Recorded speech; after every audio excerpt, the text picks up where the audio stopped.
Hello everyone, this is Gaston speaking. Welcome to Dubai International Airport.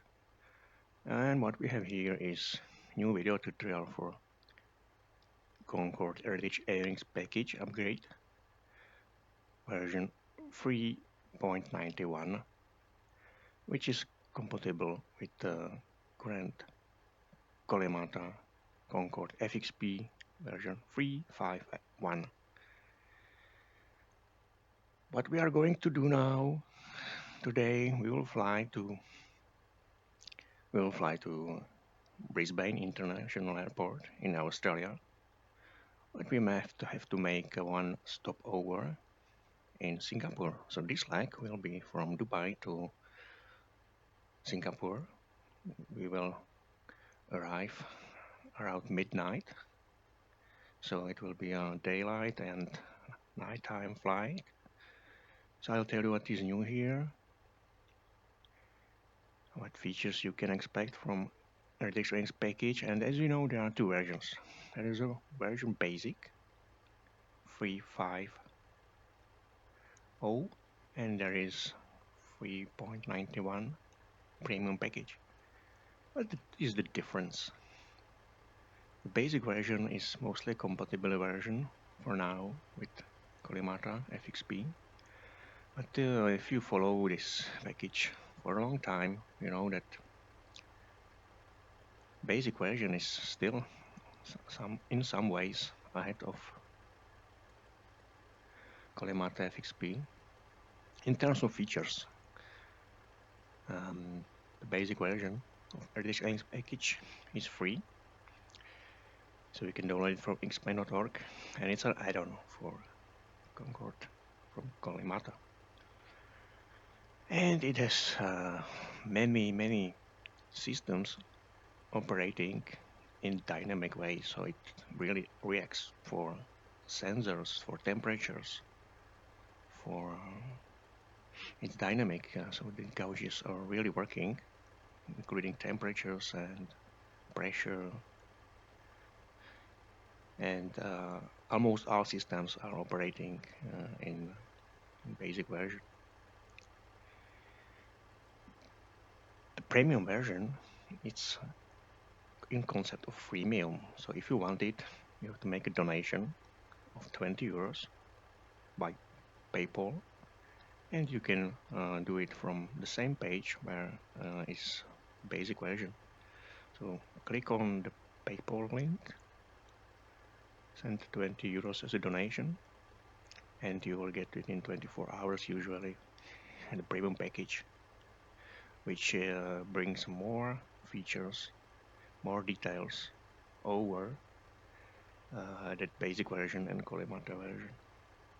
So now I will tell you and show you what premium package, which is currently installed here, it can give you for that 20 euros donation.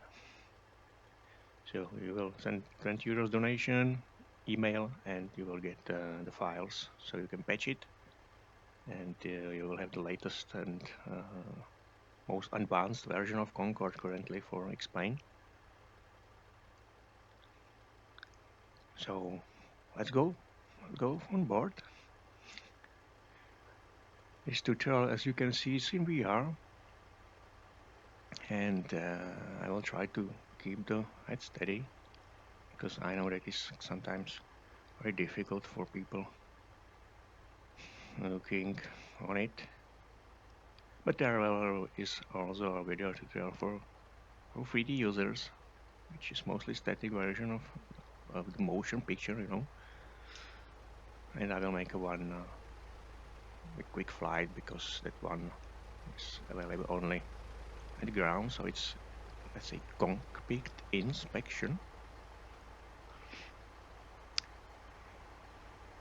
These people around, this is another add-on, if you want. For example, these cars are from payware, from Yard Design, and these people around are freeware add-on, which you can download from my explain.org webpage. Look for preset for ground handling deluxe, which is the Yard Design product. And this is a layout of these people. Yeah? So you can get it too as a ground handling. Alright. So we'll go from this way. I recommend it first to go this way in premium version. Not the basic version in Kolemata, you don't need to go with from front door. And the reason is simple. You can see there's a panel. There is one important switch here, ground service. This is something that when the crew came here from the stairs, they have to switch on this switch to power up the airplane electricity. So we will do it. And this one works only in premium version. In basic version it's there, but it's not working. I'll switch this one. It's emergency for arm. If you switch it on again and push it one more time, this exit sign will as a red. So this is for emergency. I'll explain these little switches later on. You can see we have empty aircraft currently. There is a cockpit, and we'll open this door for catering service. So I recommend to go this way to the cockpit, even at night, because there is switches for instrument lighting for the cockpit. So there is a inspection. This is these breakers panel. They are different. You can see they have labels. You cannot find the labels in basic version and Kolemata version. So this is premium version, which give you something more. Well, here's a roof light. This is this one. We will not see it for now, because you know there is enough light, and there is ground lighting here. So okay, let's go this way. I have here that Red Bull refreshment. This is not part of Vertex any package, but you know, this, if you want it, just tell me. It's my personal replacement of VR iPad. So these guys are not part of Vertex NX package. This is not part of Vertex package. Everything else you can see here is part of Vertex NX package. Alright. Okay, so don't waste any time here. Let's power up the airplane. And you have two ways how to do it. I'll close the doors from the cockpit. We are in a cold and dark setup. I highly recommend to do this. There is another option. You can start with approach mode, or on the on the runway, but please don't do this because the systems are partly set if you use different modes. Okay, you have to set up everything from the scratch, no matter what scenario of explain you set. So we have to do this from colon bar dark. So as you know, every explain aircraft is based on batteries, so we have to put on the batteries first. We have 2 batteries here, so let's start it. And there is a one switch which I highly recommend to put on, is this one. It's this loudspeaker. This is responsible for these alert lights, both basic and premium version. Okay, well, let's wait for initialization. And there is some kind of checklist. Okay, you know that there is a Concorde FXP graphic user interface. There are some checklist, and we can use it. But, let me see. Yeah, it's extra. I can close it. Otherwise, I'll show something. Doors and ground. So you can skip this. We already did that. Safety. We'll do it pretty quickly, okay? Because it takes too much time. Alright. How to power up the plane? Batteries are not enough. You can see there is many red warnings. So this has to be cleared. And this one means, this is very important, there is no flow for cooling the electrics. It's very sensitive and eats a lot of electricity and produce heat, so you have to cool it. It said that 15 minutes, it's let's say a time frame where it can be damaged if there is no fuel. If there is no airflow. Okay, so we need to have a ground power, and you have, as you know, Concorde doesn't have that auxiliary power unit mounted on aircraft, so we have to use a ground power unit. And you have 2 options how to connect it. First is this one from the menu, or I'm using this one, ground call, which is currently set. So you're calling ground people, set up the microphone to ground, yeah, and there is a switch close to trip, ground power available. We have available ground power but not connected. This one has to be set to close and this one to close. You can see if I select another source, which currently this one is ground power, you can check the quality. So we have currently 400 Hertz and 100 and something volts. So it's enough. Quality is good. And we have power currently. We'll switch to the warning sounds. It's annoying, you know, and we have to wait for some kind of initialization. You can see here, power item fail.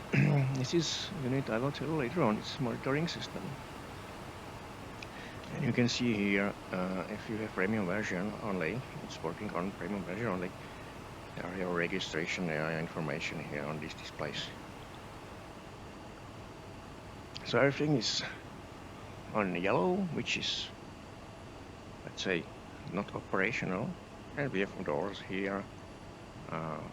There is some kind of warnings of if we don't have intake system under automatic system, automatic control.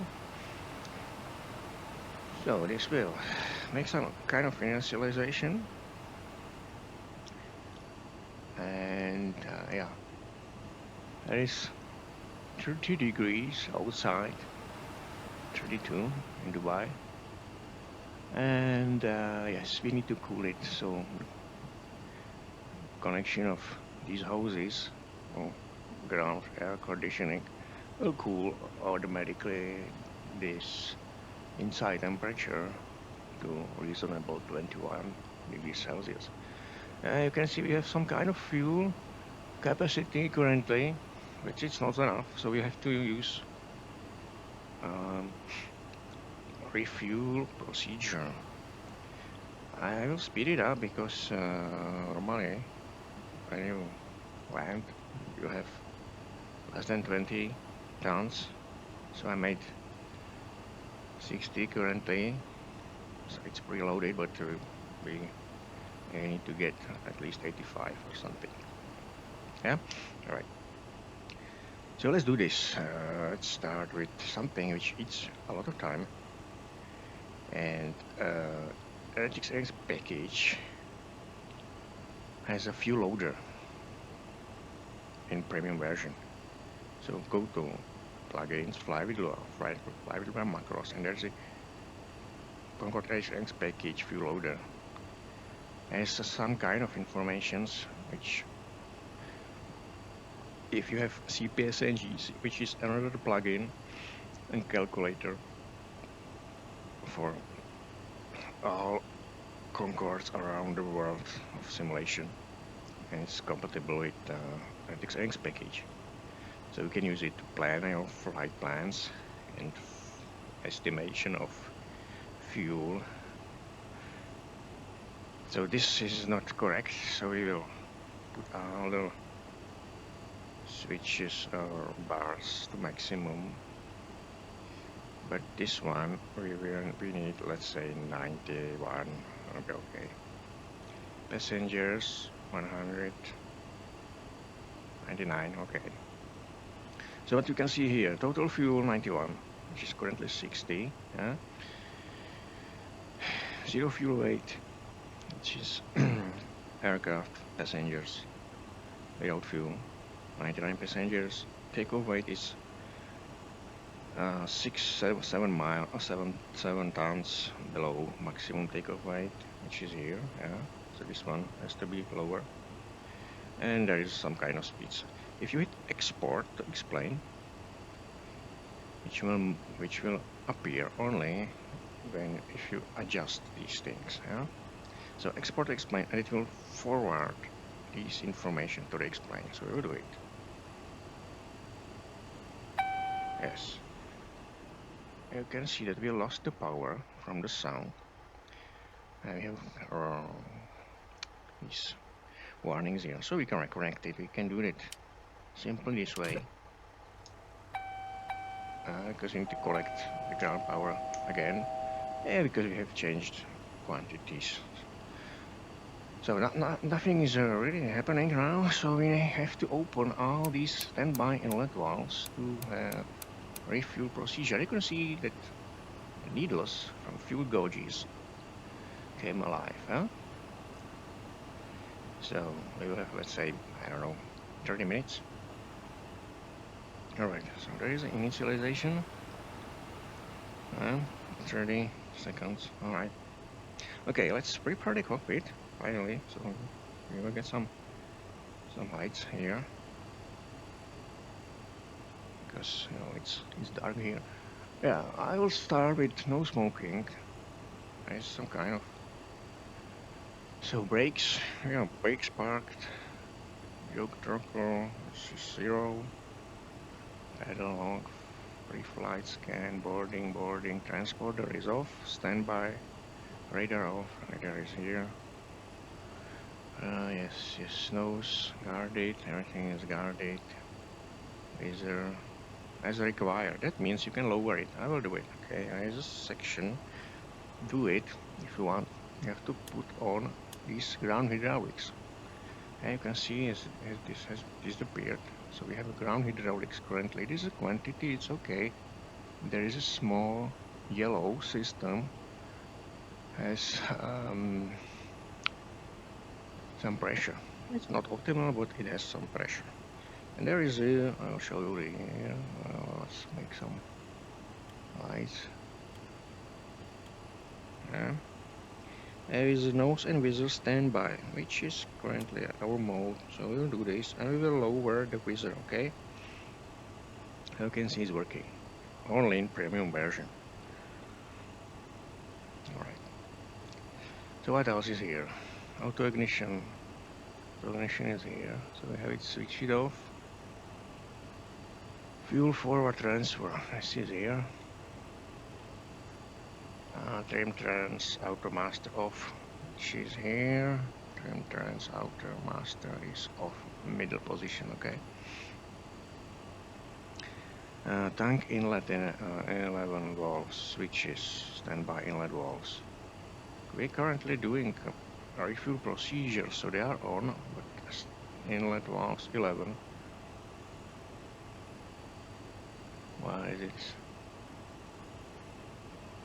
Yes. Alright, they are off. They are off. Trim pipe drain switch. Trim pipe drain switch, which is here. Now I'll explain the feature, how it works later on. Jettison, we don't have a cover, but they are off. MR turbine, this is here. RMR turbine, this is here. And windshield de-ice, they are off. They are here. Alright. Circuit breakers, circuit breakers. Circuit breakers are here, and you can. Oh, wait.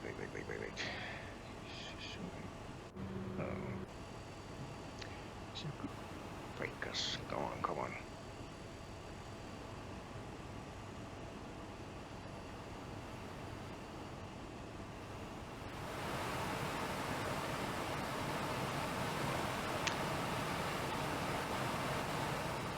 Circuit breakers, you can see that some of them are in white circle. These are master circuit breakers, and you can check if they are not pulled away. If they are pulled away, there is a problem with the circuit. Okay, I'm not saying that every single one is in a correct place, but if there is a failure of some component which can be triggered from explain failure system, watch and check before takeoff. Before takeoff, if they are not pulled away, because that's indicate a problem. So you may not finish the flight. So this is proposed. And they are not only here, they are here. You can see there is a lot of them. But the master circuit breakers, I don't know, maybe 5 or 10. We can see that there is one which is pulled away, but this one is specific. This will fix the failures. If you want fix the failures, push this one, only in premium version. It will save your flight. Alright, next one. Ground power, we have batteries set, equipment, bearing, cooling is full power. INS, we have navigation units here. I'll set it to standby. So you can see we have some kind of numbers here currently. I will set present position. That's just the first thing you have to do. Data computers, they are here. And emergency equipment. Yeah, we have here emergency, which is gas mask, very important. Fasten seatbelt. Alright. Later on, but no smoking is the first. Emergency armored, navigation lights, and this is okay. Alright, next one. Before start, master circuit breakers. We'll do it when we have engines ready. Cockpit, complete oxygen. We have set it. If you want to check if you have enough, yeah, there is it. This is capacity. It's normal. It's green. There is some kind of pressure, both for cockpit and passengers. All right.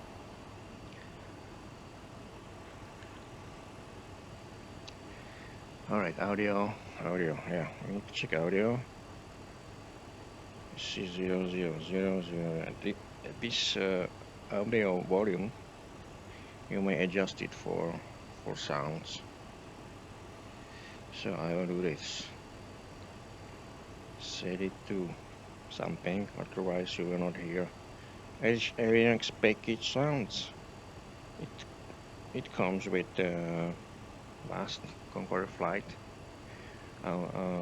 communication from tower of Kennedy International Airport and Heathrow. So it's automatic mostly, and some of them are manual. For example, this one. Good morning, Speedbird Concorde 2 IFR with Mike requesting And Speedbird 2, I guess for the last time we can give you that Canarsie climb. Speedbird 2 Heavy cleared the airport. Kennedy 9 departure, Canarsie climb, radar vector ship. As filed, maintain 5,000, expect flight level 290, 10 minutes after. Squawk 1136, and Mike is the aided. Speedbird Concorde 2, Mike 1136, thanks very much indeed. When you're ready to taxi, enjoy your flight. Ground point 9, Speedbird Concorde 2, Alright, it was, we received a code for transponder, and we have transponder here. And there are two versions actually. I will switch it on. Input code 1136. If we set it to transponder, we are ready to be seen on radar. But the code, maybe you will not see it on the ATC traffic control if you're flying with online services like WhatSim. I recommend to press this ident button. Speedbird Concorde 2 Heavy is with you. Push it until you hear this audio warning or audio information. Okay.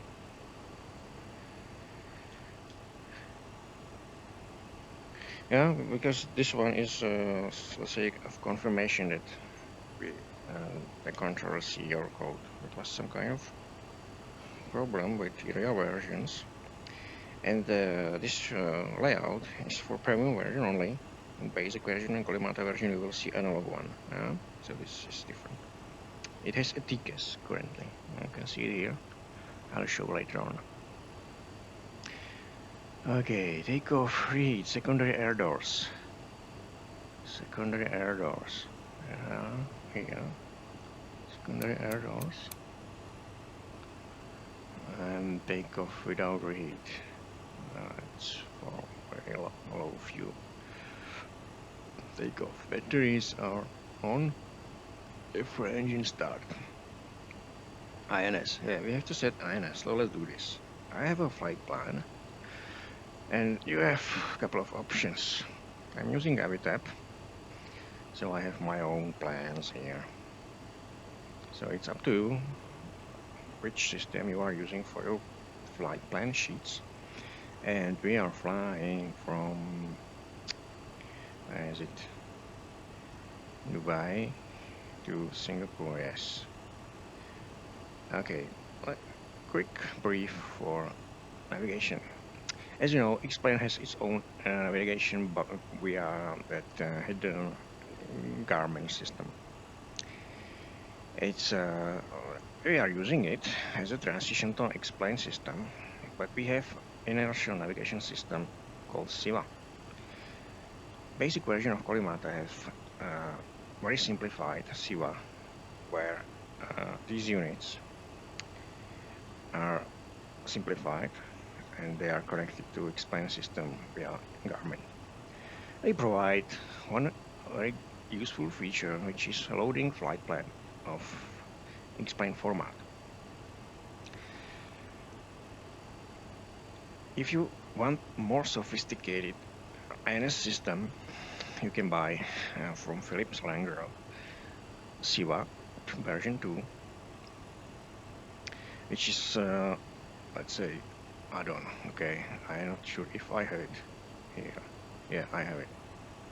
So easier, but I have it currently set off because it's like this one panel. It's in a two-dimensional system, so I prefer 3D. So you can have it, but if you want to use it, you have to go to explain Concorde FXP graphic user interface, and it's incompatible with the premium version and basic version too now currently. So you have to go to settings, and you can see there is the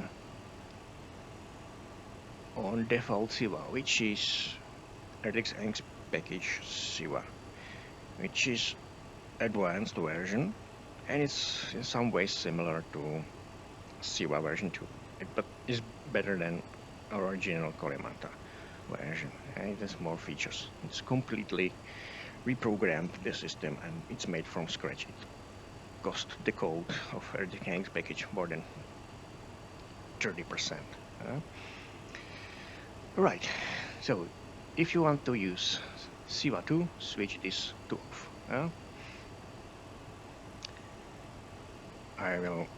We will not use it in this tutorial. It's in VR. We are prefer these units. So because I want to show you what the RTX package premium version is capable of. So you can use it, switch it on.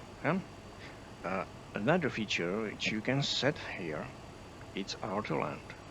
And you can see default auto land is Kalimata auto land. But we are using auto land by external plugin, which is RTX Angst package currently. So we have set it off, and the difference is minimal because as you remember, RTX Angst package has been a lot of years in some ways ahead of Kalimata version. So I put autoland first, and later on he did it too. I gave him some kind of feedback how it works, how to set it, and he made it.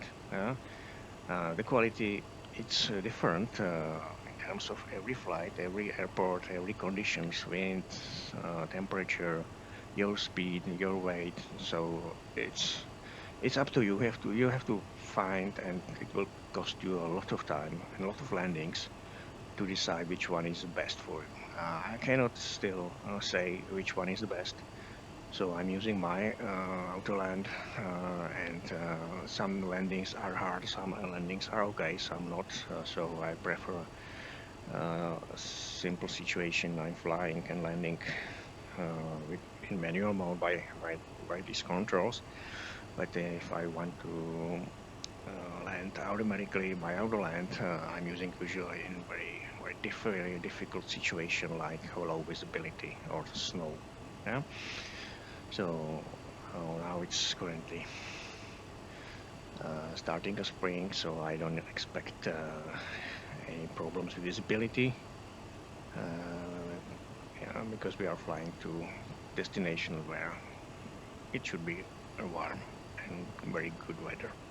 Okay, so this was the setup, and yeah, how is the 85 tons? All right. I'll tell a quick brief of that graphic user interface. It's not modified, it's original Kalimata. I don't recommend to use it during flight because these systems are not connected in RTX Angst package, so you don't need it. Use it only for on ground and then forget it. Doesn't matter. You don't need it. You have everything here, all the informations you have on the systems. How about installation of RTX Angst package, which is one topic.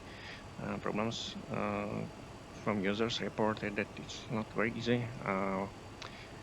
I'll tell you which I will show you here. You have two options. There is two options how to install RTX Angst package. But before we do this, I will set No, we will do it right now. It will matter. Doesn't matter. Oh no, we will save time. Okay. So we will set INS system, and then I will show you how to install it. It's for a few minutes. Okay. So we have here this flight plan. You can see it has more than 9 waypoints. We will start with present position, which is very important. In basic version, you don't need to put present position. If you have CIVA2, you have to put present position, and if you have premium version and using this integrated CIVA system, you have to press present position because it's needed for alignment.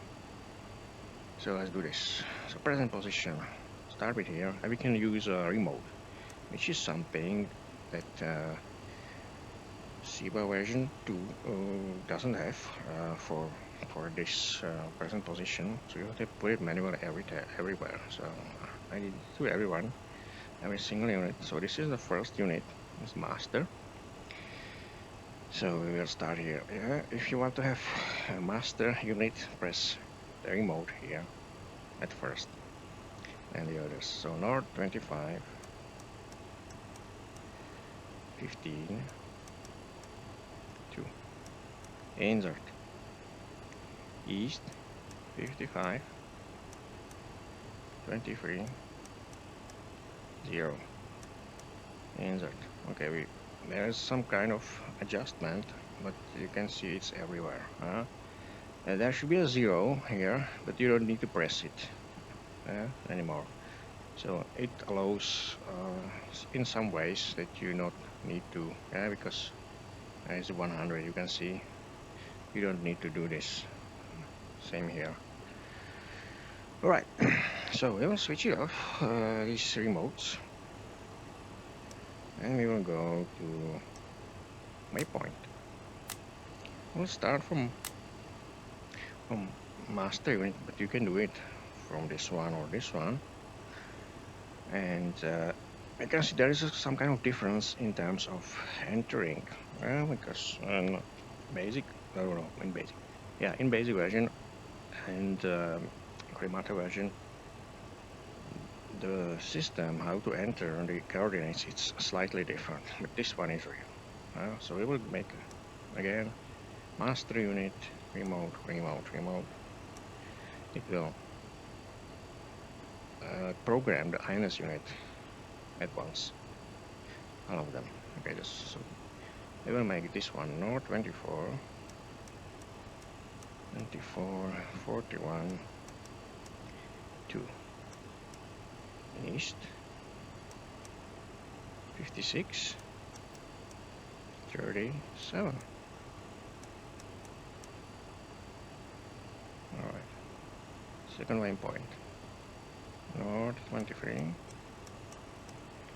56, 1, insert, east,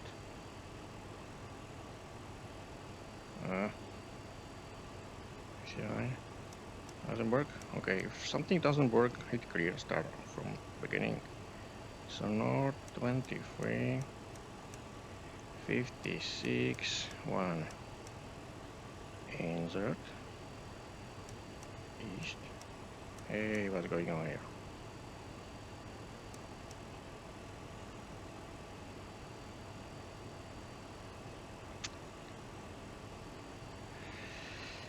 Let's try it again. 23, 56, 1. Ah, yeah, it's now. Yes, it has to be without any information. 59, 07, 5.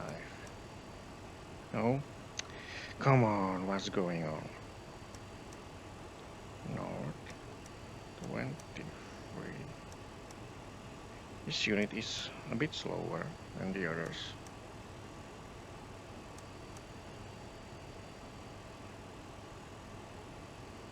East. Now it's working. 59, 07, 5. Alright. You can see that disappeared a red warning for INS number 1. So that means that we have at least 2 waypoints, which is mandatory for Concorde aerodynamics package. To have at least 2 waypoints, which means that you have 1 leg. Okay? So I'll go to third waypoint. And you can see that the remaining INS unit doesn't have that. That means we have to check later on if every single unit has at least 2 waypoints. After that, this will disappear. So that means it's not ready. Okay? This is specific for avionics package premium version. Alright. So now 21. 12. 6. East 61. 38. 3.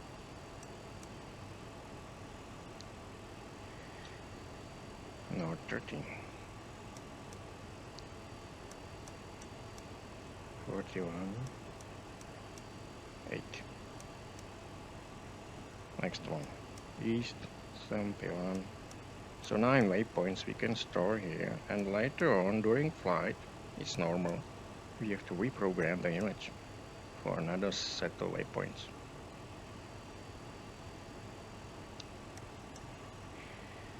Eight, 25, so east 76, 04, 3. And you can see the response of the keypad is very slow. So you would better go with the other units if you want to make it faster if you are in a heavy populated areas which have impact for X-plane performance. But for now I will do it here. You can press it like this, 49, 5, including 0, without 0, everything is working. 0, 7, 8, 46, 6,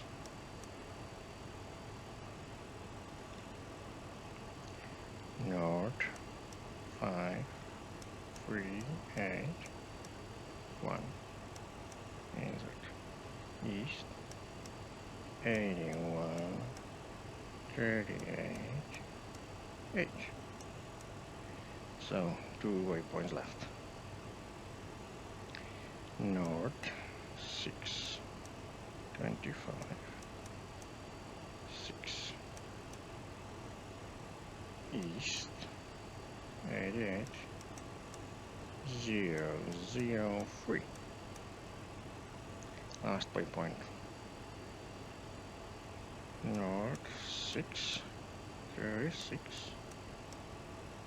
2. East 94, 24, 3. Alright. So, this is ready. Scroll the wheels here, and you can see it will disappear, and all the waypoints are in here. It's the same here. Alright, we have 9 waypoints. Okay, you can switch off the remote function. And we have new information here. 3, 4. There's information for passengers and for us. How many miles are remaining to the distance, to the destination? So yeah, 4, 3, 4. Alright, we can set it here. Set it like this, and it will start counting down as you fly. Okay, we have a couple of waypoints here. DME, which is something that I highly recommend to set if you have it. DME, they are useful for these old NS units to refresh the precision of the units. And during your flight, without DME setting, you may lose some performance or precision of avionics units at about 7 miles for that distance. So if you want to keep it precise,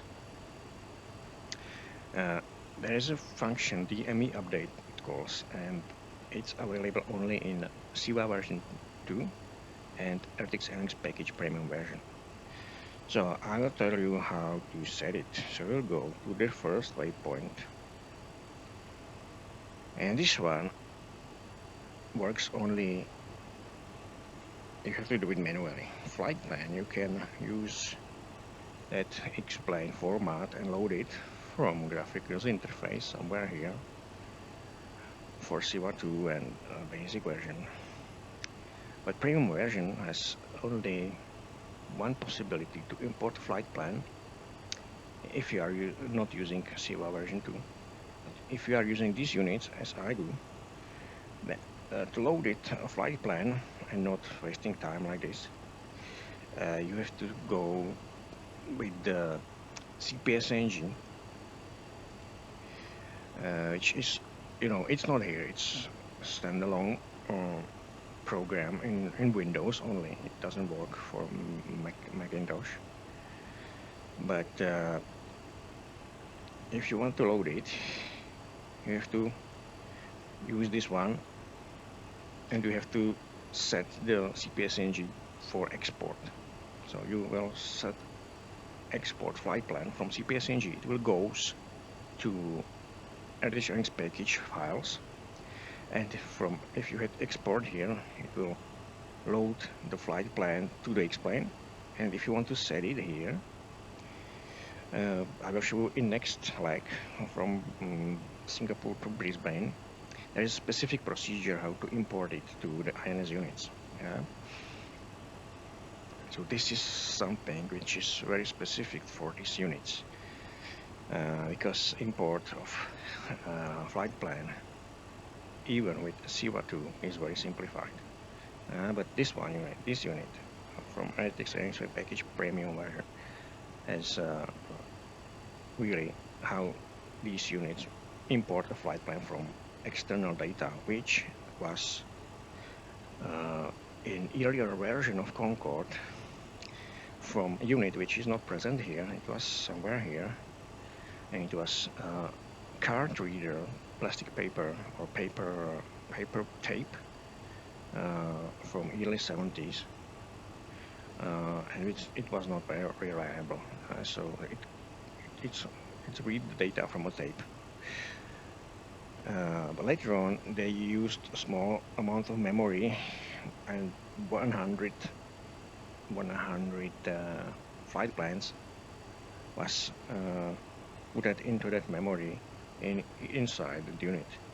So if there will be some kind of, let's say, new versions of flight plans, this unit has to be taken out and replaced. But it was not something unusual, because on some flights there was a delay where the unit was not working. But now they are quite good, the latest versions, and it has, as I said, specific combinations of switches, procedure how to import a flight plan from that memory bank. So we will use it later on. Okay, we don't have a 100 flight plans. We have only one, but that is programmable. Okay, so we will use only one memory bank instead of 100. Okay, so let's leave it. Let's finish the DME update. It says specific procedure, and you have to enter the DME mode. You can see there is a latitude, longitude, DME frequency. So we will use it. How to do it? In RTX avionics package premium version only, we have to put I think hold, and that hold will make you simply put two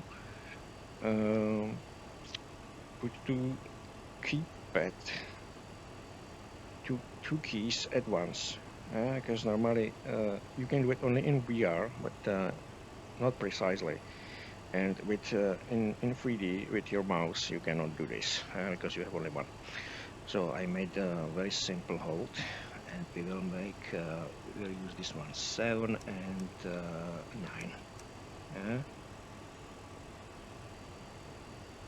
And we are in DME mode. Same here. Hold 7, 9, and here hold 7, 9. Okay. So now we will import.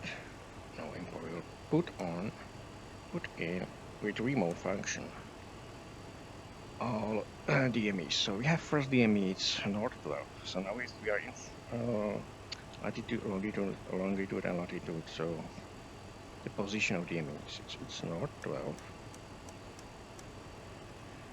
56.9. Alright. East 74. 53.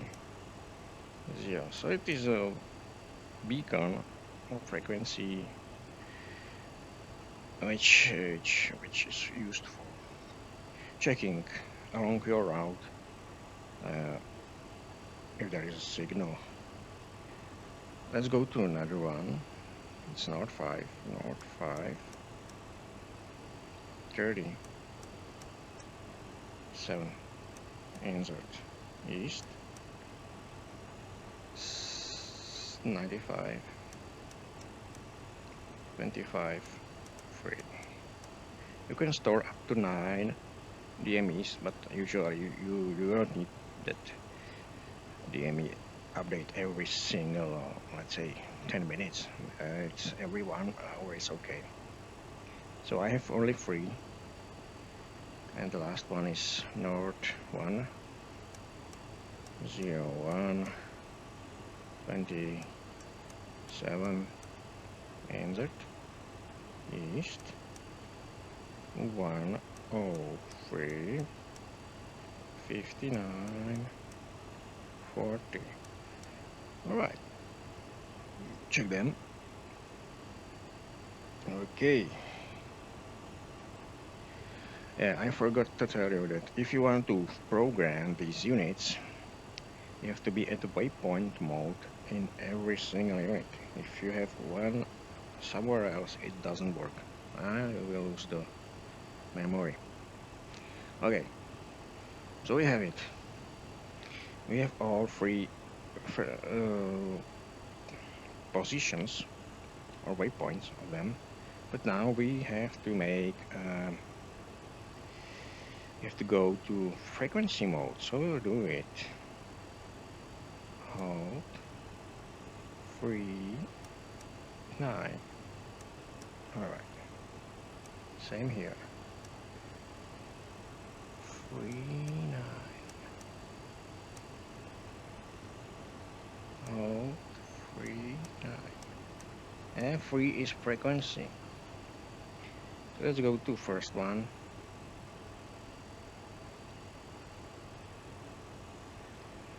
And the frequency is 114 too. The first part is altitude, in which height is the beacon. We don't know, so we can press anything. Okay, so you have to go from north or south or 2 or 8. So let's go. We can put, let's say, like this, 0, 1. Okay, and now we are in frequency. It means it's 1,000 feet. If you want to have here 0, you press 0, 0. The highest altitude is 12,000 feet, so 1 and 0.2 will be on the display. Okay, so now we are here, and frequency is, as I said, 1. Yeah, we have to use it left or right, or west or east, 4 to 6. So now 1, 1, 4, 2 or 20, doesn't matter. It's here. And it's here and it's here because we have remote set, okay? Next one. North 0, 0 is 0. East. Not sure this will work. 113. 113. 4. Alright. Okay. Next one. 0, let's say. Like this. East. It's the same as, yeah, the last DME is the same as the destination, so 1 1 5 1. All right, again check them if they are set in remaining units, and if we have remote set off, it's there. Okay, we are still in DME update mode. It works only if you press these buttons together, and if you want to leave it, you have to go here, here, here, here, or here, here, here, here, in waypoint mode or distance and time. If I will now switch on the mode for distance, we will see if there is the signal receiving from the DME, but I will show you during flight. So we'll leave it and we'll go to other mode. Okay, so we are in now waypoint mode. It's still there. At first waypoint. Where is it?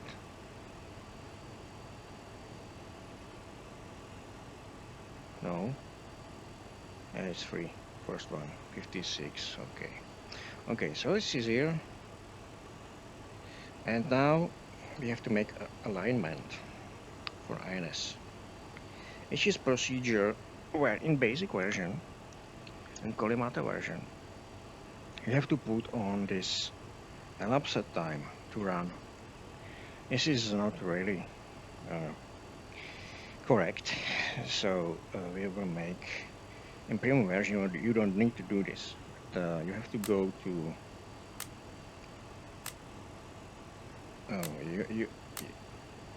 to see the progress. You have to go to last mode, which is desired track and status, and put here to align, which will begin this calibration, and this first number 9 will go to 0, but 5 is enough for flight, so we will keep it here, and it will take, I don't know, 15 minutes, so we can leave it. So we have set the INS navigation unit, and we are waiting for initialization. Okay, we will finish the refueling, which is done. So I will switch off these systems. Okay, so we have 91 tons, and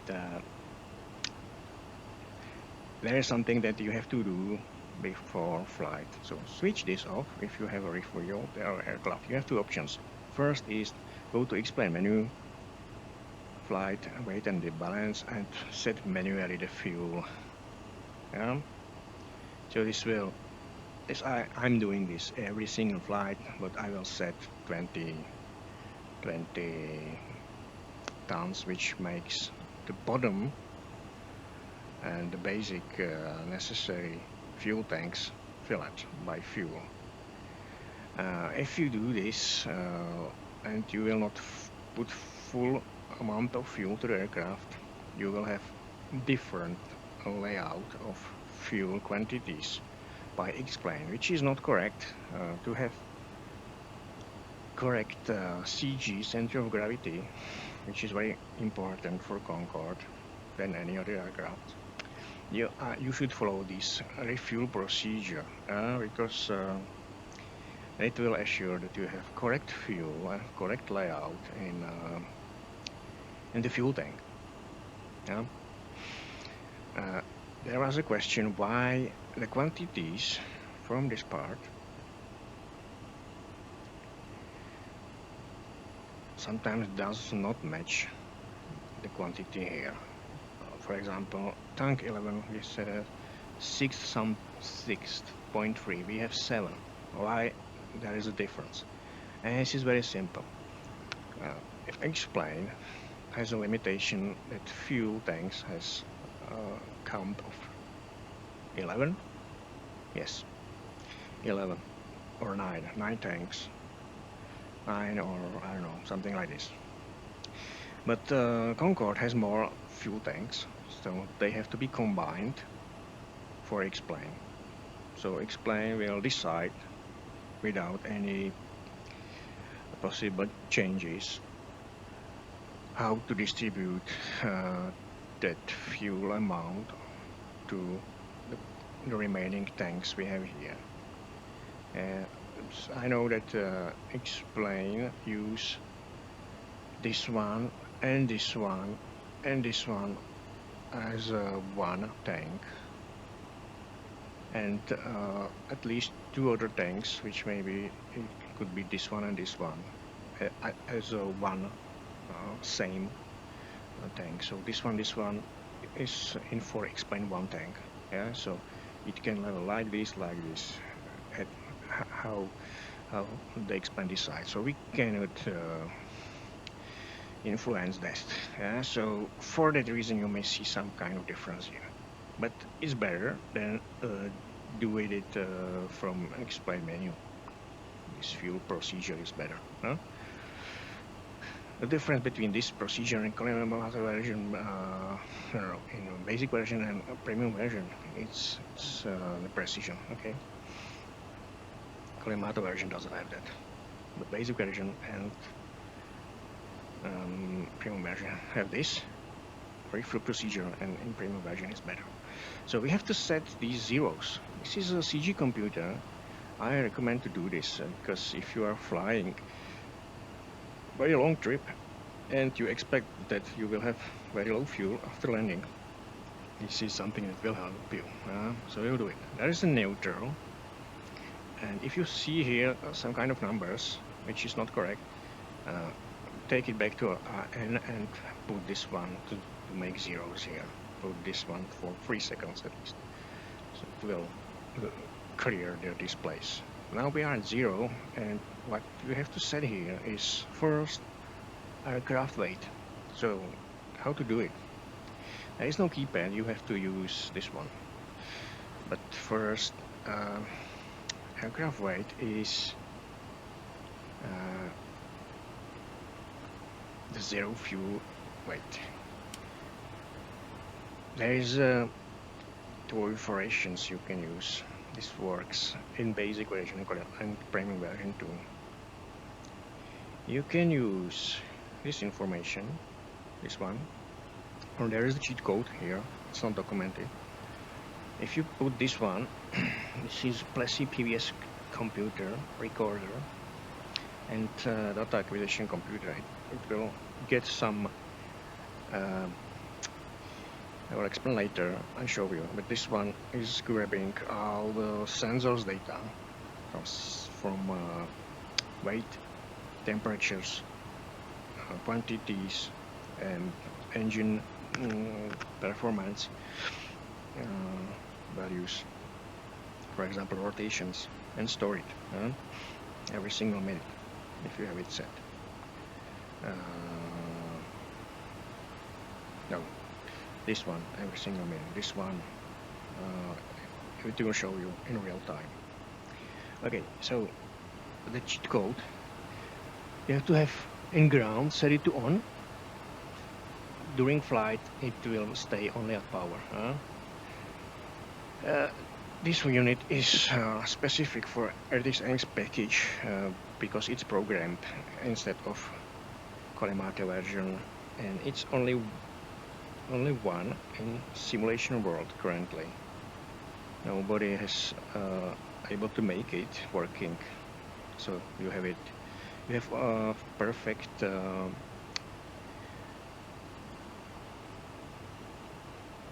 let's say, perfect position to play with it. This is the only one working in simulation world currently for X-plane, for Concorde. Even that older Concorde from FS Labs doesn't have that working. Okay, the cheat code is 9999. So it's format of 4 digits, and this one is for showing the value. So we will hit this, which is display. We have to push it over, and you can see there's some kind of difference. Okay, it's mostly the same. So I will use this one. So how to do is, it's multiplied by 10, so it will be 8750. So we start with 0, which is already there. It will be like this. The first number could be anything. Switch it to here. There will be 0, but you have to press it. Okay. No. Wait. There should be set the aircraft weight, which is not 0. There should be, yeah. That's correct. Aircraft weight is, there will be this number, 179. But first we have to enter 0 fuel weight, then edit fuel, and then this way this display will change. So we will go for this one. So there will be 5,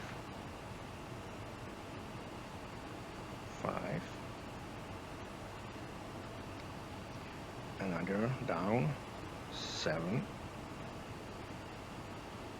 8, like this. And you can see there is another dot, so we have to go there. But we will not enter anything, because we have it. We have 875 something.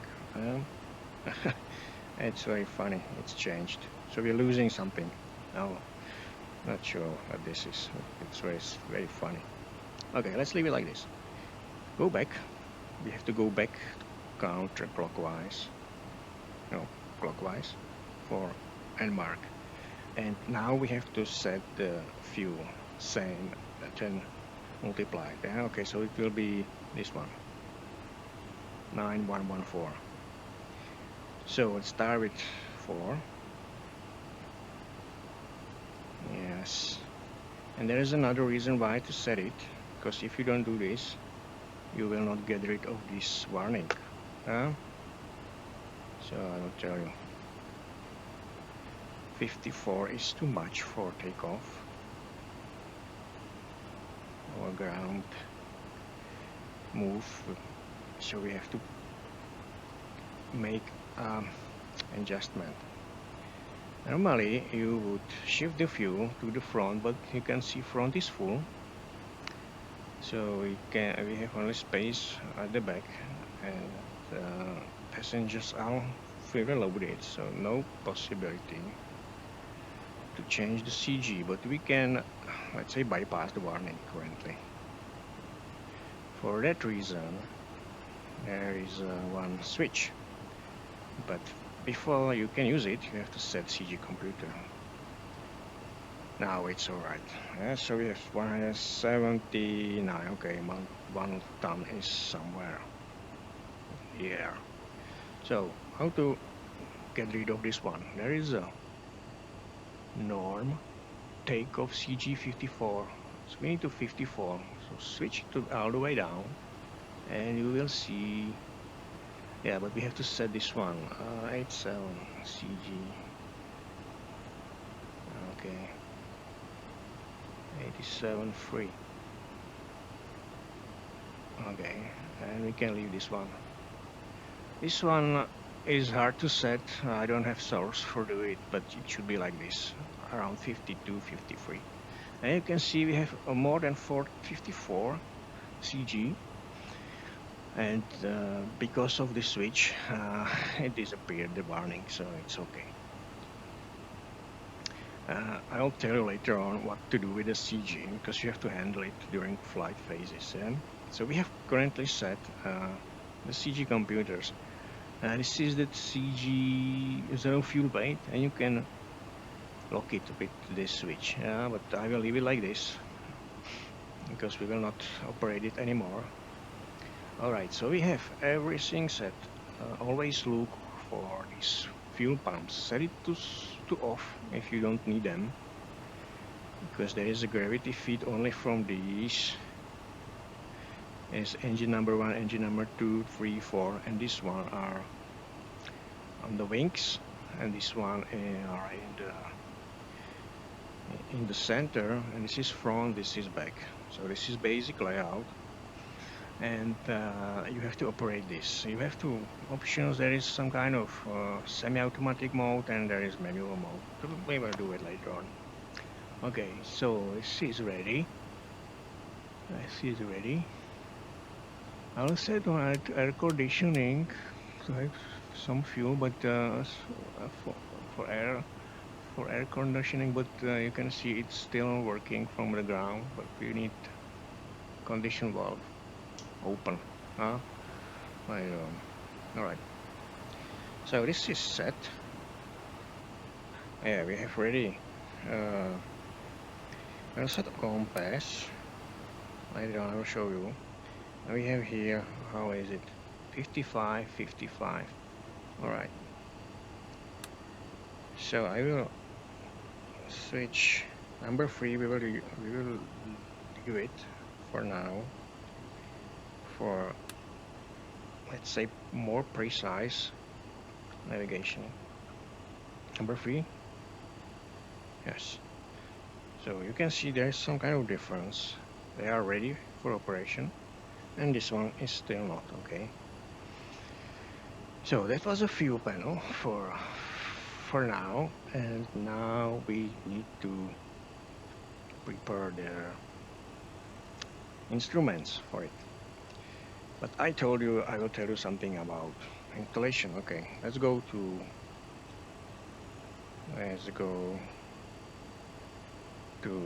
explain directories.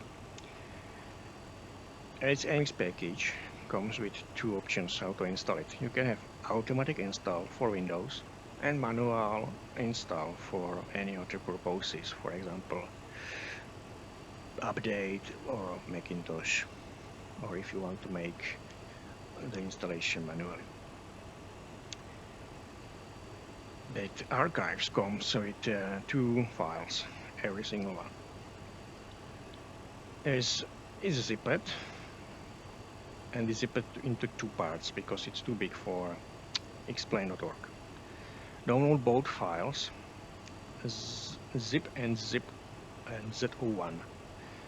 Download both files to some kind of folder, and I don't recommend to use Windows built-in zip on archiver. Okay, use WinRAR or 7-zip or something, which works with these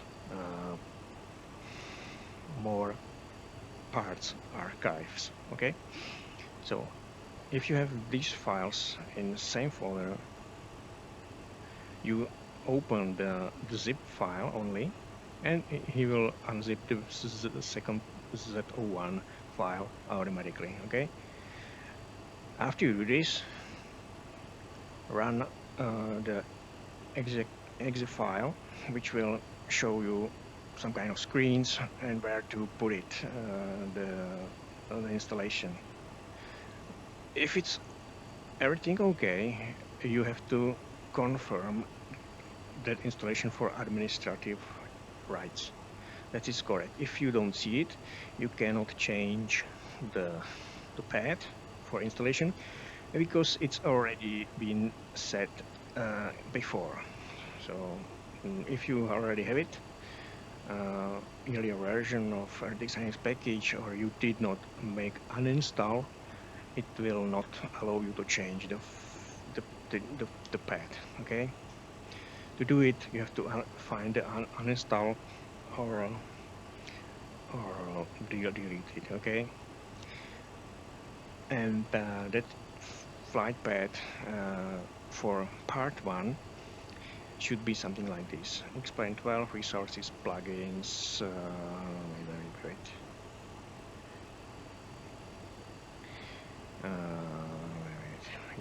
Here. Flight Lua scripts. Okay, here comes all the files for avionics package, except the part 2. Part 2 is you have 2 exe files. Yeah, first one is part 1, and second part is the aircraft, which is here. So here, yes, this is the second part. This should be on the part window. If it's not, correct it like this. Common mistake is that you have Concorde FXP /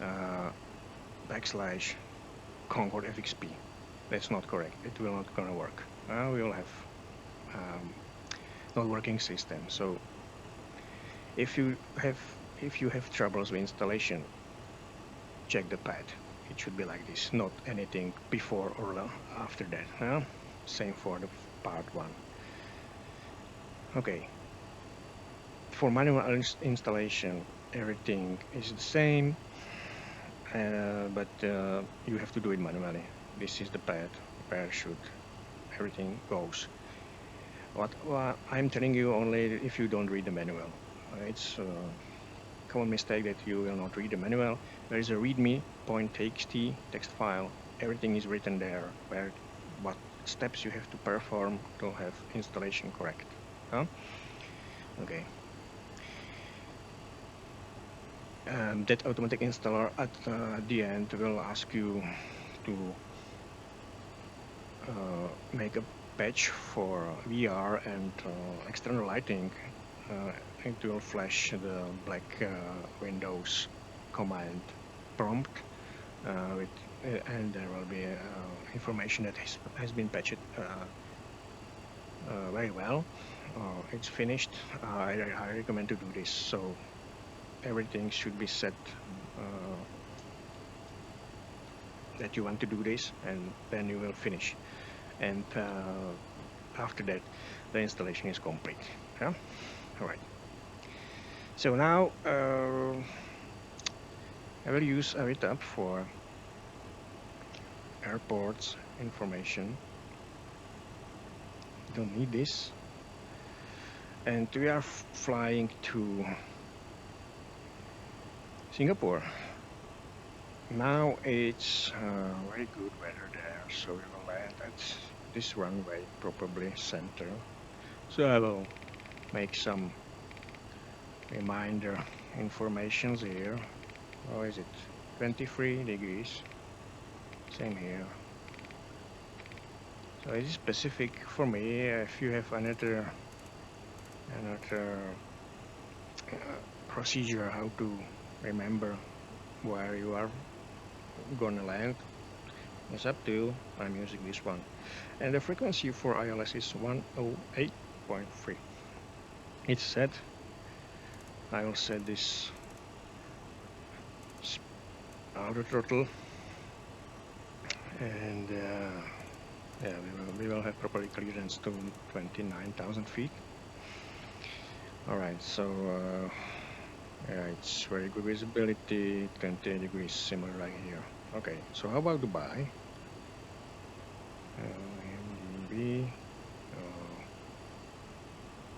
MB, right. And here is, yes, we will fly to the opposite side. Okay, so it will cost us some fuel. 2999.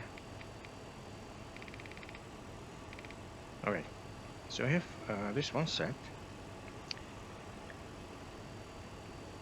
and the altimeter is 1030. 1030, and we have it set and same here. All right, good. You don't need AVTAP currently, except one add-on I have hid here. I have actually two more add-ons here. One is something that you may use or may not use. I have a customized version of something that brings a couple of sounds here, and which is ATC radio. As you know, there is a live ATC net. If you check the frequency, you can hear some audio or transmission from the real world, but I have only archived. It's called ATC VHF tunable radio. You can find it in my explain.org archive, and I have for it. I'll show you resources, plugins, aviTAP. It's a good place to store charts and so on.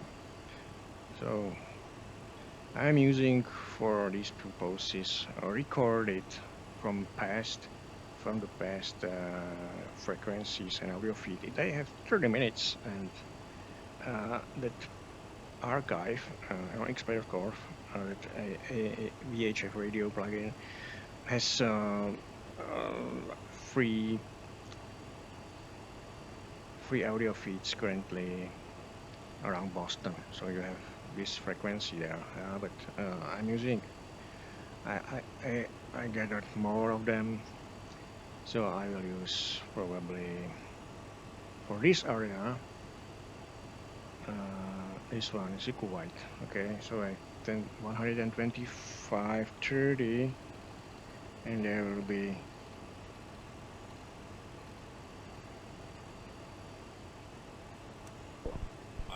Concorde FXP the Kuwait radar contact continues at altitude 5,008 canons 1015. Proceed aircraft. yeah. So we have here another voice than mine. So we have recorded audio transmission from the towers around the world, so we can listen something during flight. Okay, we have a number 3 INS unit, which is more precise than the others. You can see there is a 55, there is a 25, so this one is much better, but it's used as a backup. Last thing I will change here is that we are from leg 1 to leg 2. So we have to navigate to first waypoint, and from that point we will have correct information here. Because it's possible that you can overfly for some reason if there is some kind of sharp turn. I will always change that in this setting. I will not do this in waypoint. Okay, it's very difficult sometimes. So I will change this to 01 because we are flying from present position to first waypoint. So let's change it. Always weapon change the number insert, and you can see there is a different heading. So if I want to go to first waypoint, I would fly to heading 118. If I want to go to second waypoint, I will go to 110. I'm using 01. If you sometimes these numbers doesn't work, you have to play with the keypad. There is some way to push it correctly. You will always check the display. Alright, so I will use this one here. I'll show you later on what these modes are.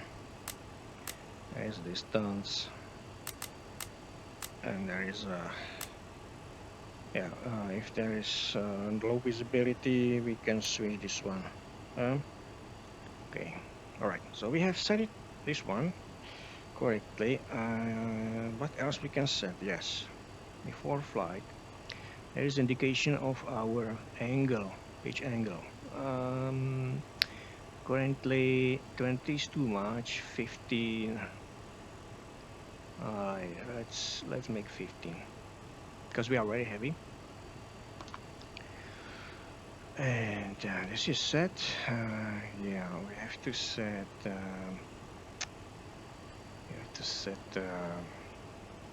Fuel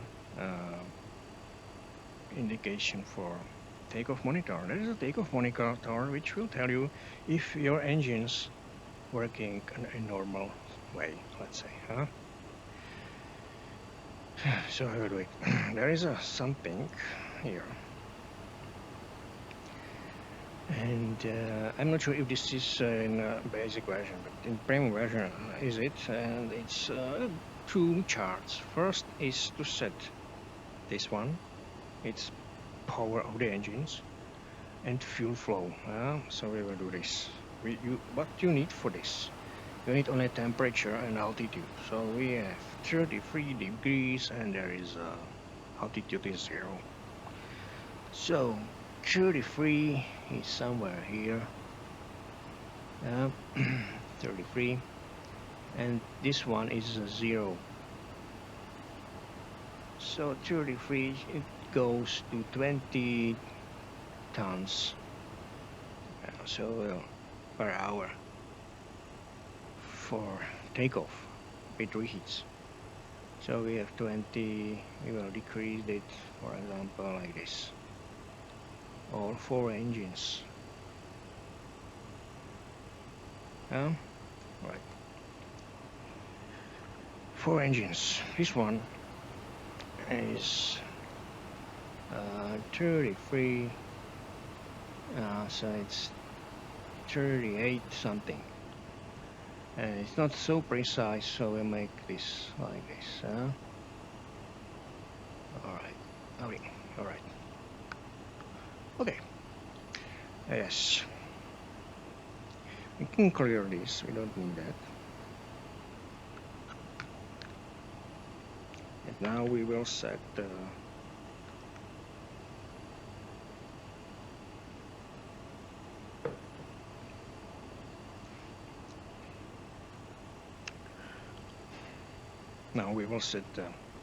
noise abatement procedures, because you can see we are in the middle of something. There is some city. I'm not sure if this is Dubai or Dubai starts over there, but there are many buildings, and the runway, we will use all the runway mostly, and after that we have to slow down after takeoff or switch off the reheats, which are here. So the procedure has a timer here, so we will switch off the chrono to timer and we'll count down the preset time allowed for us for full power. Okay, so normally there are some kind of sheets for every single airport, with every single temperature combination and conditions currently, and weight conditions, of course. Currently we are very heavy, it's warm, so I expect that the time will be longer than normal. I don't have charts for Dubai. In those days, you can find in internet the most common airports as Heathrow, Kennedy, Washington Dulles, and maybe Bahrain and that Barbados. But Dubai, I'm not sure. So let's assume that will be similar like Bahrain or Kennedy. So I remember from Kennedy, you need at least 1 minute and 30 seconds for that. So we'll set it, okay? If you change that from hold to slow, it counts seconds, okay? But minutes. I mean 1 minute, so we have to be quick. And let's wait for 30. And when we do this, I will stop it. We have it to run, but the run will not run until we start. Okay, so when if I now put this to start, it will start countdown. And what is the result? It will warn and put some warning here that you are at the limit. There will be two diodes flashing, and after takeoff, you will hear that engineer would call reheats off. So we will do it later on. This is specific for this Avionics package, I think in premium version only. In Collimata version, it works only if you reach 2,000 feet, but it doesn't count the time. So this is not perfect, I would say, because it really matters on the time. All right, so this is set. What else we need to set here? Is okay, everything.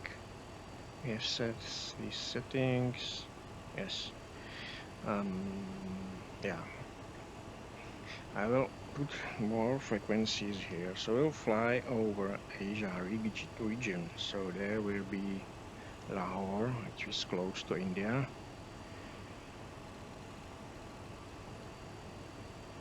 27,500. Okay, and there will be another one. We will use this one. It's Indonesia, Malaysia, and this is Thailand. All right. So the first on the road will be this one. 80. This is not necessary, but if you're flying online, we will have to set these frequencies.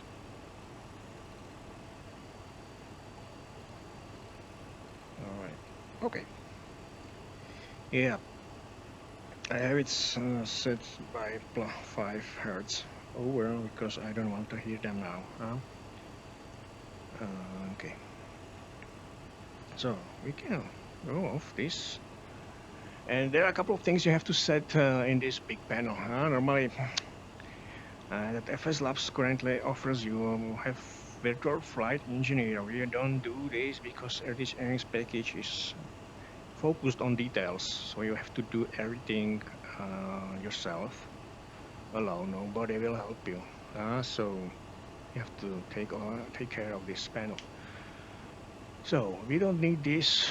Everything is set here. Yes. I will go this from quick overview of this panel only very quickly, but in next flight I will focus on this panel to tell you every single switch, every single system, what is doing and what you can do with it. But for our takeoff, we need set this pressurization panel. We have two systems here, and we will use for one flight this one, and please target it to 5,500 or something. More than 5,000 is necessary. It is a pressurization of the cabin. You know that big aircrafts like A380 have a more biggest cabin, so they need more pressure, like 8,000. But aircraft like Concorde is very small in terms of volume of air to be compressed or pressurized, so 5 is enough. Yeah? That is actual. We need to go for this value, and to do this, we need to pressurize the cabin. I will open the valve, but it's not active currently. It's semi-automatic, and when we fly, this one will rise up to 1,000 something. You can control it by this one. So if there is 0 and you are flying, it's not correct. You will not reach this value. So for that reason, I'm setting this before flight, and during flight I will monitor it. When it will reach automatically 5,000 feet, it will goes back to zero, but look for these values during flight. You may see it from here. Yeah? This one should change. If not, you have to level the aircraft to current altitude and fix the problem with the pressurization of the cabin. If there is a black screen and there is some kind of warning, you may use this gas mask to avoid black screen. This is the only way to save the flight. All right. Yeah, this one is engine performance. We are at low, which means highest power, flyover or takeoff. This is takeoff, okay? Fuel heaters is set. This one we will set later on. All right. And yes, we will open it. We start the engine. This is okay. This is set. And this we will set it later on. All right. So everything's set for flight. We will check the checklist. All right. Navigation. We have it. Waypoints we have. DME set. Ready for nav. Yes. Navigation ready now. Live. So everything is set off. Clock is set. Fuel flows, and it was that one. Throttle lever. This is this one. Actually, it doesn't work. I mean this one. This is some kind of limiter, but not working correctly. I will do this one day. Okay. G0 fuel weight. Yes. Set limits. Takeoff data. Clearance. We have it. Doors.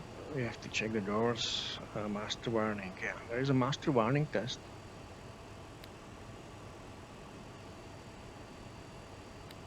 We have set off the master warning alert.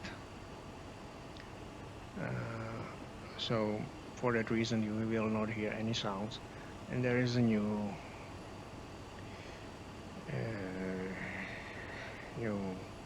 warning, but we can clear this. There is a lights test.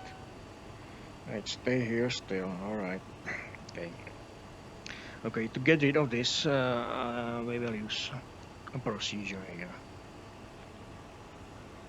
All right, this is very specific procedure for ground checks. So I will do this.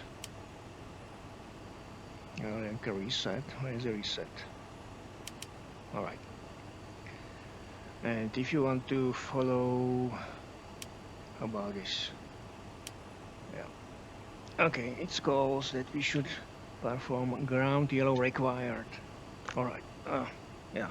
I forgot to tell you that if you work with standby visor, you should close it to the original position and preset the nose where it should be. Otherwise you will see strange move. Green yellow. All right. Where is the green yellow? Over there. All right. All right. Let's hit continue. Why we are doing this? Because we have here some kind of warning. It should be without anything. Okay. Now blue and yellow. This is a procedure for ground maintenance check. Okay, but we have to do it if there is something wrong. Blue and yellow. This is here. Continue. Fail. All right. Yeah, we have failed because there is still this warning. All right. Fail. All right. It's gone. All right. So we have to clear this alpha. It came from the check, but we will sort it out later on. Alpha is some kind of sensor. Maybe we will clear it from here. Yes. Everything is fixed. You can see that you have to play with the Concorde, and sometimes it will show something, so you have to fix it. it's that we already did it. All right. Anti-collision lights. All right. And if you put anti-collision lights on, usually you will get rid of this jet base. So for that reason, we still have a stairs over there because I have to clear and close some doors. All right, throttles, engine feed pumps. All right, this is here. So first, we have to take care of the aircraft itself. And there is something I'll show you. You can see there are some kind of passenger here. This is only available in premium version. These guys from Scamidabellis library, you have to install them to the Concorde, and if you have premium version, there is information that you have to do it and how to do it. It's mostly a copy of the files to the Concorde. Yeah. All right.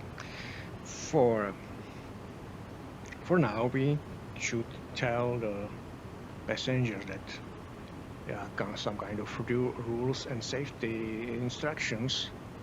So we will use in premium version this panel, and we are flying to English-speaking country, which is that Singapore, but we have a French aircraft, so you have every single one is working. You can see there are many languages, but only English and French have 3 phases: before flight, before descent, after landing. The others one have only first one, the safety demonstration.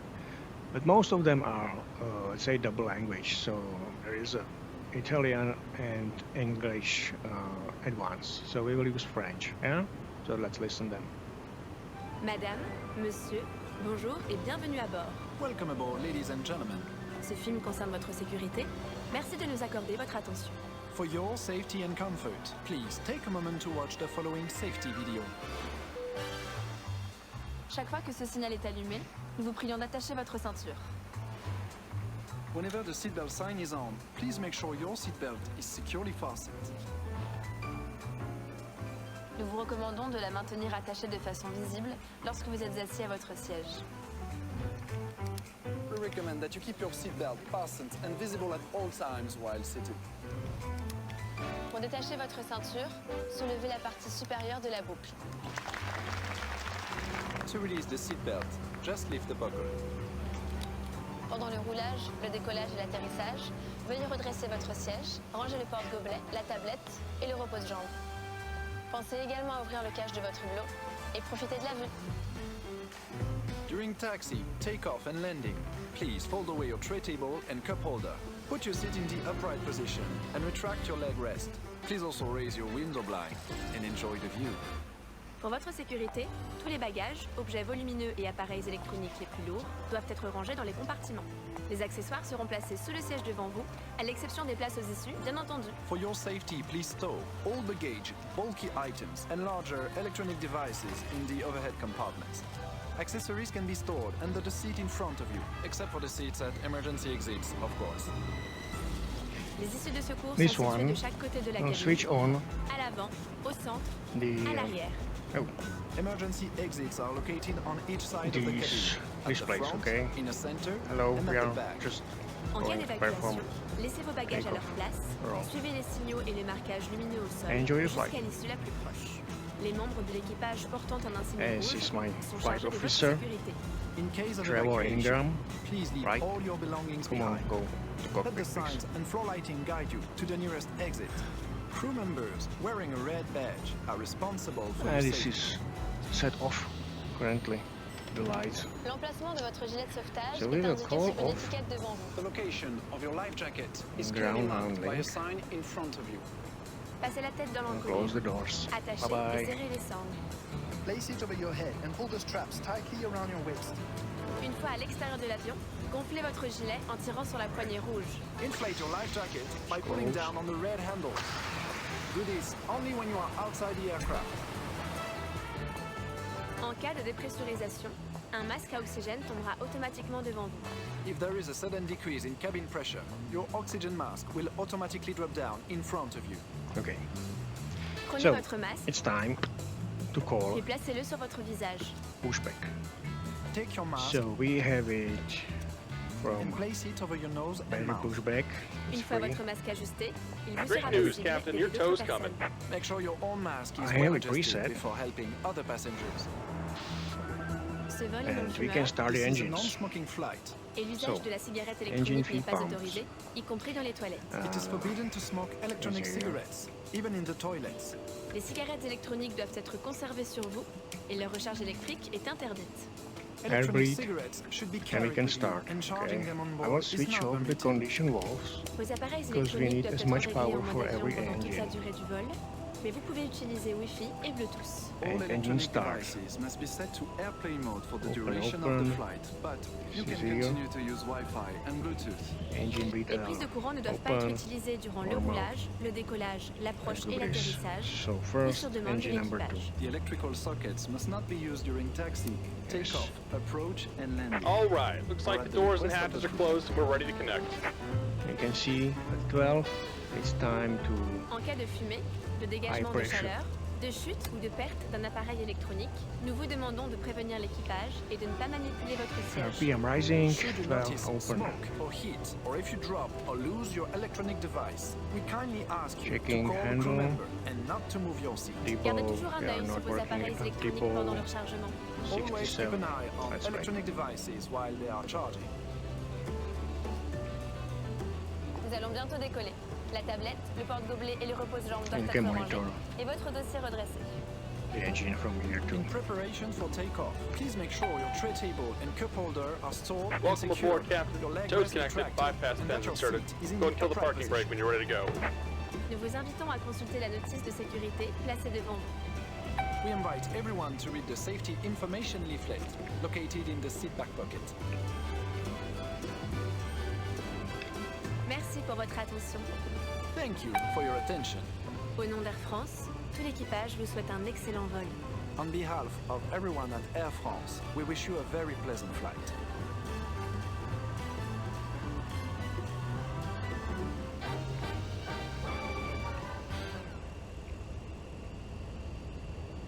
Alright. It was the first engine, and we need at least 2 engines running. Every single one on the wing. So this one and this one. Yeah? So another one is a start. If it's not working, you have to go here and check these. And these pumps. There is a start indication, and you can monitor it here. There is a start pump. This is wind down, which is idle.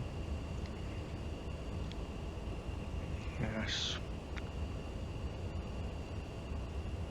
So 2 engines with assistance of ground power unit, and later on the remaining engines, same as normal aircraft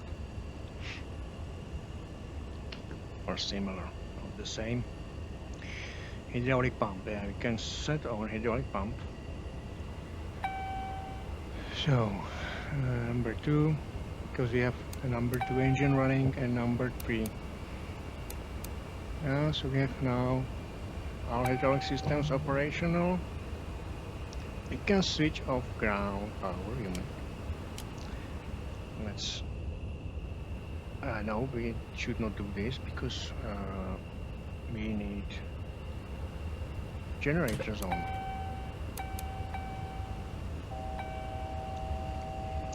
It was curious that we have not lost the power. Alright. And we will switch off this to ground, to flight, and you can see it's off. I will leave a ground call to maintain communication with the guy down there. And now we will check the doors, and I think everything's set to go back. So this arm. Here comes the pushback.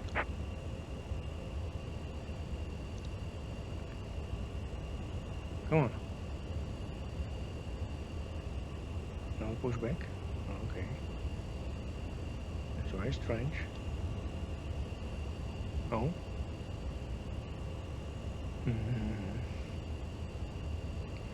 Let's try again.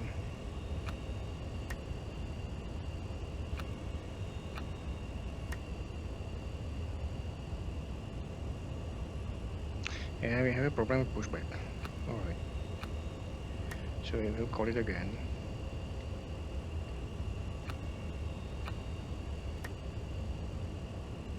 It's never happened to me.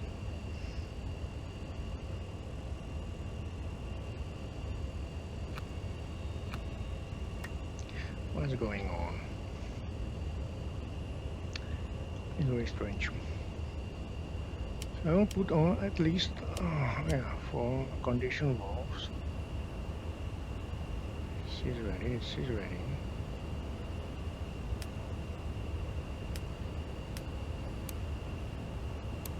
This is power to the equipment. Yeah, we will set on FCS item. Boya monitor. Now the pilots. Alright, so what is going on here?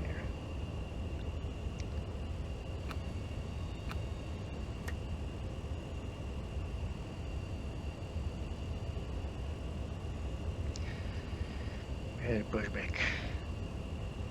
Just about done here. Go ahead and set your parking brake. Alright.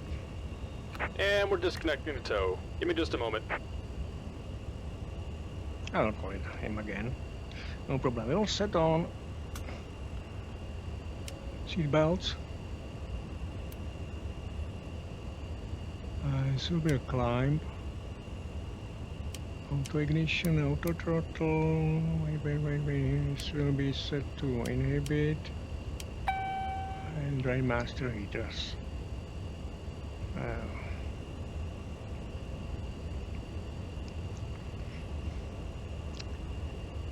What else? Starmer, yes, this is okay.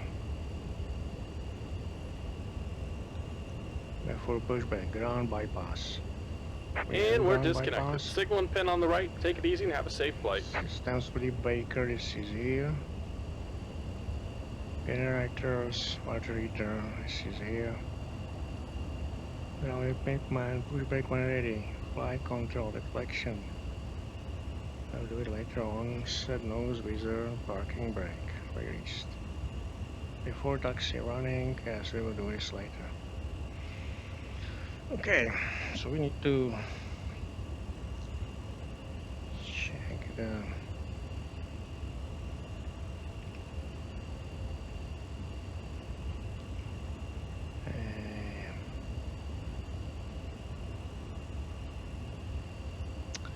yeah, this will hold us here.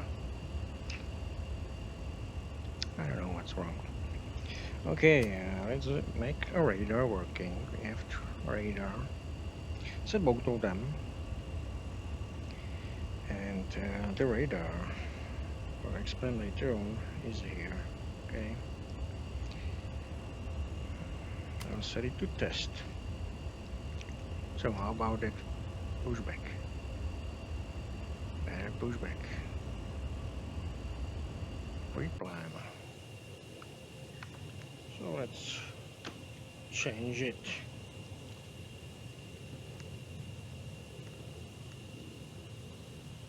All right, Captain. Got the directions. Let me know through the menu when you're ready. Yeah.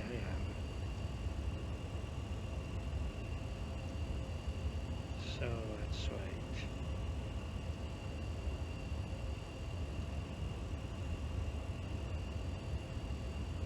Yeah.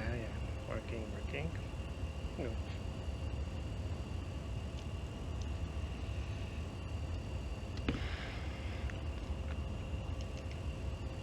Let's start from beginning. make start. Great news, Captain. Your tow's coming.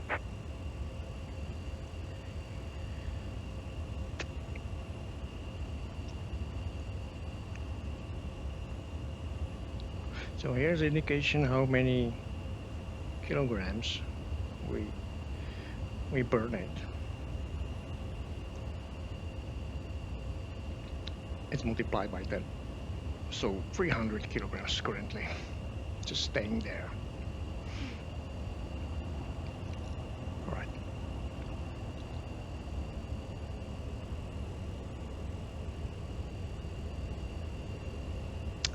If the wheel does not work, we will use Concorde FXP. I think there is another pushback, right?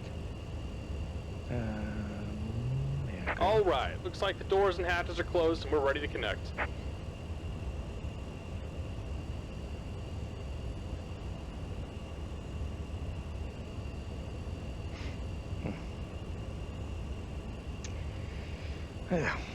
Let's try the second attempt. I have another very useful pair plugin. Live traffic using real traffic. You can see there is a lot of traffic around, including destinations, call sign, aircraft types. We are using Welcome aboard, Captain. Tow's connected, bypass pins inserted. Go and kill the parking brake when you're ready to go. so everyone is flying, taxi, taxi, taxi. All right. I'll use it later on. So let's try this one. Come on. Here comes go. the pushback. No, it doesn't work. Jesus. What's going on here?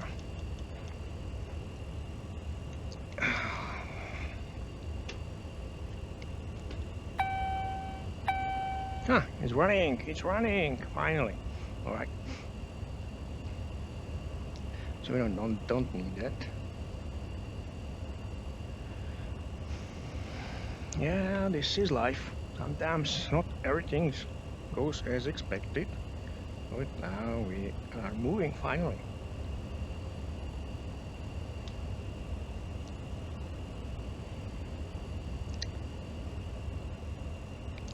Alright, we need some lights here. Hey, quit blinding me with your landing lights. Alright. Turn them off. Okay. He doesn't like lights in front of his eyes. You can set this on. Don't forget to latch this. And this is inverter needed for controls, because now we are at manual mode. It's very heavy. We need actuators for that, and they are here, so we can see them on. We can switch on the auto stabilization, which by Kalimata it should now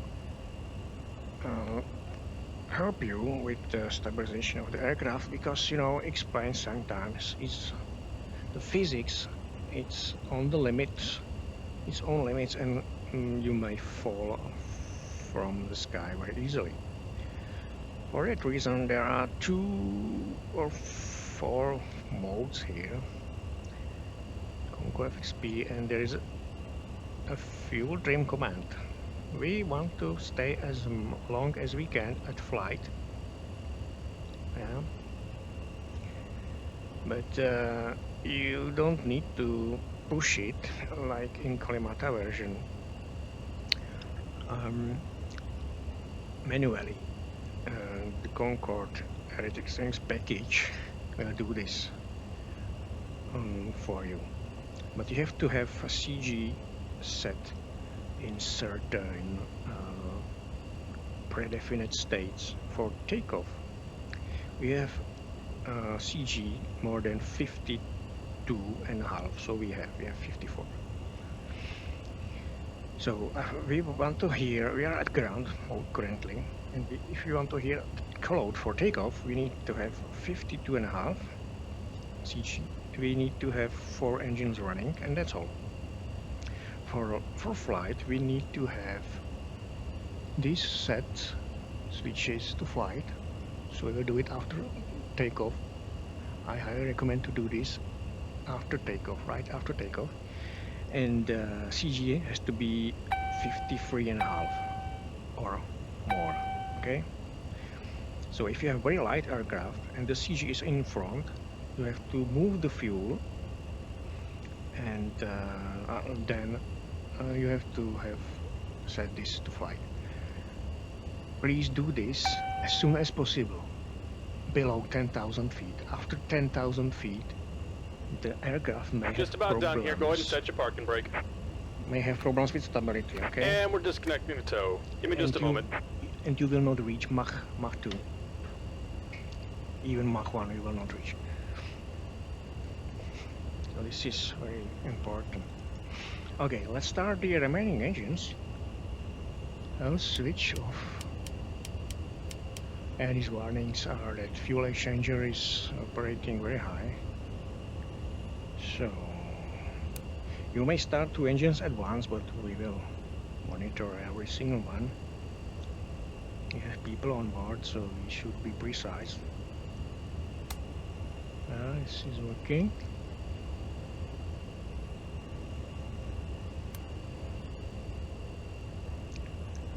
And we're disconnected. Signal and pin on the right. Take it easy and have a safe flight. Thank you, sir.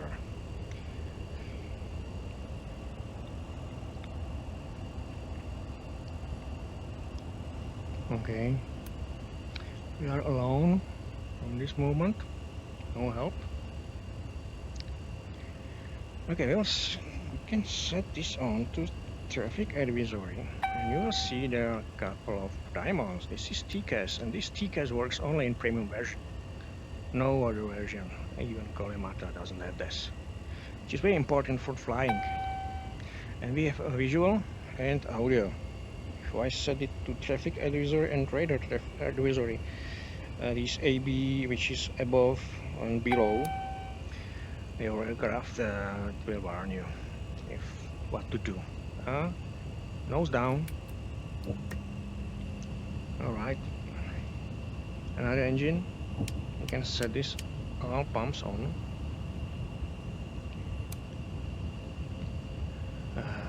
Get rid of warnings.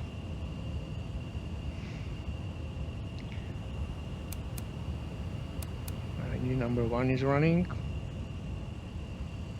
15. Auto ignition. I'll explain in this tutorial this part, and this part. Yeah, you're here? Takeoff.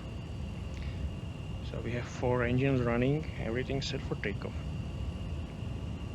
Okay, we can switch on the air intakes to automatic. Is it controlled by E-lint or processor? And we are in A, so let's take it here. This is not necessary, but there is an indicator here. A, B, they are connected, and if one's fail, it switch automatically to B. The outer marks are manual. So this is set. Recirculation valves. Ground idle is set, and we should set at least these 2 pumps to refill these tanks. I'll do it here. I'll expand later. We need more lights here. Alright.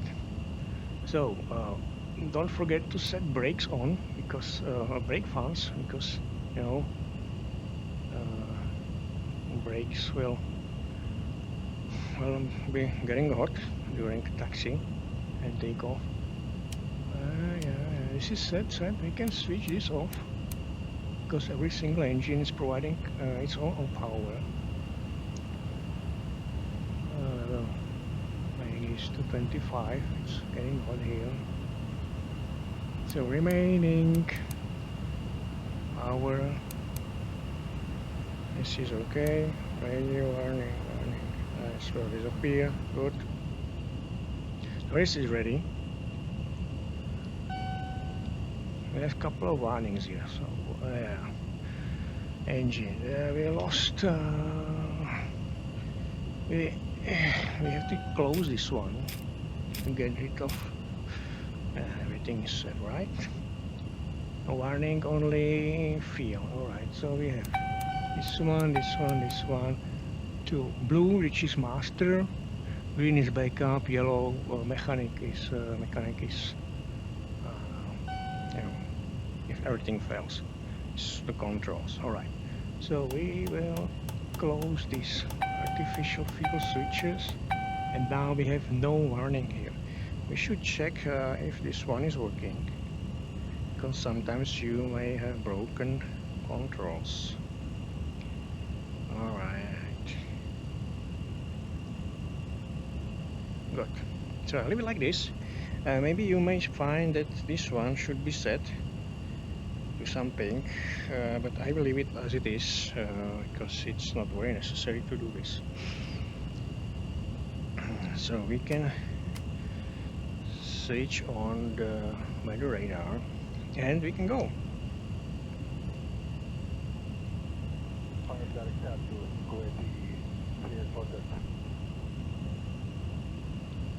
This is set, 5 degrees nose.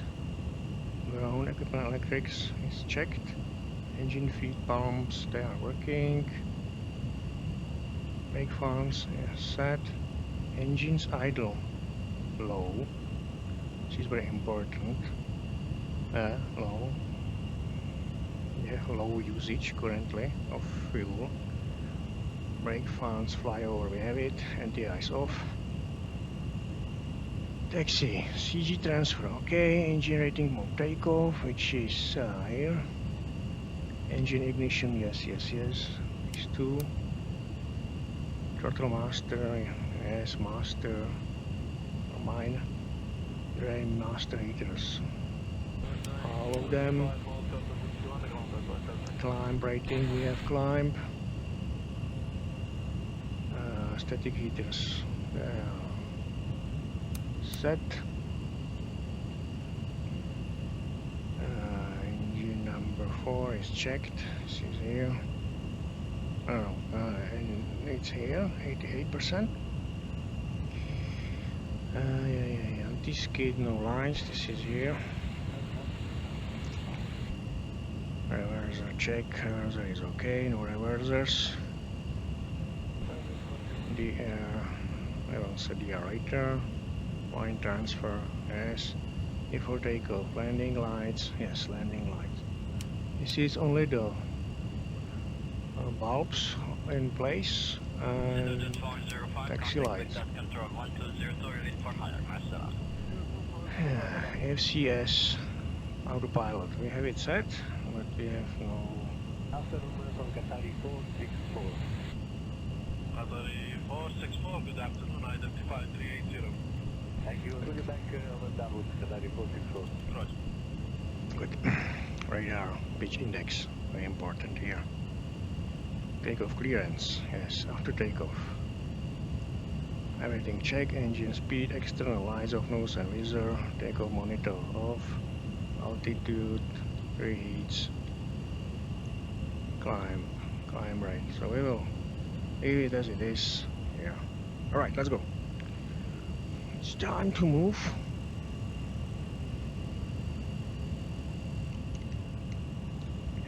You can check if you have pressure on your brakes. I can see you braking. Good. Turkish.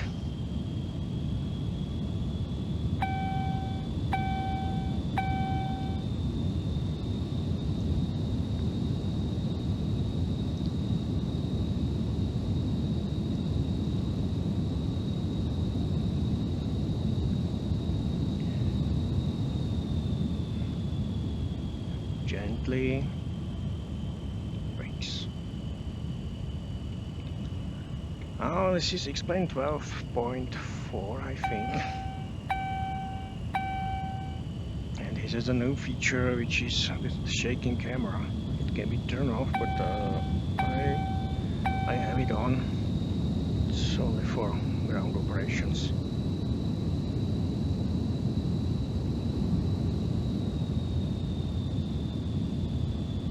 Come on, move.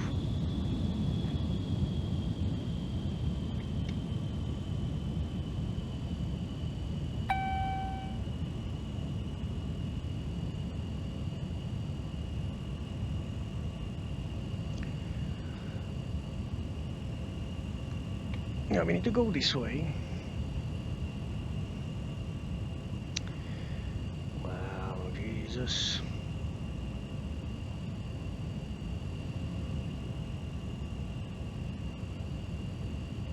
So what now?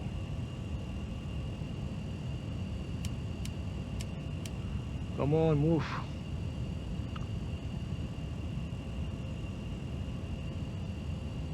Okay, don't waste any time.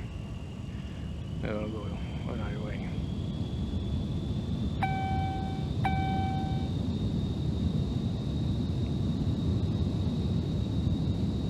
We have very small wings, so we can do this.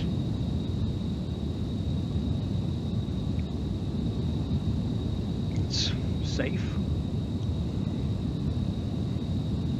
And watch the speed, it should not be more than 15. 50 knots is a limit for turn.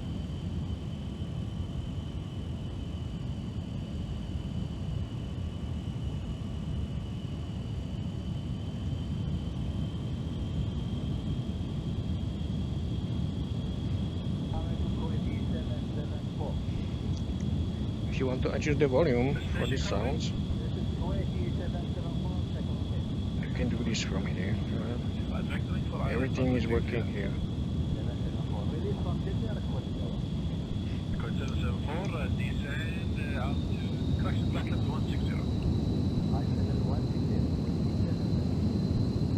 Now this is a part of international departures and arrivals. I mean from the different airliners, but most of the terminals are for Emirates only.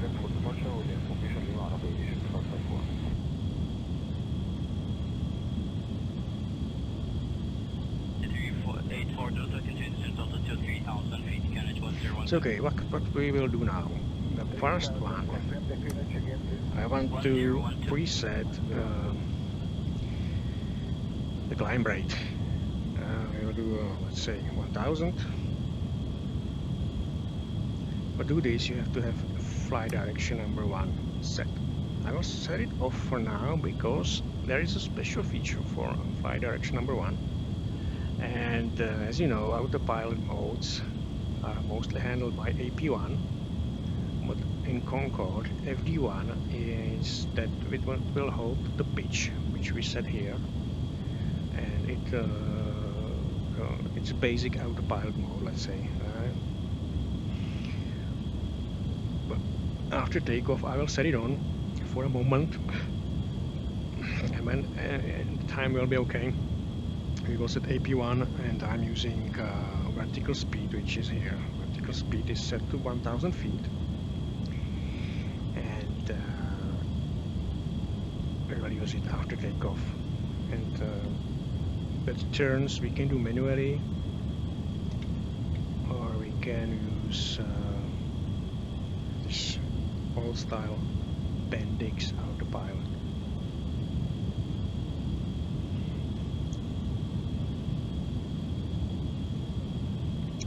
For turning the airplane left or right.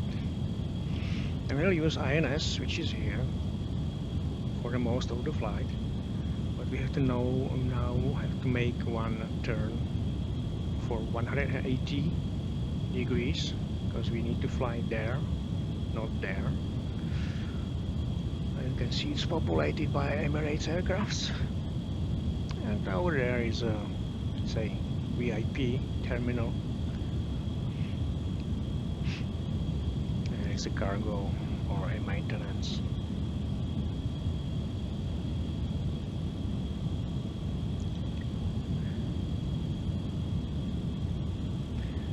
if you are flying very heavy,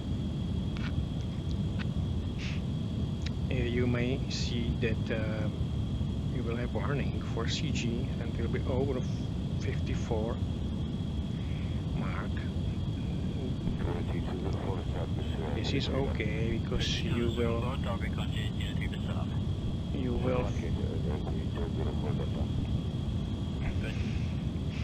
will burn a lot of fuel during takeoff, so it will disappear very soon.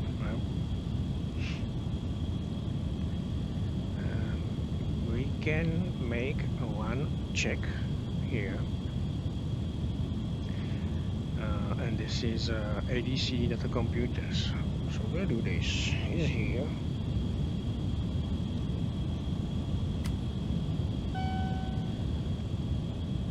And it's a part of internal tests of instruments when everything is set for flight. And you can see various switches or systems are checking.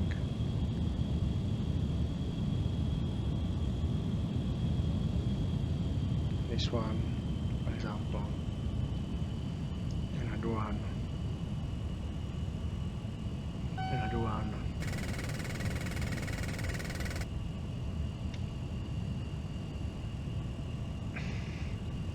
And it's blue, which is okay.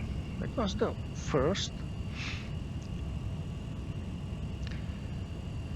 It was the first ADS computer, and there is a remaining of AP failure, but we can quickly fix it. And that means that there is no warning anymore, so everything is working well.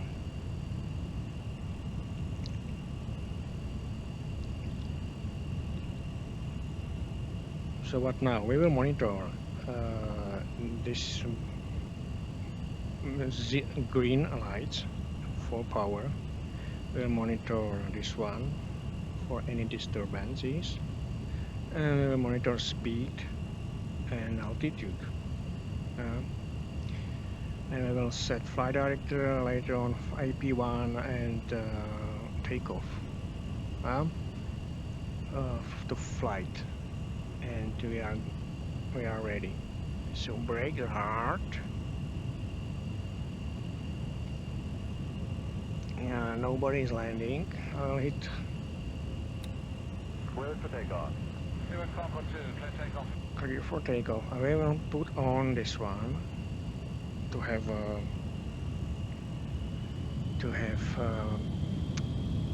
countdown, and we need to set on all 4 reheats.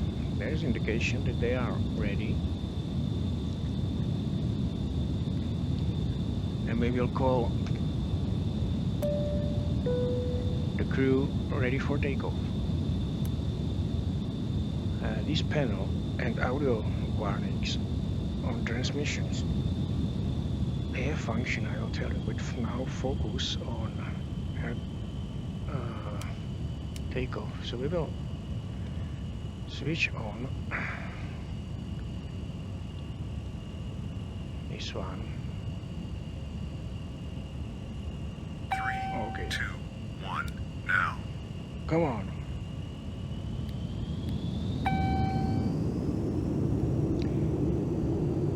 So speed is increasing. Still no green. We have landing lights for takeoff.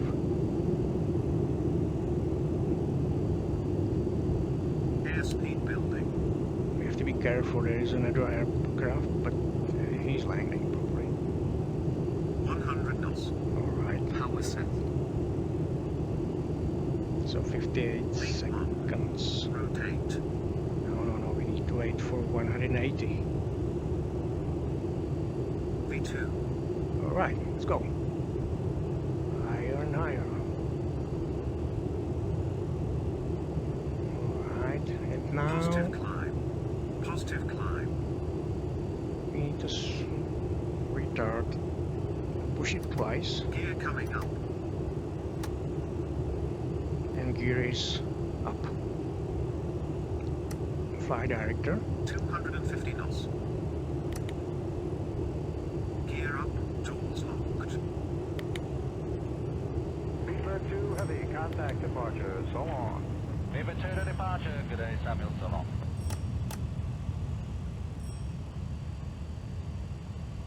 Okay, we need to go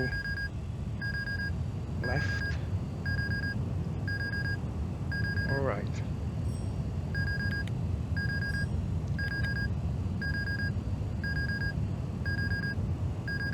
Okay, we can disengage this one.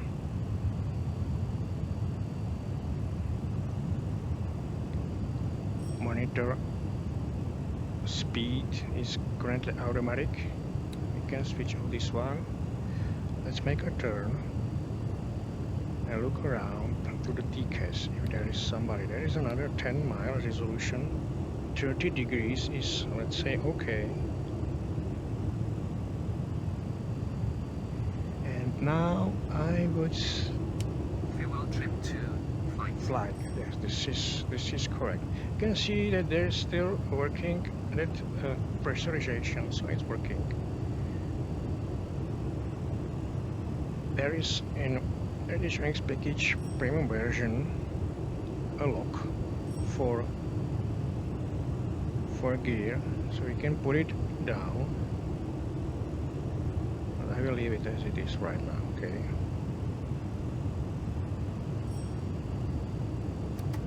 There you can see it's locked.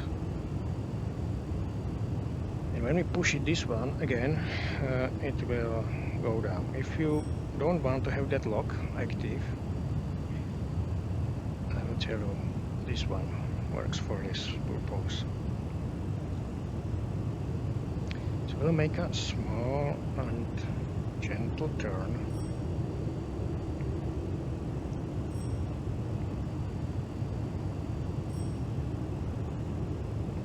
I will switch this one to INS because we want to see where is our course. And our course is this way.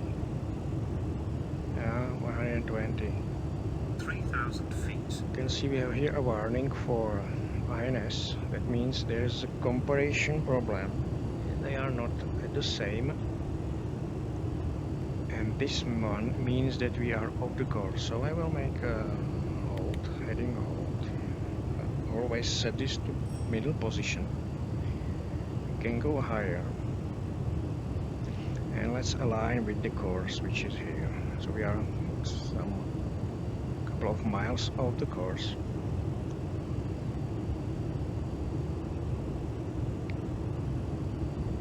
Alright, so we can switch this to move the nose up. And we don't need landing lights. So this is okay.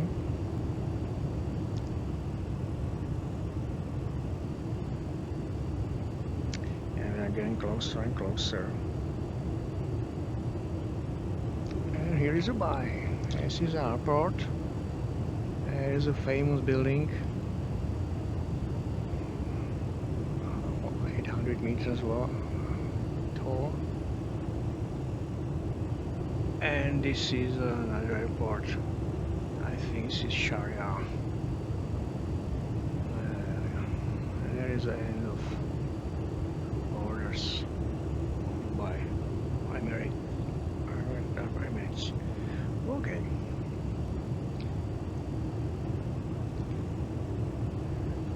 Now it's very important to set this one and this one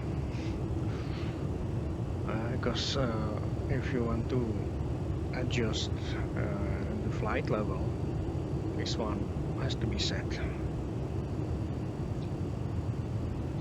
So, a 47, that's not correct.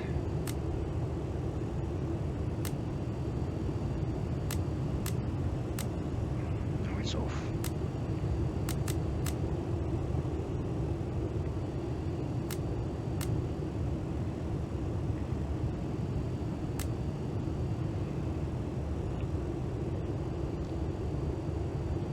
power. Power is 93%, which is okay. It should be below 95 for flight over.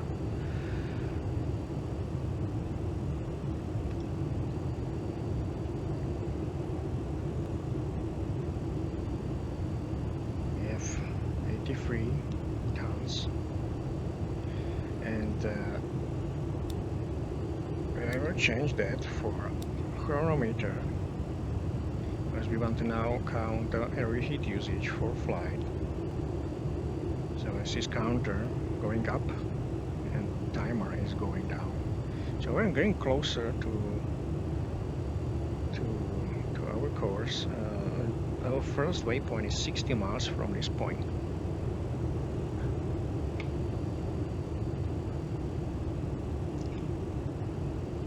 So I'll slow down. Slow down the climb rate, and we will fly faster. 10,000 feet. Let's do this. 370. Come on. Can rise up the nose and whizzer. Now it's perfect time. You can see it's still changing the climb rate. And now I will gently move the throttles, not throttles, controls forward.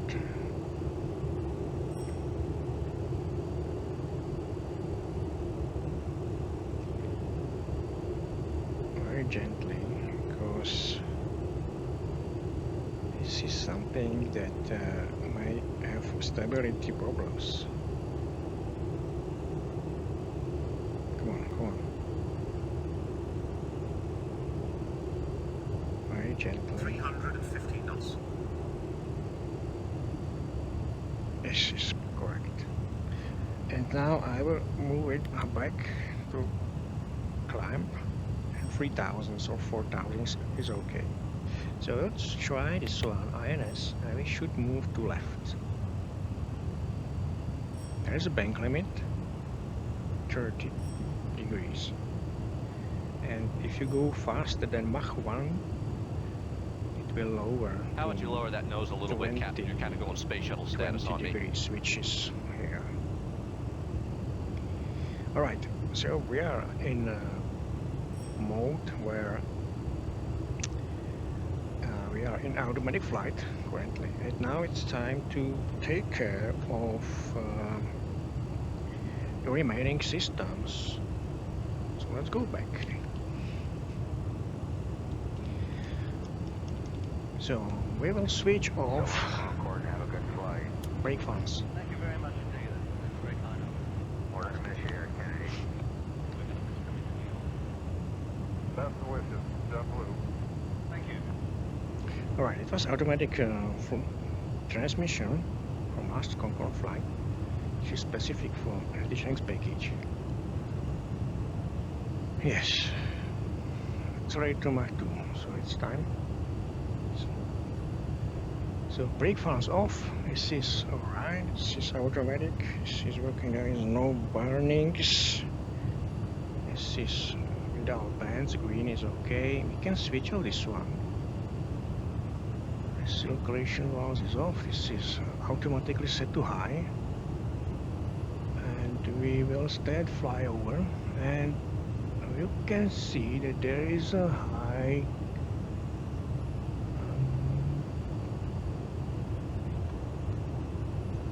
climb rate, and it's okay. It should be around 5. It's around 7 or 8. For some reason it's more than expected, but it's okay. So you can see that the climb is steady at 0, so we have pressurized cabin more than 5,000.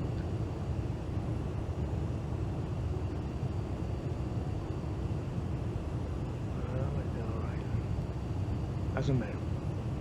If you want to lower it, for example to 5, you can do this. For example, like this. I can lower it a bit.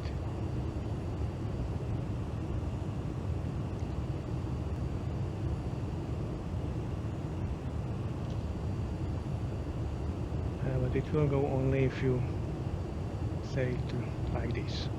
So let's adjust it a bit. This is working well, temperature is okay, everything is okay. I should set this to normal or auto, which is this is backup generator. Everything fails, if you lose many generators, this one will take over. Alright, you can check if there is some information. Read some capable data, yes. Fly direct pitch, which indicate that we put on the pitch 21 degrees. Bye bye Emirates. Yeah. Let's start with this radar. There are a couple of modes. One of was a test. There is a VXA, Whiskey XA, which is weather, but there is, there's nothing to monitor currently. But there is a ground proximity, and you have to put this one to system 2 and lower the tilt of the antenna down to 5 degrees. Now we will see nothing because the resolution is very low, 10, 20 miles, 40 miles. Okay, so the green one is this length. This is specific for avionics package from basic version to the premium version, not in Kalimata version. Yeah, we have problems with CG, so we have to move the fuel, and we have problems with airflow. So we'll put on more fans, and we will transfer some fuel. Okay, so we'll use automatic mode currently. So we have to set this one. We need to have this one to 4. Where is it? Where is the counter? Leave it to 111, and that one we need to have. We can leave it. So now I will put this one to, and we will set it to auto, and it will move back. Is it working? Yes. This is automatic transfer, so we don't care for this for now. We are at 29,000 feet, but we will soon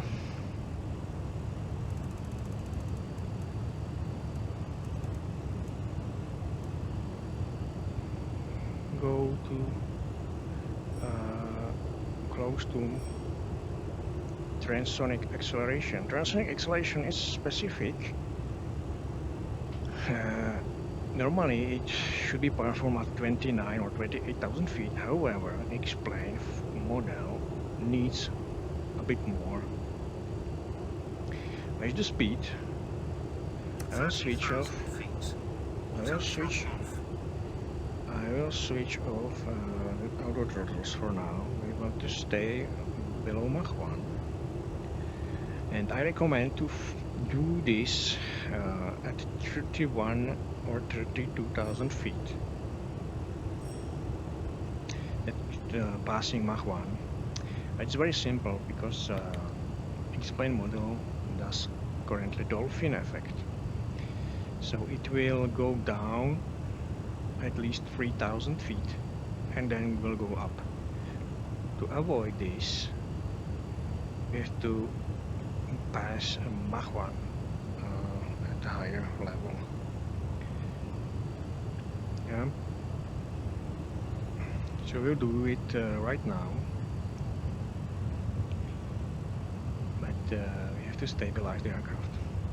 We have 130 miles left on X-ray range, so we can do this right now. It's good time. Let's wait. Yeah, there is one problem. We have not. We have. Right.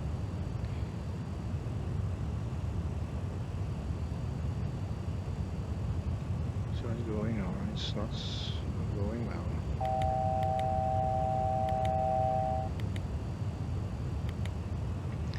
Okay, I'll change the target to 54,000 feet.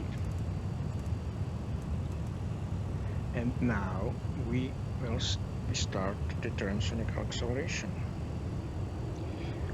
First we have to change that to normal, and now put the reach. We'll set this on as a counter, and you can see two engines producing power is not enough, so we will put on all four.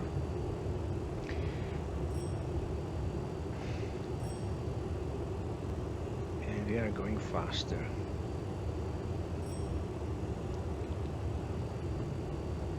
Mach 1 passed. Alright, then now watch the speed and must increase at all times. So I will put this a little higher, for example 800 feet. So it's increasing, that's good, but we need to climb, not decrease.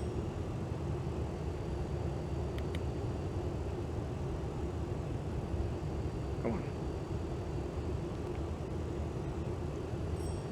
Slowly increasing, slowly.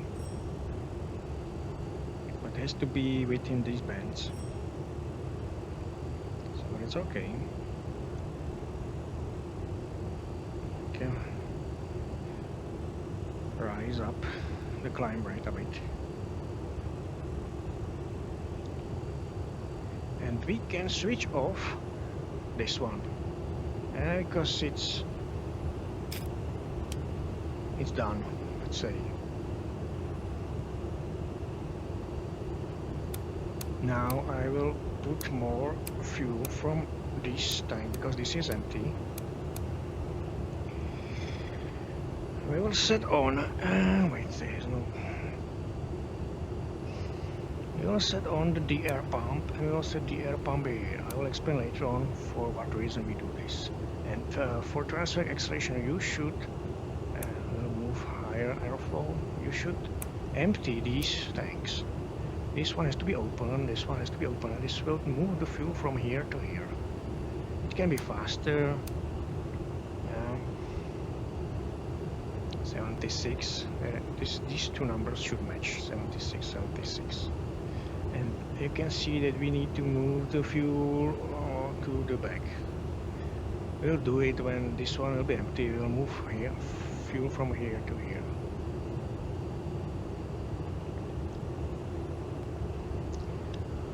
And we can do this automatically. So I'll move this one. Why? Yeah.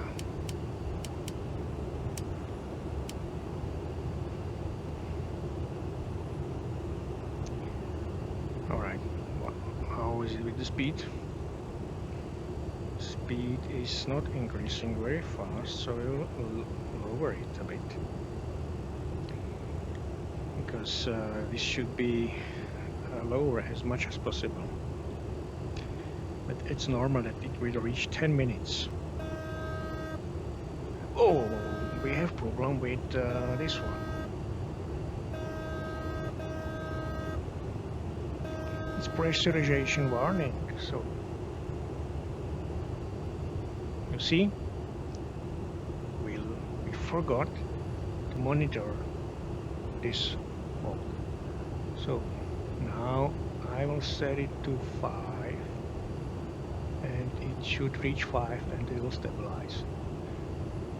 If you see that warning, you should start using this mask. Alright, this is working well. And this is empty. Yes. Alright. And now let's put on the automatic. Again, to back.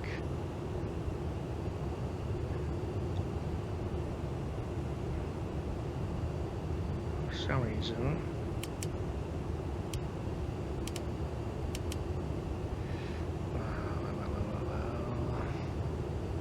Yes. No, it's not working. Let's change the quantity. It's working.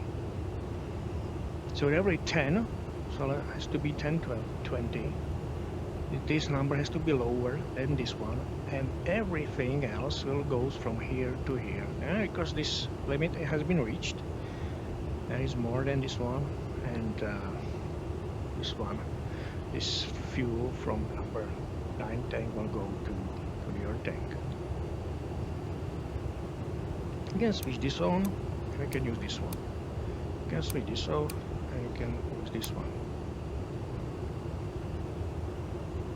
I don't recommend to have all fuel pumps on, only that you need, really. I will explain later on. So when this one will be empty, this one will take over and will fill the remaining tanks, because we need to push the CG lower. However, temperatures are okay. We are still very slow.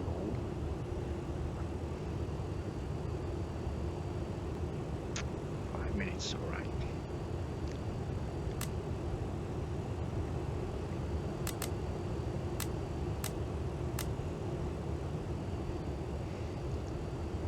There is no traffic around. Temperatures are okay, no warnings. And this one has to be set. There is a warning. And this is okay.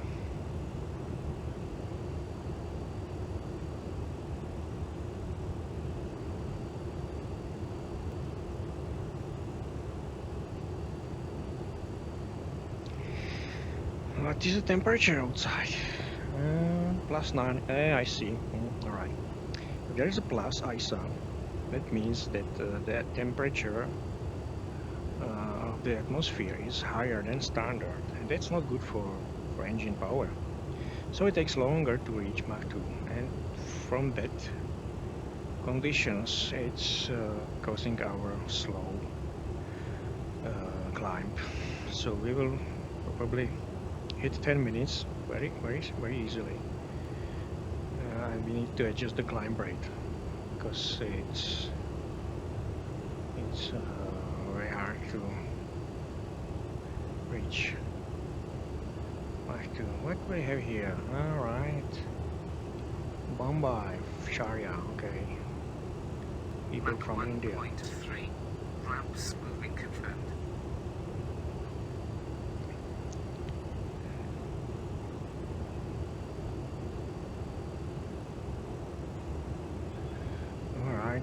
The speed is finally increasing, as it should be. This is the good rate, but it will take time to reach. 65 is okay for such kind of distance. So we have 3 tons left.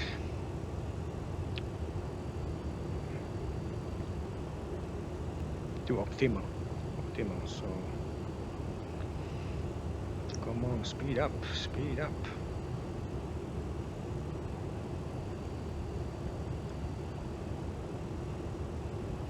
All right, we can switch off these. Seabird Concorde 2, descend platform 11. Hey, what's going on? Level 110, Seabird Concorde 2.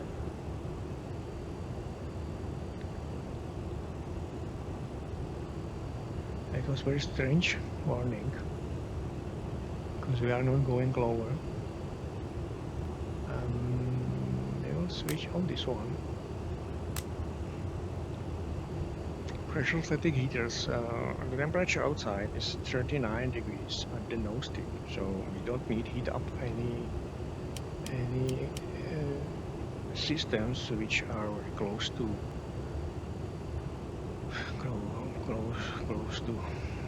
body, airplane body, so it's all right. 9 minutes, all right. It'll be our turn. 40,000 feet. And yeah, this is set, so we have 5. It's okay. And how about this one? Still transferring the fuel. We will leave it at 59 is our target. Okay, 59.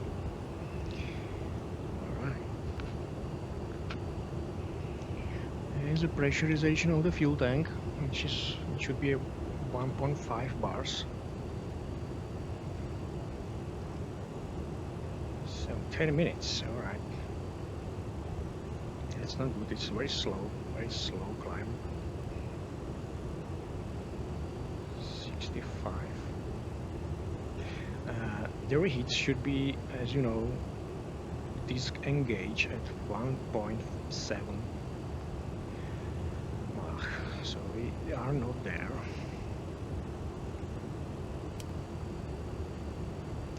So we perform very slow climb.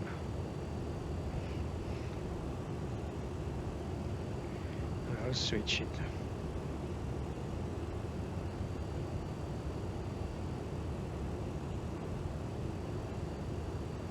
Now it's a good time to switch it. I will switch reheats right now because Reheat counter over 12 minutes. alright, let's switch off 2 of them and wait if there is an increase of speed. Yes, I will switch it off. We need to save fuel and the speed is okay, so we can leave it. 10:48 minutes, it's a lot. But now the temperature is okay. 0.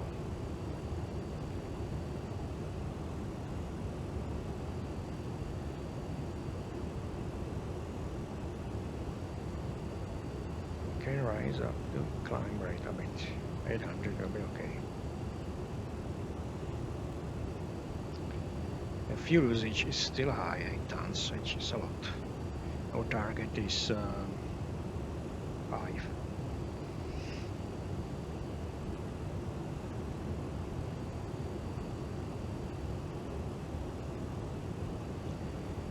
Alright, we don't have to forget the reprogram the avionics units, but we still have time. We have 9 waypoints.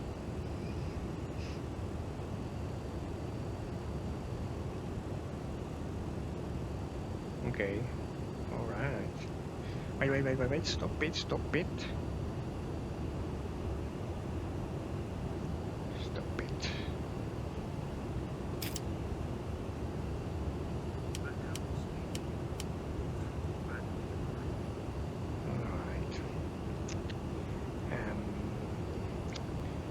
We will change manually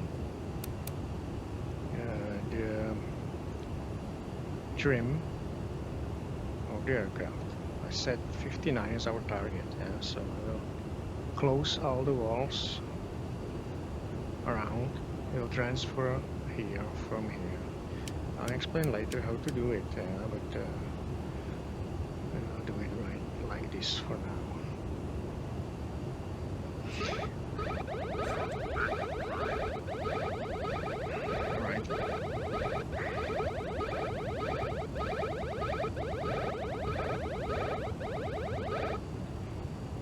Our speed is too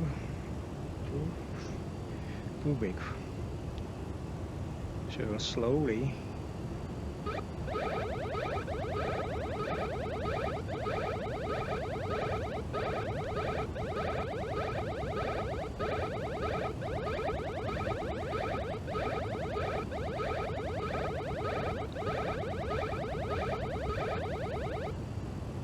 increase and decrease the throttles. You may use max climb, max cruise, but we will do it when we reach the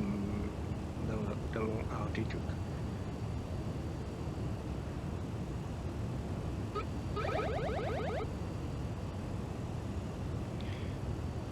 The only way we need to have a stable speed increase, so we have it.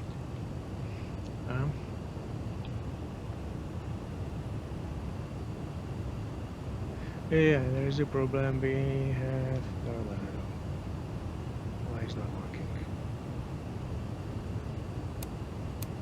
Alright, there is some kind of automatic mode.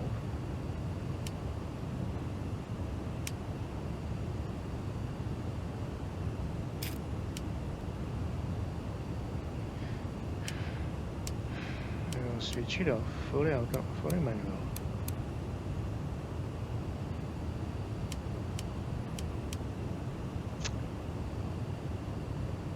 Yeah, you have to be sure that this is really set to middle position. And I recommend this configuration for flight. Left one feeding this tank, and this tank, or this one feeding this tank. Same here. Do not put all pumps on, doesn't make sense. It may ruin some counters here. So we have 63 tons to our destination. So we will make a simple calculation. If we have 5 tons, which is 5, 10, 20 tons per hour, we have 20, 40, 60, we have 3 hours for flight. We have 3,000 miles left. That means we are flying 1.2 thousand kilometers, which means per hour we can do this below 3 hours, so we have enough fuel for reaching destination. So you can fly faster. And you can see as usage fuel is usually high, but we still have now space for it. Yeah, if you want to see a radar more than 40, do it from this side. This is 80 and 160. You'll probably see nothing because we are too far. 50,000 feet. Well, this one. Yeah, there is a remaining of the Oman. There is Oman. And no aircrafts around.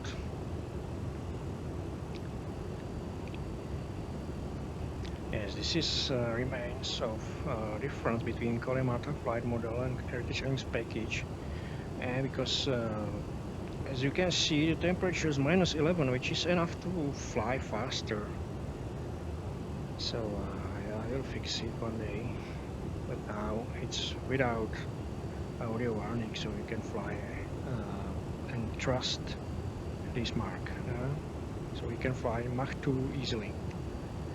If you fly with such conditions with Kalimata version or basic version, you will not reach Mach 2. But the temperature is okay. You can do this. Alright.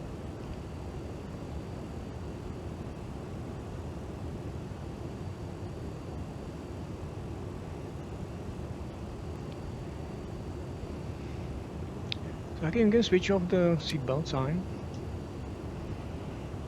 and we can instruct the stewards. Crew, you can serve the food.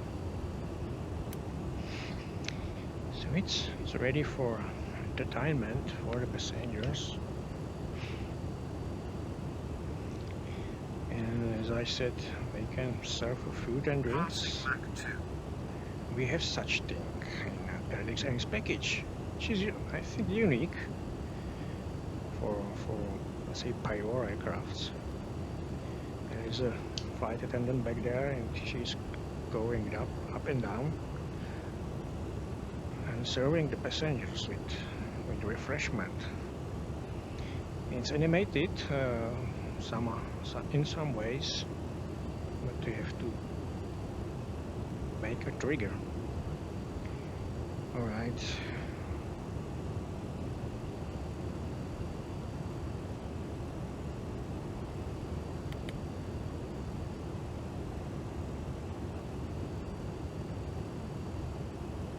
So it will stay at 54,000 feet.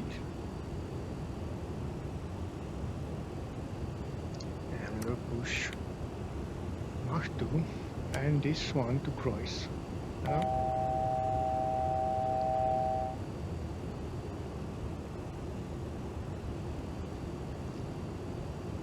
Okay. Yeah, I have to stop this. CG is not good. Again, forgot to do this. So let's make another way to the other side.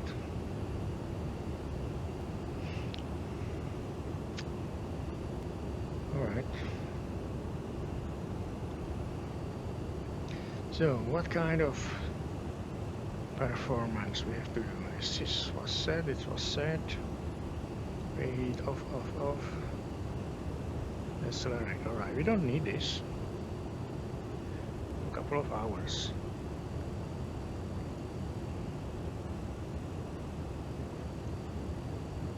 We'll stay at 54,000 feet, 5.5 tons per hour per engine. Alright, so we will start with something which is not very important for our flight, but I will do this, okay.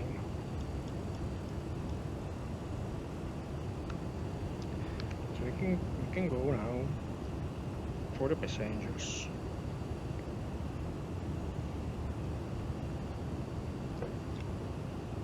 Alright.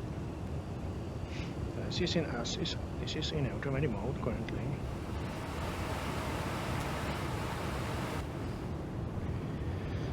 So what we have here? We have here this one. Entertainment. Ladies and gentlemen, the main cabin. We will be There is a starting our volume. meal service very shortly. We do have two selections of entrees. We have a penne pasta with a cheese and tomato sauce. The other selection is chicken with vegetables and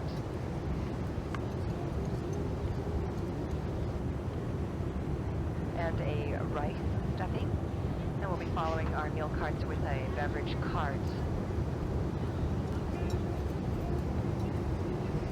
And we do ask that if you're eating, as a courtesy to those behind you, if you could bring your seat back up just to let those behind you a little more room to enjoy. Thank you. May I have one Fanta, please? Thank you. So this is our flight attendant. She goes back and forth over the cabin. She does that within 15 minutes around, right? Alright. And there is a handle, and you may do this manually. Or when she disappears, because that switch, that entertainment on, if you switch it, these two ladies, they are lazy. If you switch that off, she will disappear, and this card will stay at the position where it has been left. So you should, before landing, push it back to that position over there.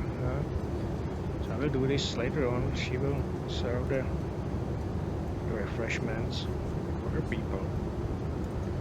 And when we finish, you have to push it to the end position. You can leave it, but it's up to you. For the safety, it should be locked. So this is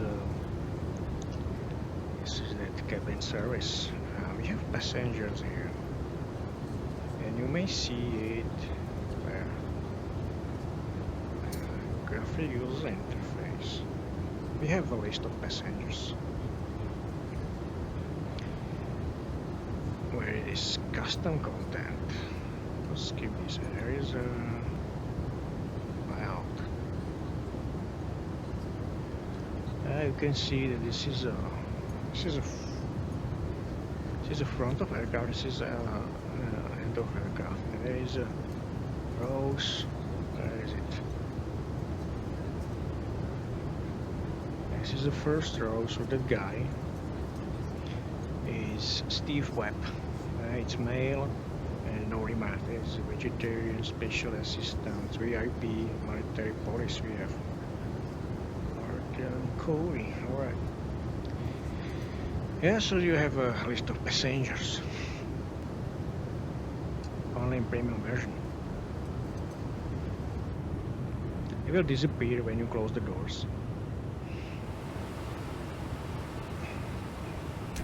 Okay, we have no... It's suspicious, but it's okay. This one is okay too. okay. Alright. There is one.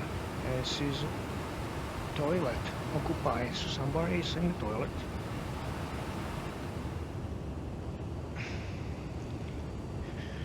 And the remaining is another one, which is okay. I don't see any problems here, but alright. So we are at 40,000 feet. Wow, this is too fast again. Okay, we can leave it as it is. And we later move the fuel from here to here, okay. If we are stable, we don't need to use the air pump. Alright. Okay, now let's focus on the instruments here. So, we will start with the instruments which are on the co-pilot side, or pilot side, sorry.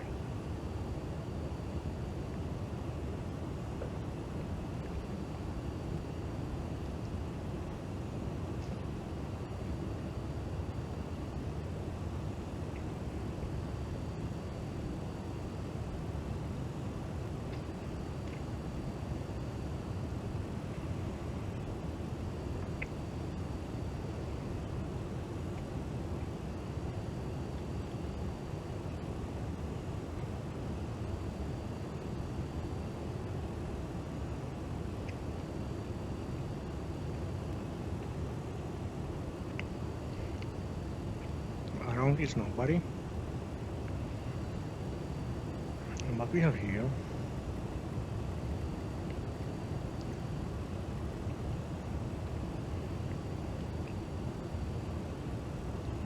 there is a loudspeaker. As I said, this is handled by these volumes, and it goes with extra audio warning.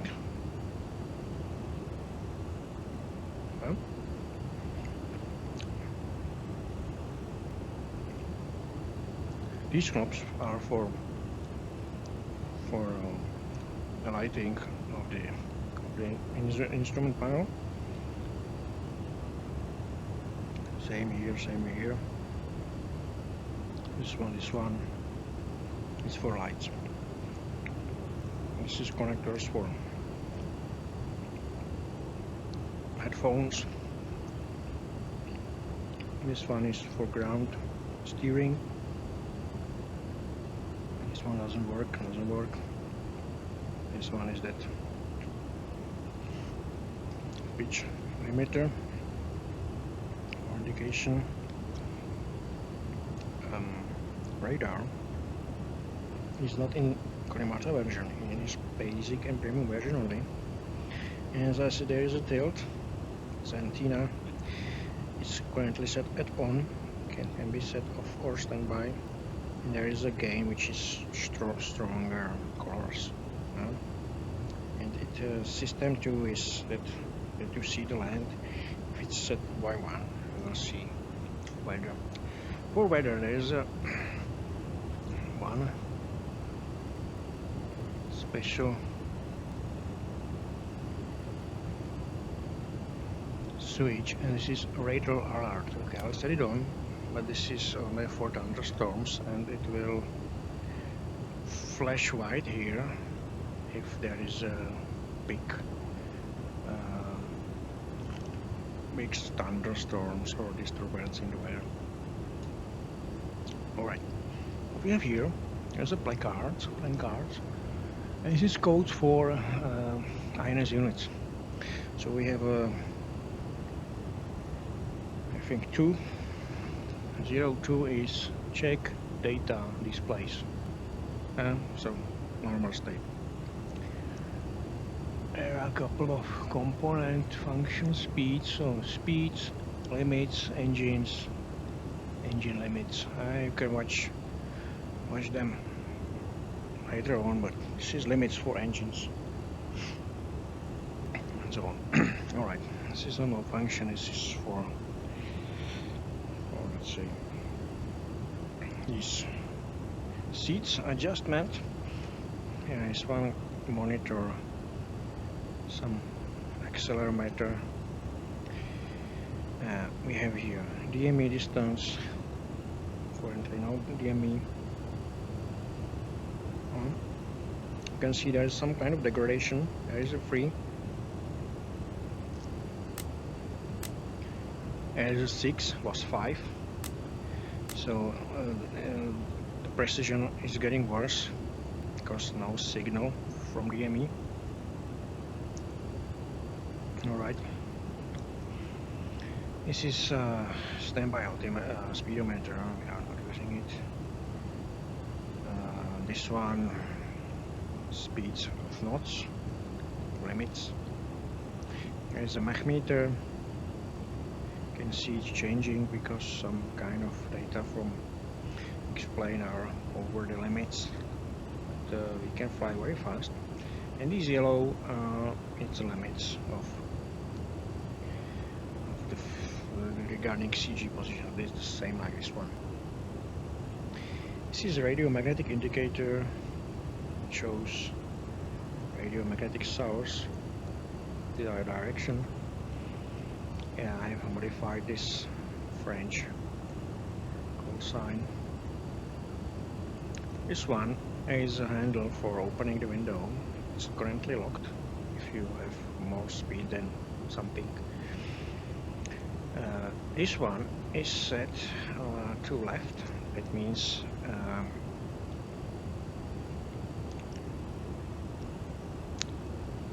that INS number 1 is providing pilot instruments and so on. If I will set this one, so that means INS number 2 will provide data for these instruments. It's connected to this part except number 1 because it's attitude of INS. It's a special mode. We don't use it. Okay. So it's connected to this part, and if you switch this on for number 2, this one will switch to number 1. Alright, here is a terrain radar which comes up when you are close to some mountain. But you have to have visor like this or normal. If in these positions the terrain warning is not working because it's expected that you will try to land and you know what you are doing. But the terrain warning is if you are in approach and there is a big bad visibility and so on. You will see it, of course, in radar. If you have it on master CG warning, this is auto bands. Tire is not tired, but if your wheels have puncture. As an autopilot warning, auto throttle warning. This is a landing system. I will tell you how it works. This is ILS signal, and it shows you that you are out of ILS signal if you are above this ILS signal or below ILS signal. Okay. And this is currently improved in premium version. In basic version, it doesn't work. And there is 4 items. I'm not sure if this is possible to see. Yeah, it is. Okay, DH is decision height, so that means we will set it to 500, for example. And when we reach it, it will horn, will make an audio alarm. There is another one, F, it's flare, so it's auto land. If you have auto land on, the flare will show you that you reach the phase of flare. So this is the final phase of autoland, and there is a land 1, land, it's land 2 and land 3. There are 2 autopilot modes or autoland modes in RTX Linux package, only in premium version.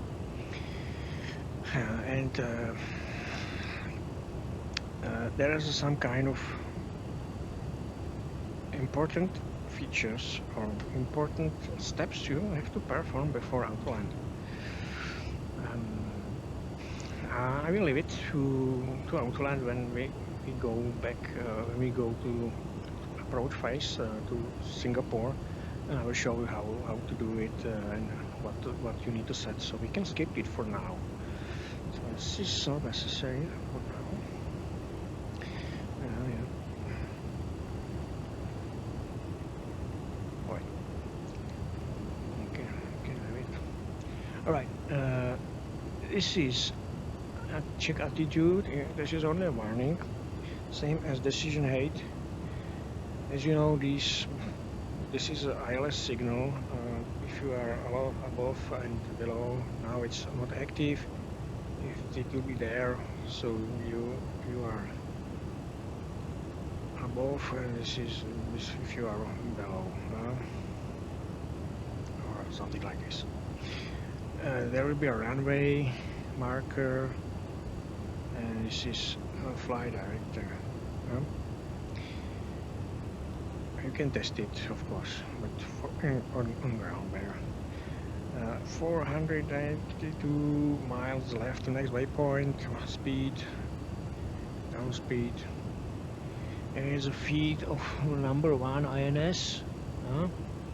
We are in heading mode. This compromise with this one. We are in heading. Now it's track. This is for manual mode. And true, it is we are heading true north.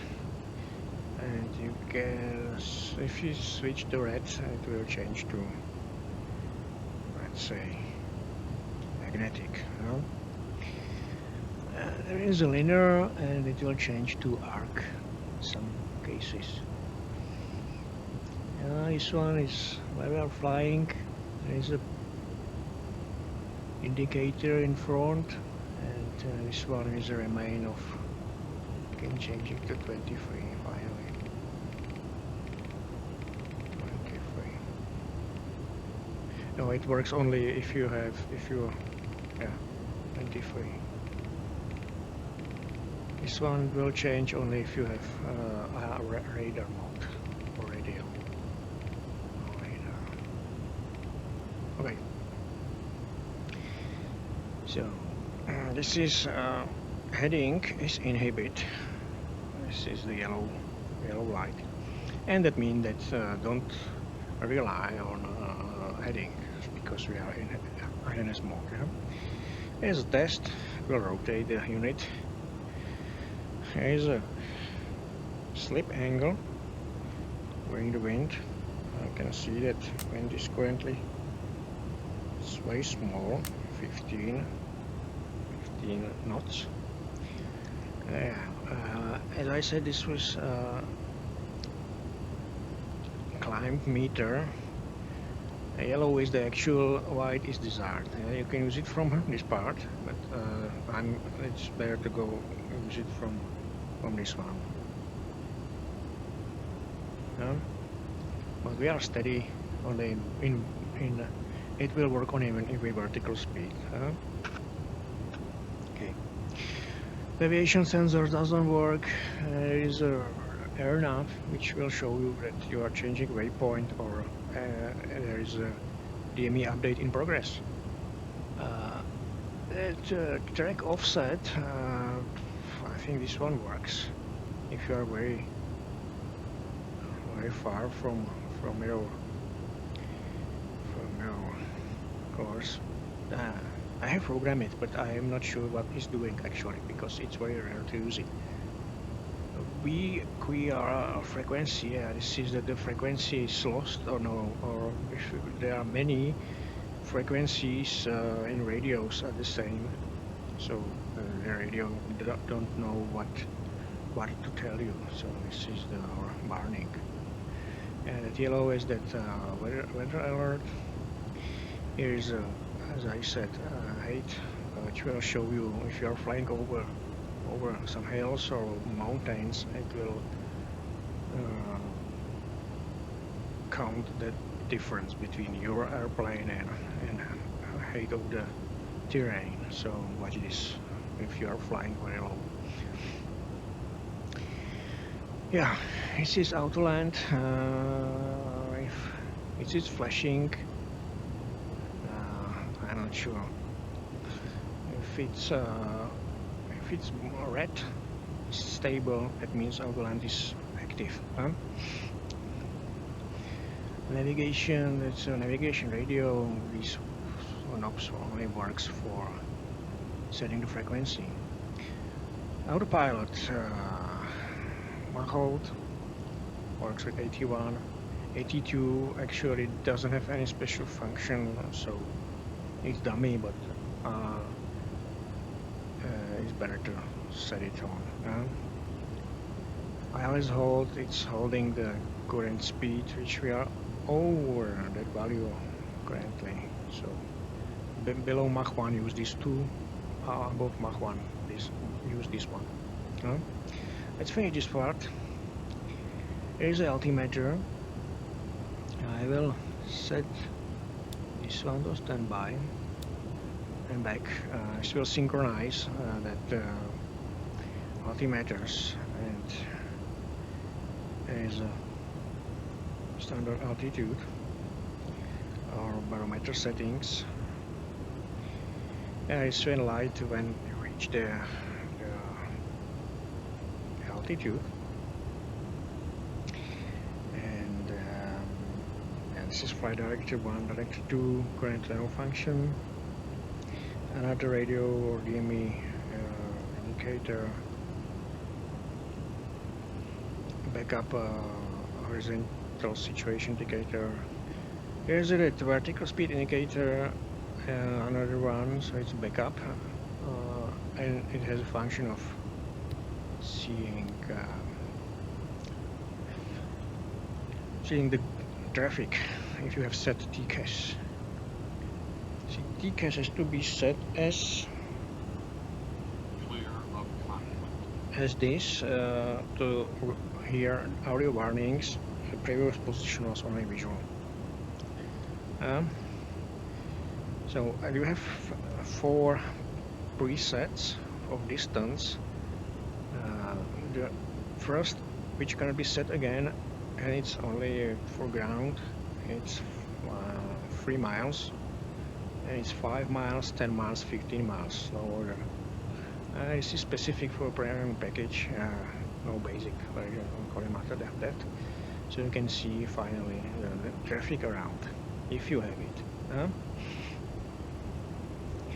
Alright, there are a couple of modes here. There's a CTI, which is extra power from reheats, and you have to set these piano buttons way up, all the way up. And there is a limit here. I think it's 1 minute, because you can damage the engines, and it reach 1.8%, so it's a lot. You have 100 here, and it's used only for, I don't know, very specific situations. For example, at very hot airports, for example Mexico and so on, if you need full power, maximum power of the aircraft, but only for takeoff. Flyover, it's indicate these settings. Climb, same here, this one. And now we are at, what is it, flight? Cruise. We are at cruise. We are at cruise. Oh, alright. We're at cruise. What else is here? Yes, this is the CG indicator. I will go this way. I'll sit down. Wait.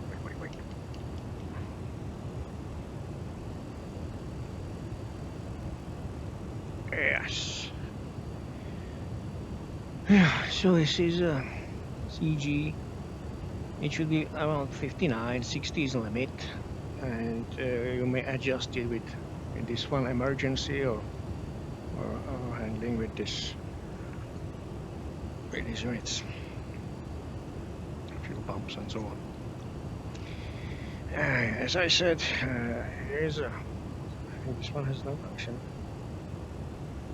This is a dimmer for clocks. We have 3 clocks, 1, 4, 2, 3. Every single one has the same functions except of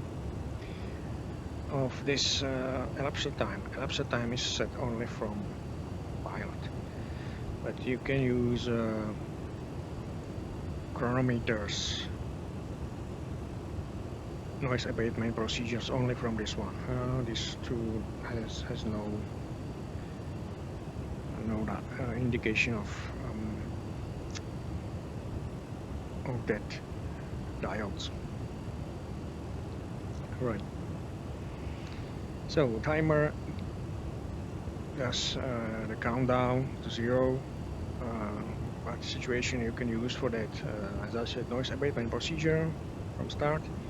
Count down when to what time to switch it off, or I'm using it for other procedures when I'm losing fuel. For example, if there is a 1 hour left to empty the fuel tanks, I will set it on and monitor it. Chronometer is counting that usually heat usage. So we have 11. Now we don't need that counter currently, but we can reset it by pushing that button more than 3 seconds. It will disappear. We can use it, or we can use this one or this one. It's the same function. This is the current time, Zulu time, elapsed time, and there is a hold. It works only for timer. Only for timer. Okay.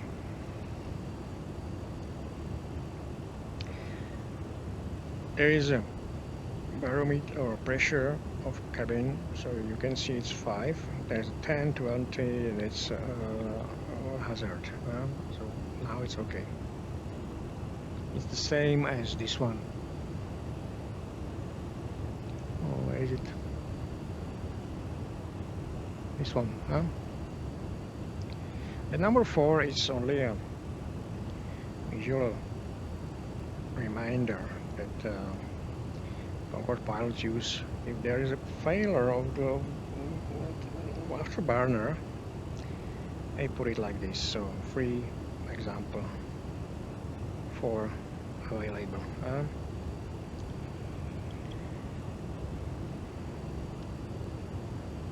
This is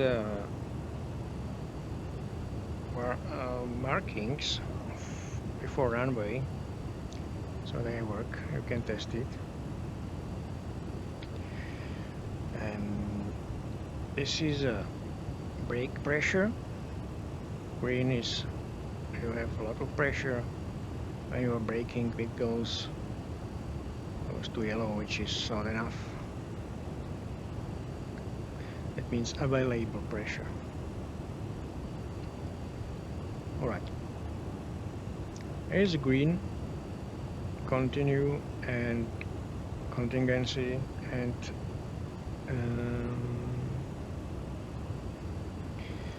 well, this is a reverse. It's configuration actually. So green is during takeoff with takeoff monitor on. You can see this configuration during landing when you have reversers on, or they just buckets of engines are changing. So configuration, that means something is not correct. It should be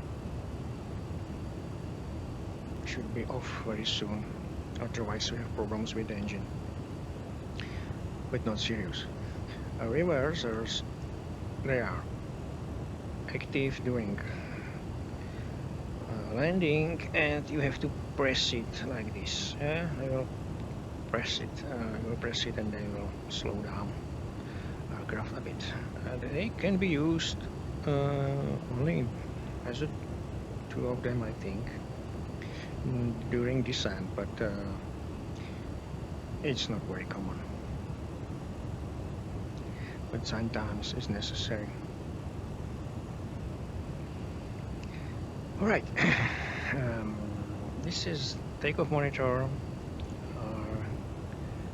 used for before takeoff. After that, switch it off. This is lighting of the autopilot. We have 51,000 tons, so we are in the middle. It's time to go higher, so we can move to 56,000 feet. I'll switch this on. It's not normal that we will fly Mach 2 at 60,000 feet for a long time, so you have to lose weight. And it depends on the temperature, which is minus 19, which is very favorable for us. Minus 19 is good for engines, plus 19 is bad for engines. So you may sometimes not reach Mach 2, 195 probably yes. There is some difference.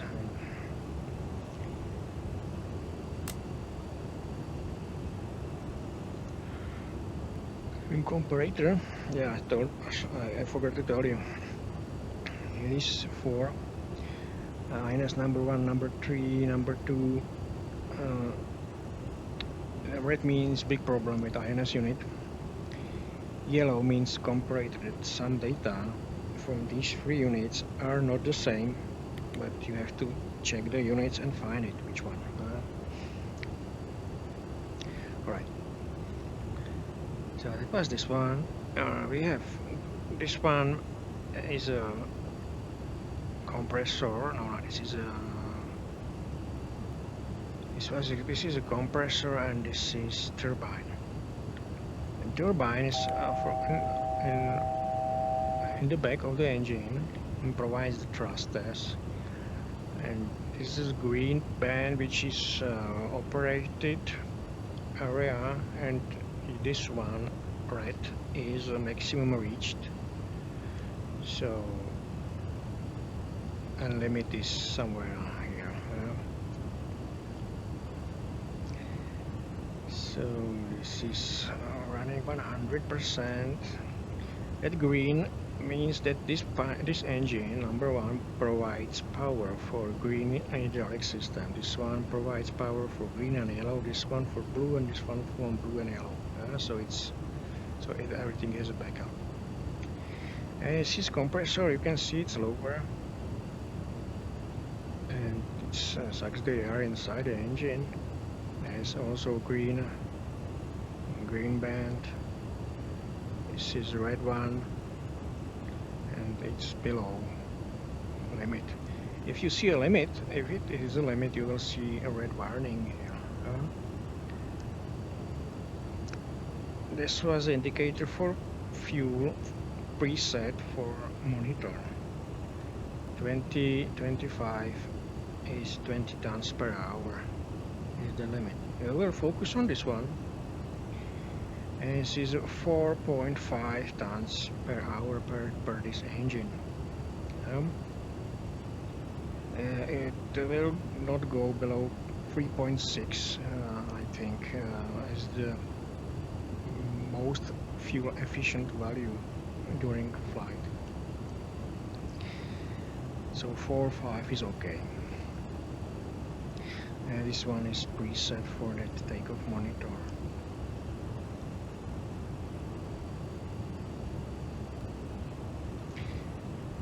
This is exhaust temperature 500. Normally it's 200 and something at the ground. Can reach up to 700 with the heat.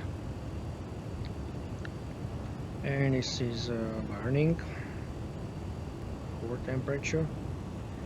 This is reheat active or armed, and this yellow is white mark is that afterburners are possible to use. In the other band it's not, because it's not good configuration.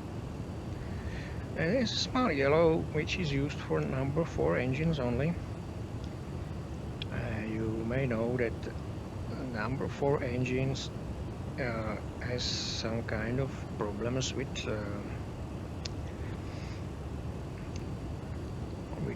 vibrations, and it's caused by vortex effect on the engine during ground, and it lasts only up to 80 knots.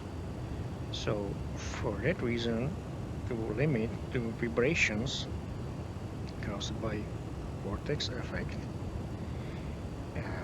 there are some kind of switches to limit the engine performance to 88% up to 80 miles per hour, or 80 knots.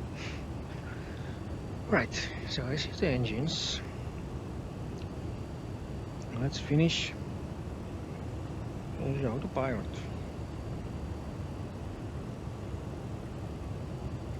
But before I do this, I will make a short break here.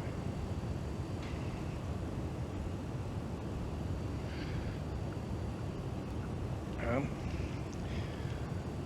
will try the toilet. It's occupied. Bye.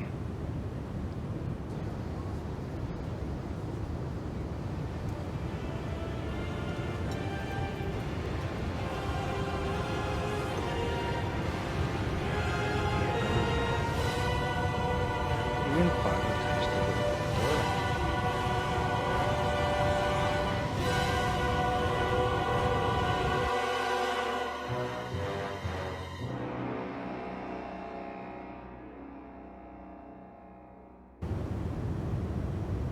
Alright.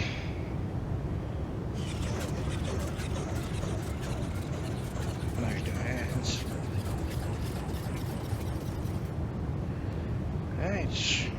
It's empty. But let's back to cockpit. Alright. There is flight attendant over there. Alright.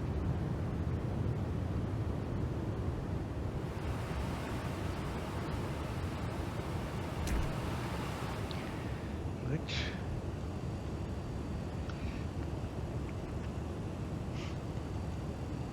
You can see something's changing. Probably waypoint. Alright.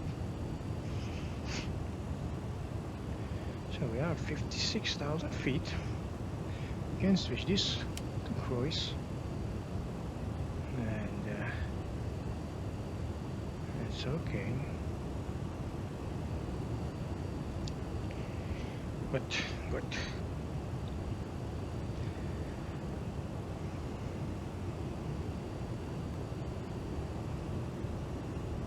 So we have here empty one tank. Let's switch this on.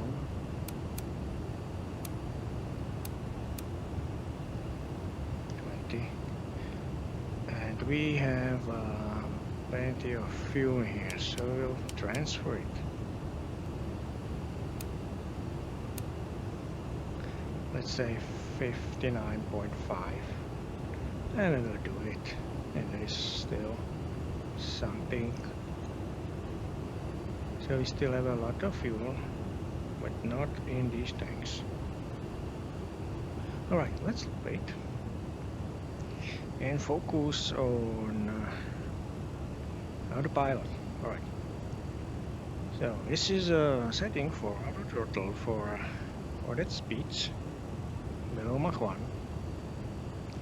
And probably will use 3 times it for limit for takeoff 250 below Mach 1 stable, and for landing 180 or something. There's an INS mode which works only if you have flight plan. If it's flashing, it's not available or there is a problem. Big beam is a landing mode, or after landing mode, or after go around mode. It will hold the signal for ILS, which is currently behind you. So if you overfly the airport, big beam will hold the same direction. Useful only if there is a low visibility and you have a lot of work and you need to stay in line with the runway, even if you are above it. Okay, track and heading. Track and heading is a lateral mode, which is similar like INS or heading mode. So track you can change it currently with this one.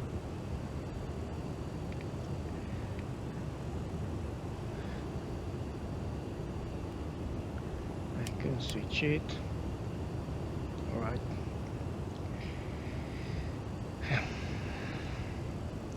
VOR localizer prime. This is used for if you want to follow the vector to the beacon or ILS signal localizer to the airport. I recommend to do it when you are perfectly aligned to that beacon or airport. Doing it is 20-30 degrees from turn. It's not a good idea. Heading hold, as I said, is holding. Autoland. Currently, this one has nothing in RTX package. However, I mean in premium version. In basic version, if you have set autoland by Kalimata, this is the autoland button. But it's not true in real aircraft. It has no function. It's only a label.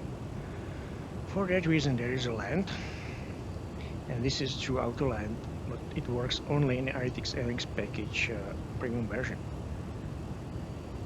So if you want to have autoland in premium version of RTX package, use this one. In other situation, use this one. Or if you have set in premium version default autoland by Kalimata, use this one. But this one is RTX package autoland. Okay. Conditions apply later on. Pitch hold. Pitch hold is holding the angle or pitch of the aircraft. Mach hold is the same as this one, I think. Glide is similar, and it has to be used before autoland and in combination with VOR and localizer.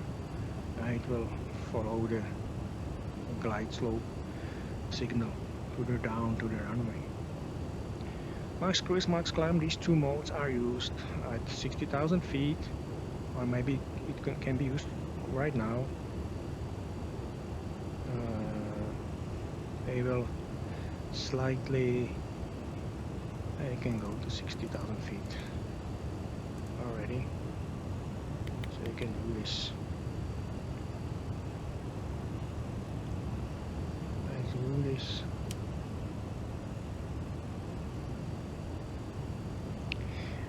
They will hold the 6,000 feet.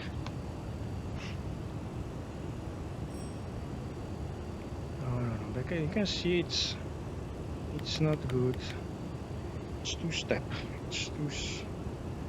We don't want to. So I'm using this one. Better. This is better. Max climb is good if you want to hold 60,000 feet. In other situations, it's not very reliable. It's not very good.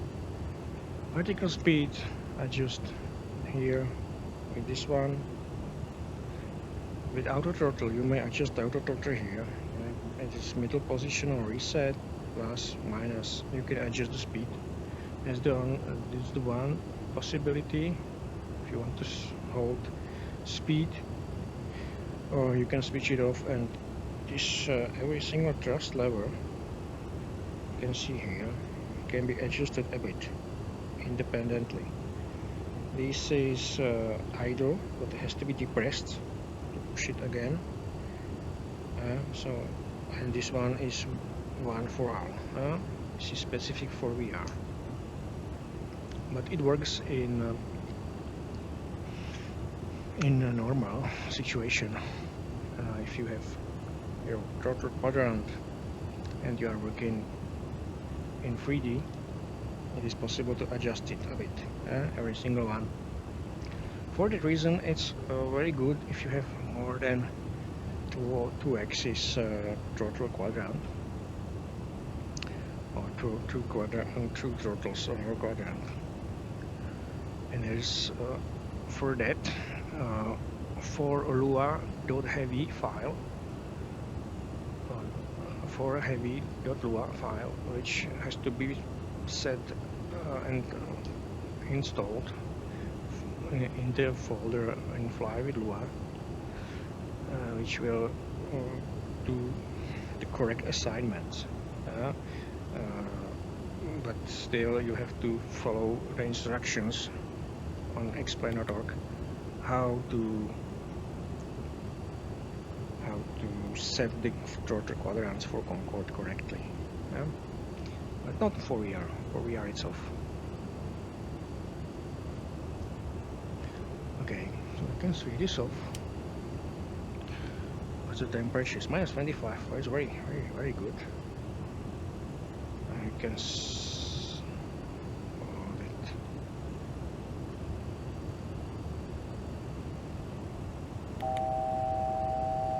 So there is, yeah, it's India.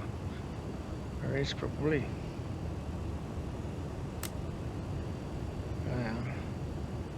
This has been a DME update in progress. Okay, so that was the throttle quadrant.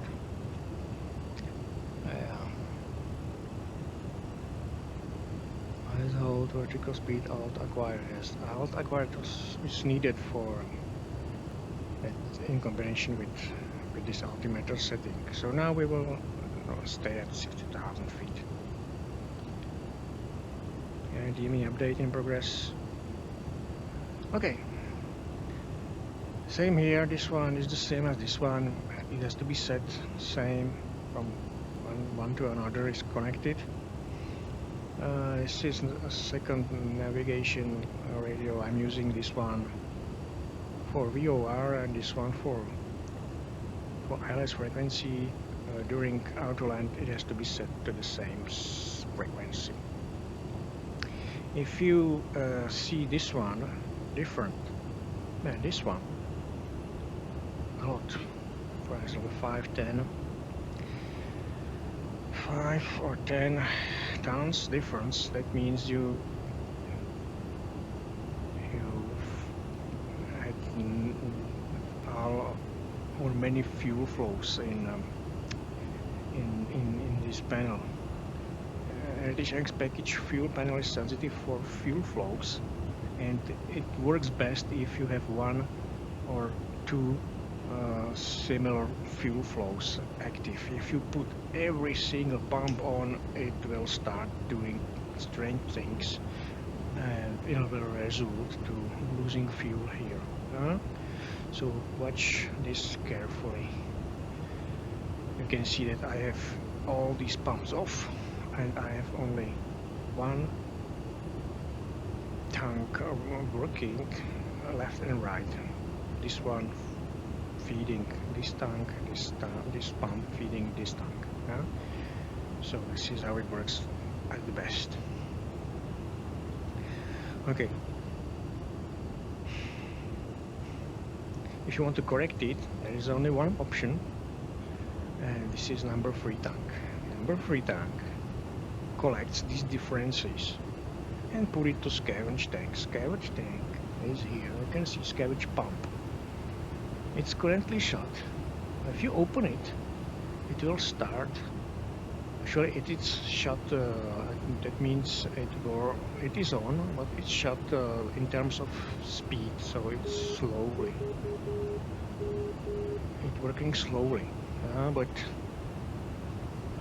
if you want it have a higher speed, you need to have space here. So switch that off like this, and it will refill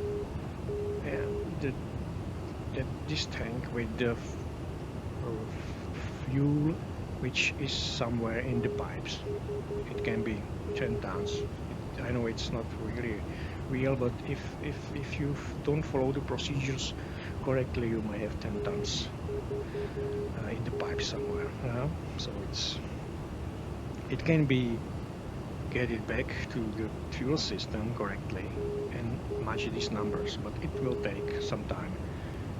With this off, it will take maybe 1 hour. With this on, maybe 15 minutes. You have to have this one not full.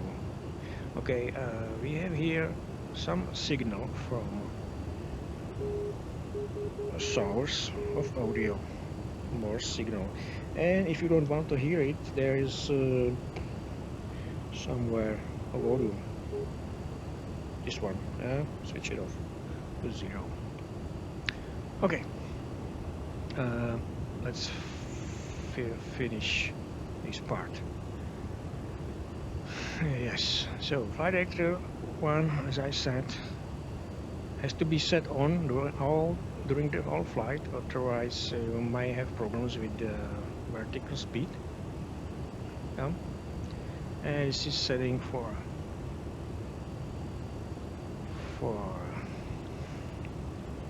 this instrument, and this one is for that yellow one. This one is for white mark, and you can push it like this for heading and track. It works in this mode. Okay, AP1, I'm have it set to all the time at most. After landing or before landing, you can switch it off. Depends if you are flying with autoland or with not autoland. IP2 is a redundancy check. It doesn't work alone, same as flight direction number 2. This one belongs to this instrument. Okay, what else we have here? We have here visor, which should be lowered if you reach Mach. There is a limit, Mach 0.79. Above that value, you should have it like this for aerodynamic forces. This one is a limit, as I said, 0.89. This one has limit to 170, so it is very for approach, and this one is used for landing only. And the marks, this is they are working. It has no function currently. Viper override, there is no Viper override anywhere. And that visor, as I said, there is a standby mode. This one is a 4 visor. That one is nose down, and this is nose down to 5 and 15, right? 12 down. This is for down. So if you lose, for example, this one doesn't work, you may use it these standby modes, but you have to have a yellow hydraulic system. Yellow hydraulic system has to be ready.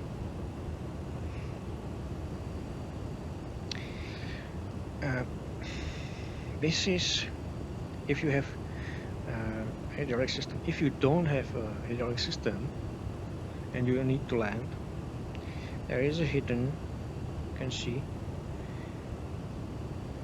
that handle. well, use it carefully. If you push it, it will go up and it will the nose and visor will fall off by gravity to down. Only this unit works up and down. This one and this one works only down. No possible to raise it. As for emergency procedures, only down. Good.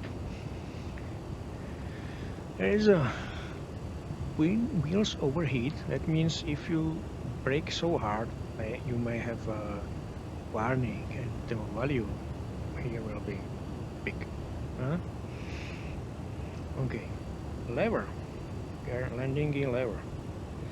This is neutral position, which is only available in premium version. It's, let's say, ready for landing, but it's guarded. If you push it right now, the landing gear will go down because the red guard will open. I prefer to use it because it's good, because sometimes, you know, you may fall to this handle accidentally, and the hand lever will go down. It's not unnecessary. And it works very well if you have a mouse or VR controllers. If you are using the keypad shortcut, which is normally assigned as a G key, I'm not sure. Maybe it will override this red lock. Yeah. If you want to use, if you don't want to use the lock, there is an override function, and you have to open this and hit this red small button. It will override that lock, but I'm not using it. It's up to you. All right, there is some testing for gear wheels, and this is testing. I prefer to do this on the ground only, and it's testing that the gears are spinning or something. If you see this one white, that means the wheels are not spinning. So or they are blocked. For example, if during landing they should not you should not see any whites here, because white means they are blocked. Okay, they actually, it's because of system from explain, put them in a very slow turn rate during flight, so they are rotating currently very slowly. It's specific for explain. So after you deploy the gear, they will be blocked, and during landing they should not be. All right, this is accelerometer, same like here. This is indication that the gears or doors of gear are working too. There is a specific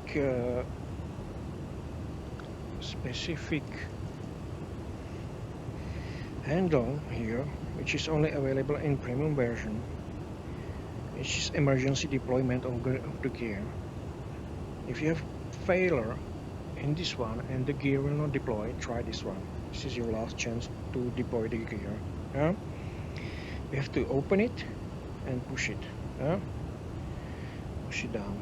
If this one, you push it once, it will uncover, and then there will be available another push button for pushing down the wheel.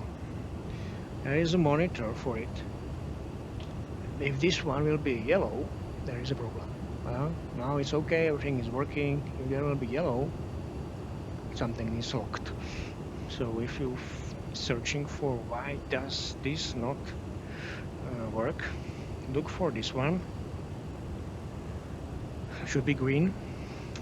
If not, look here and you can see what part of doors or gear is not working. So this is some kind of check for you if you want to see what is wrong. Up. Good. Good.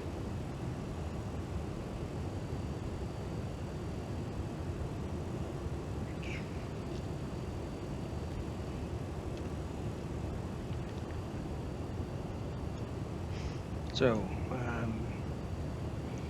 this is controls. They are connected to these parts. Blue, you can see everything is blue. Something can be yellow and so on. No, mechanic green, yellow, and green, blue, and mechanic red. If this is, if you can see sometimes this has been jammed. You have to reprogram these units, switches, or in worst case, hit that failure solver. This is the only chance.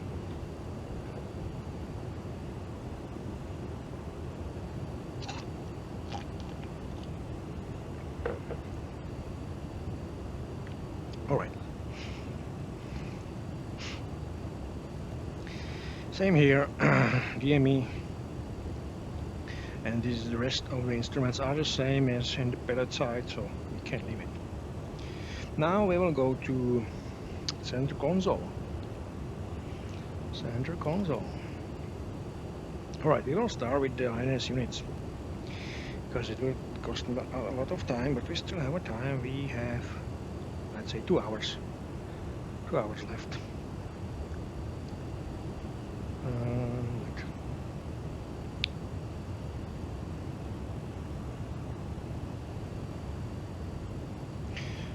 Okay, INS units. They have a couple of functions.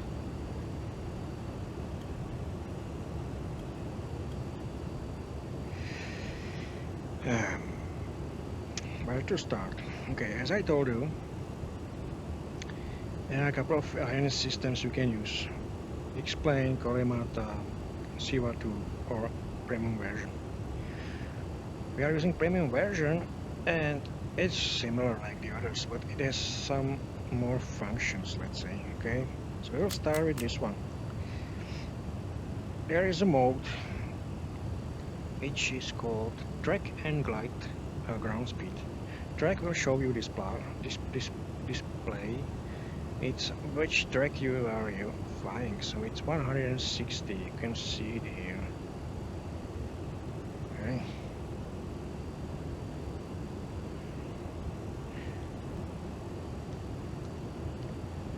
Like 60. We should go this way. Where?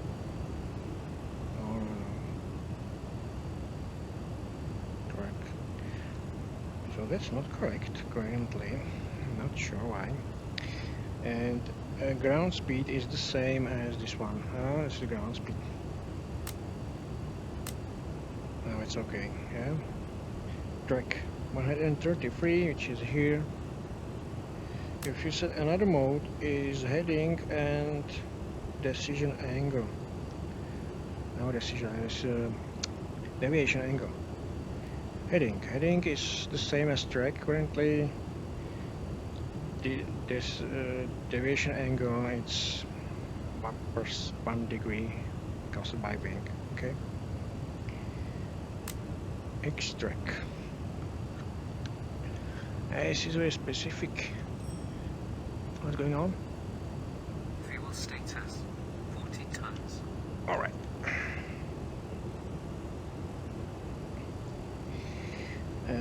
X-track and track error. X-track means if we are not flying in INS, it will tell us that we are off the course by a couple of miles. So this one will tell you how many miles you are off, and there will be a yellow line, left or right, yeah, left or right.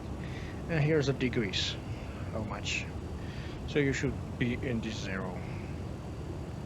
This is present position, and if you can hold it for something, writing down to the paper or something, let's hold, yeah? Present position has to be set as I said before flight. There is let me come on here. I can do this here. This is the waypoint section. F9 waypoints here, and you can reprogram it during flight. We will do it when we found how many of them we need to reprogram. So for example, charts.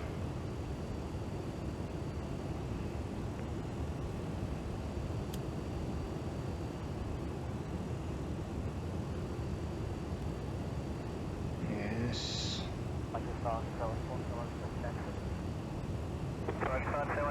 Taxi to rolling point 365.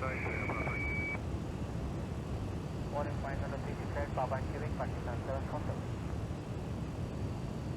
310 North Standard and turning bar for high. So that one is our last, so we need number 1, 2, 3, 4, 5. Okay. Okay, so when there will be 6 and 7, we can reprogram the INS units. Now it's not the good time because we're still flying and using number 5. Huh? Okay.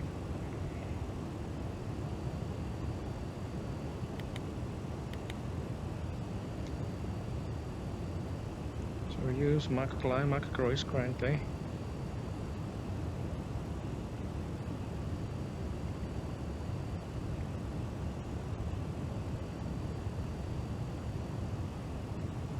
Okay, let's back here. So as I said, the entry goes with first north and south and numbers, sometimes without 0 if there is a short latitude and longitude. Then insert, and then again west or east, numbers, insert. This is different from basic Korimata settings.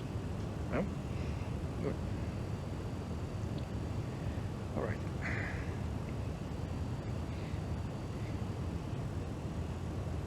Remote function first set or preset mark the unit which is a master, so you start programming in that unit, and when you finish it, depress from the slaves units. Yeah. Okay.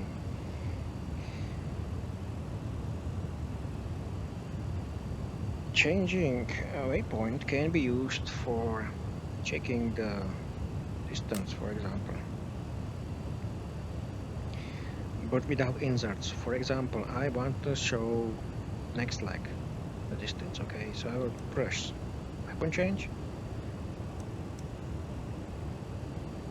6, 7, and you can see it's different. Yeah, it's from 6 to 7, it's 170 miles, 9 minutes. Depress, weapon change, it goes back. Alright. One of my ask, can I change the leg from present position to, for example, 7? Actually not. In aerodynamics package in CO2 I think it is possible, but in aerodynamics package it's possible only for 0.1. 0.1 is only possible.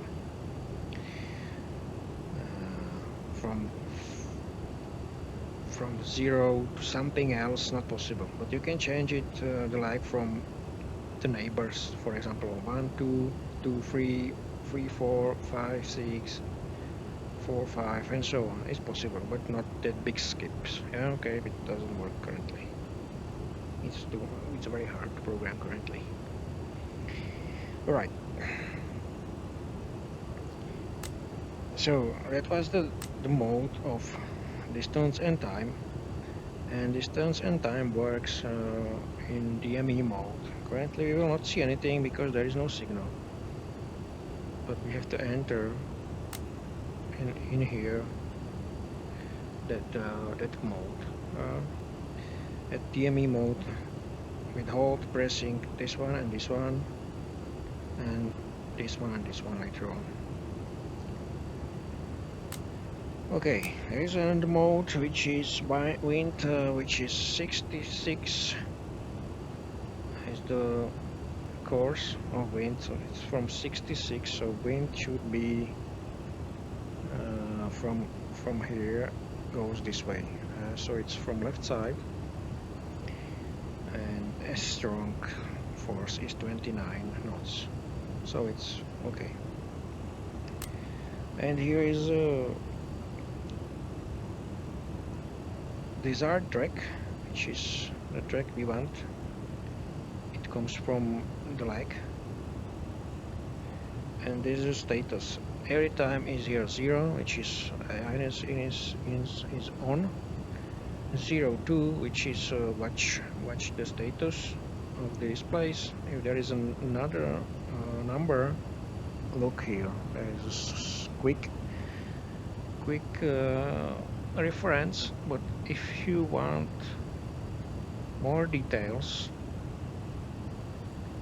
I put the Concorde graphic user interface custom content page 7 and 8, 7 and 6. There are malfunction codes. I am not saying that every single one is working, because Explain is not ready for such failures, yeah, but a few of them works, and there is a malfunction code which should be these two numbers at least, or something. You will see these numbers here, but this one is, as it is standard. If you see anything else, there is a problem, huh? This is crazy.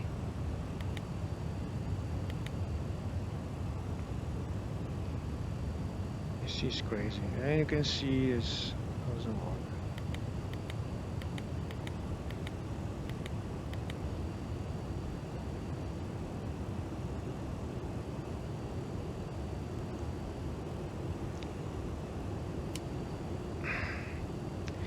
It will not maintain the altitude. What's wrong? Temperature is okay. Okay, so this is malfunction codes.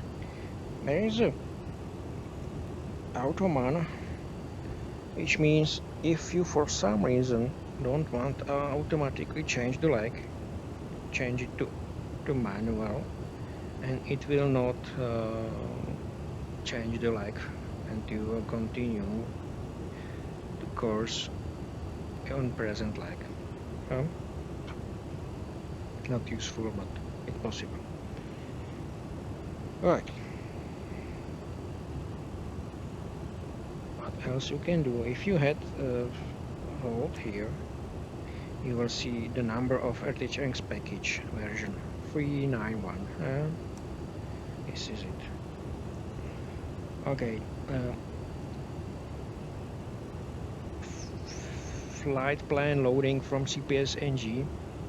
There is a specific procedure. I will tell you, I will show you in next flight, so I will skip this. Alright, what else we have here? There is an indication for speed, for passengers, altitude, temperature, remaining distance. This is that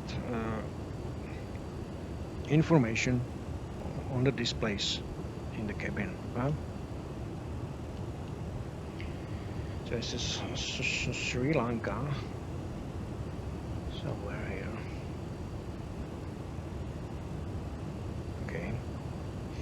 And remaining distance, so we have 1 minute, 1 hour and something left. 1 hour and 30. It's good, that's good. There's a setting for it. This is set. Auto throttle adjustment currently. We can adjust it right now. If it's too fast or slow, turn. If no order system is set. And this is adjustment of vertical speed. This is settings of only which one is active, which doesn't work. Audio volume. We have something. Okay, I'll show you. But this is probably not the ME for the ME update. Alright, volumes, trim, yaw trim.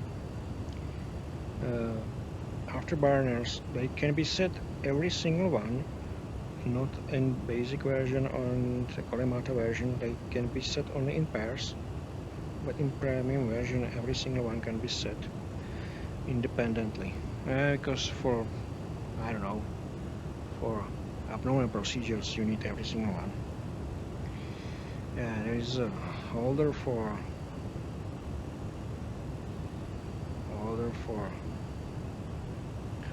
all these papers. This is cell call, selective calling.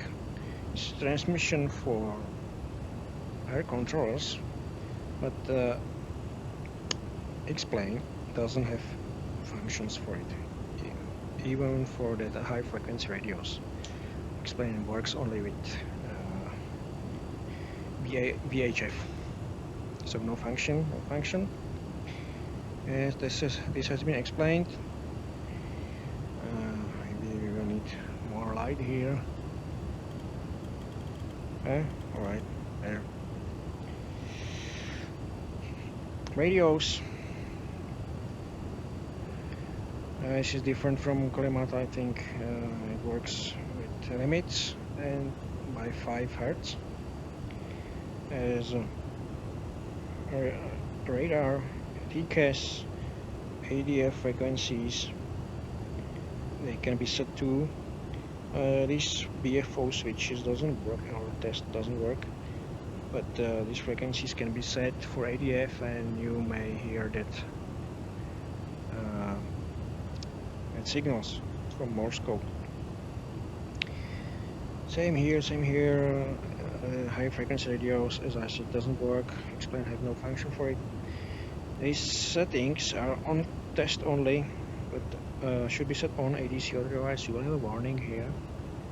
ADC tests, I prefer do it at ground only and when everything is ready. So engines running, no warnings.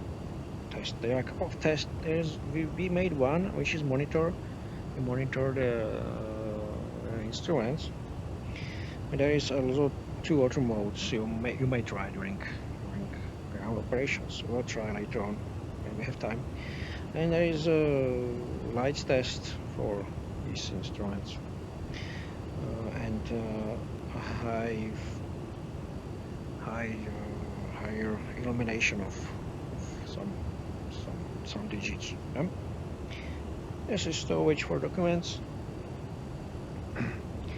And we can go finally to overhead panel. So overhead panel.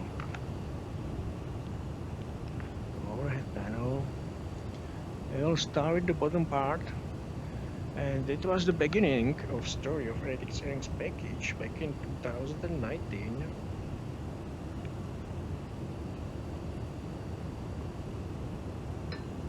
When the first version from Kalimata, yearly version, came out, and I found that this is not working. And my first experience with programming, to explain, was that a radio plugin. It was my first programming attempt, and that was the second. And this starts and origin of Radix Airings package, where I see that this now has no function on first first Kolemata FXP, so I decided to program it. So that was the beginning and origin of story of aerodynamics package. So that was the first one that has been programmed as aerodynamics package. And now it's not very good visible, but there is a inhibit, which means everything is cleared and only the most important warnings are displayed. Yeah? As a cancel, I think it doesn't work because it will come up again, the warnings. And light test, it's a light test for everything here. During ground operations only.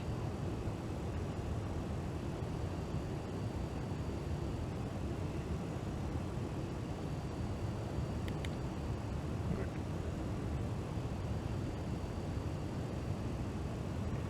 All right.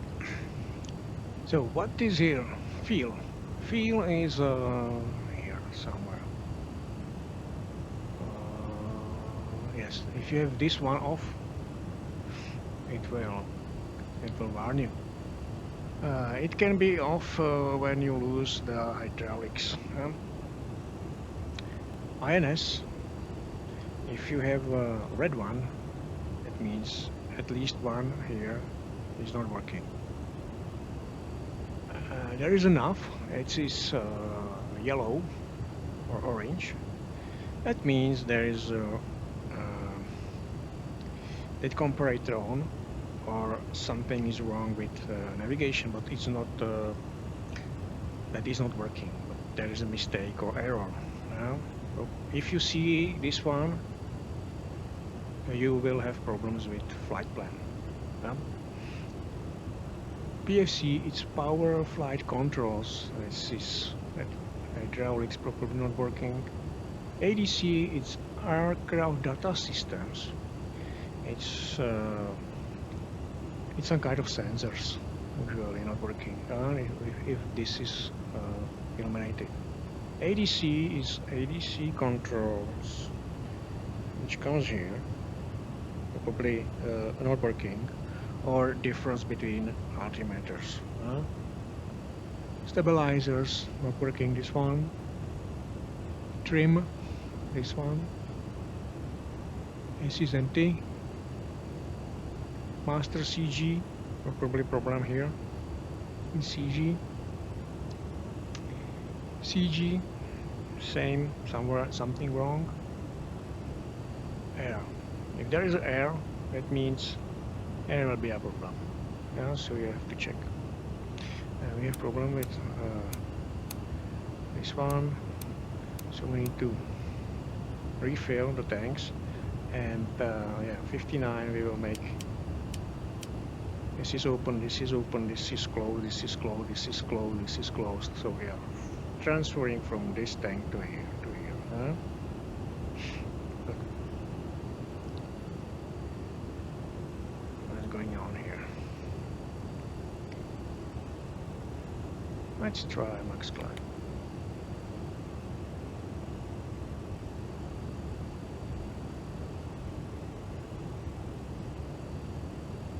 Okay, what next?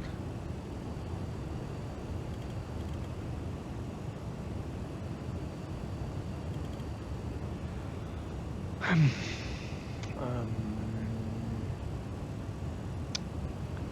not sure if it's possible to. Yes, it's better. Engine, there are 4 red engine warning. That means overheat or not working. Yeah, orange engine means there is some kind of over temperature somewhere, but it's not very critical.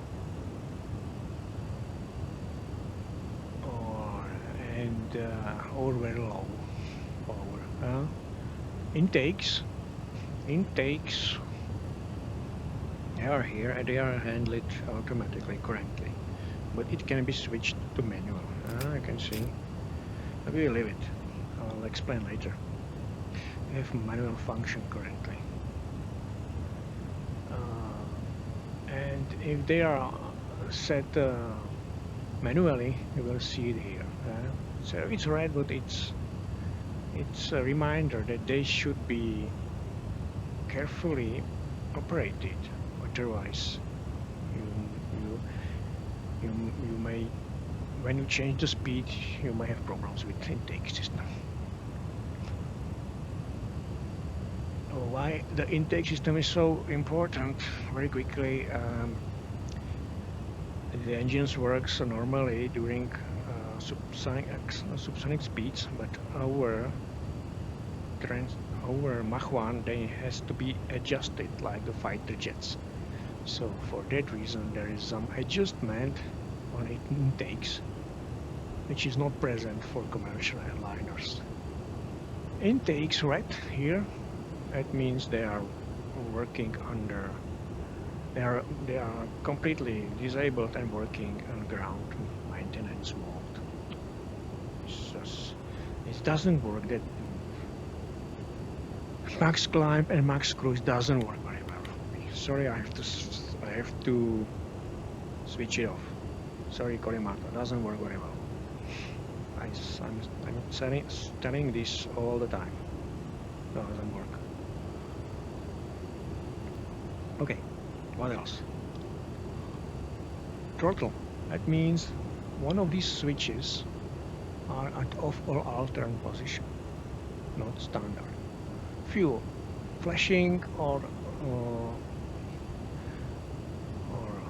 steady light yellow means you have at least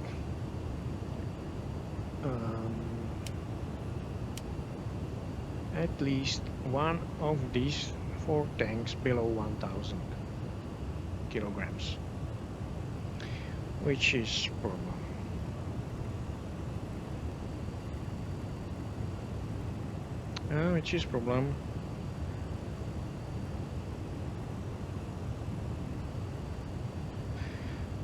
Because you may lose engine. So you should refill if possible. Hydraulic. Some of the hydraulic systems are not working. You can look here. This is quantity and this is pressure. Proper blood pressure will have a problem. Alright.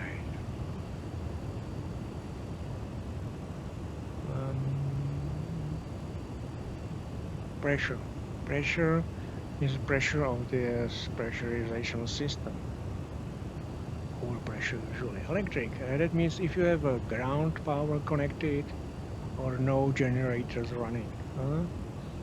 Electric, yellow probably will be the same, but if there is a red one, that means some of the red is on. Radiation warning, okay, radiation warning. This is very specific for Concorde because it's flying high and on other aircrafts, and the sun activity of particles, gamma radiation, ambient radiation is is higher. So there is back there is a Geiger-Miller computer, and here is the instruments for it.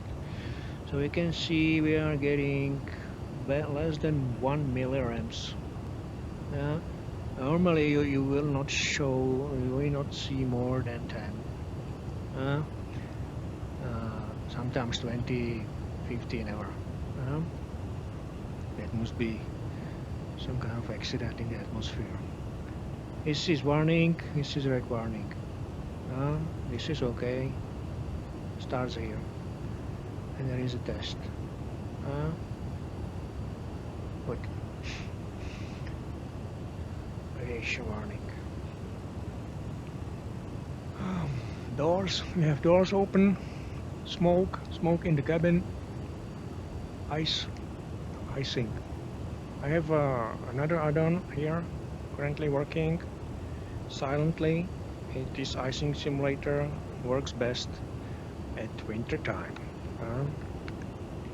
And what he's doing, it brings ice on aircraft during what you call outside temperatures at the ground.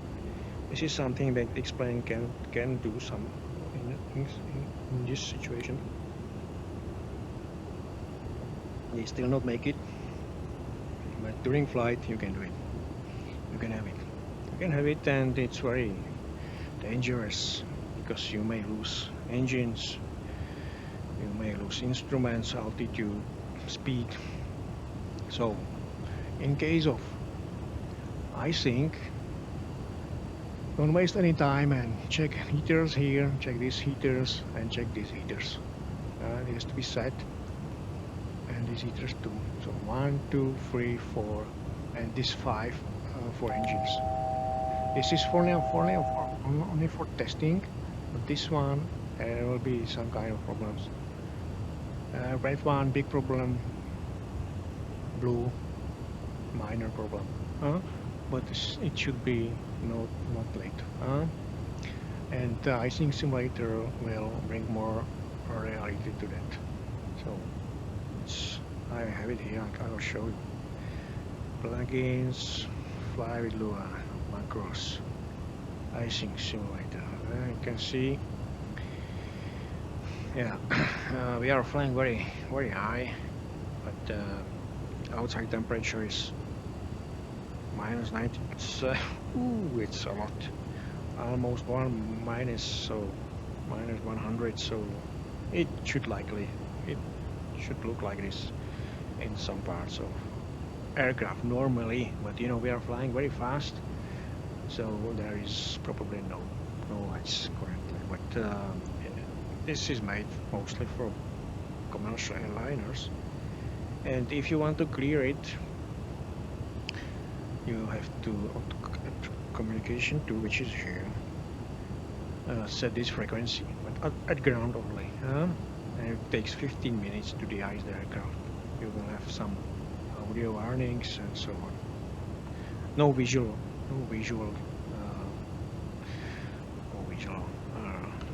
icing and so on. Okay, fine. So this is it. Here we have an indication of windshield de-ice, which is conducted by these switches. This is visor de-ice, and you may try it at, for example, in Alaska during winter time, and the windshield will be covered by ice, and you will not see through it. So for that reason, use these buttons. Visor damaged, there is no mist or humidity function explains why this doesn't work. There is an extension of taxi lights. There is a landing and taxi lights. There is a lights for left and right taxi. Yeah? And there is overheat. If I set this one now, I will get overheat instantly because there is more than 50 degrees outside temperature because of the speed. So it's heated already. So we will have warning. Okay. As inverters for green and blue hydraulic system, since it's power for it controls, it should be on. And there are levels, which are these surfaces and wings. And blue system is normal, green is mechanical. You have to have these systems operational, and if it fails, it goes back to mechanic. Reset doesn't work. Interstall system currently by Kalemata will rattle these controls and start shaking, but no other functionality. Stabilizers, artificial feel, and these kind of switches should be set like this, otherwise you will get errors. If you have a fire in your engines, That means you have to abort the flight and land as soon as possible. It's very hard to land with 2 engines, so you have to perform very sharp landing procedure, because you will lose a speed. The 2 engines are not enough to maintain a speed. So keep in your mind this. If you want to that firing engine, engine in fire, you want to fix it, or yeah, if you want to fix it, use this one, this handle. Then you can continue. If not, and you want to be real, put this one, pull it out, rotate it, and hit this first shot, second shot. This will fill the engine with extinguishing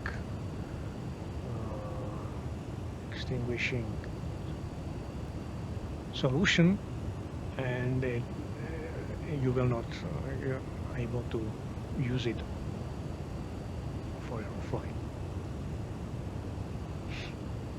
This is high performance or high pressure switches. They are providing high pressure fuel flow. If you switch it off, you will lose the engine.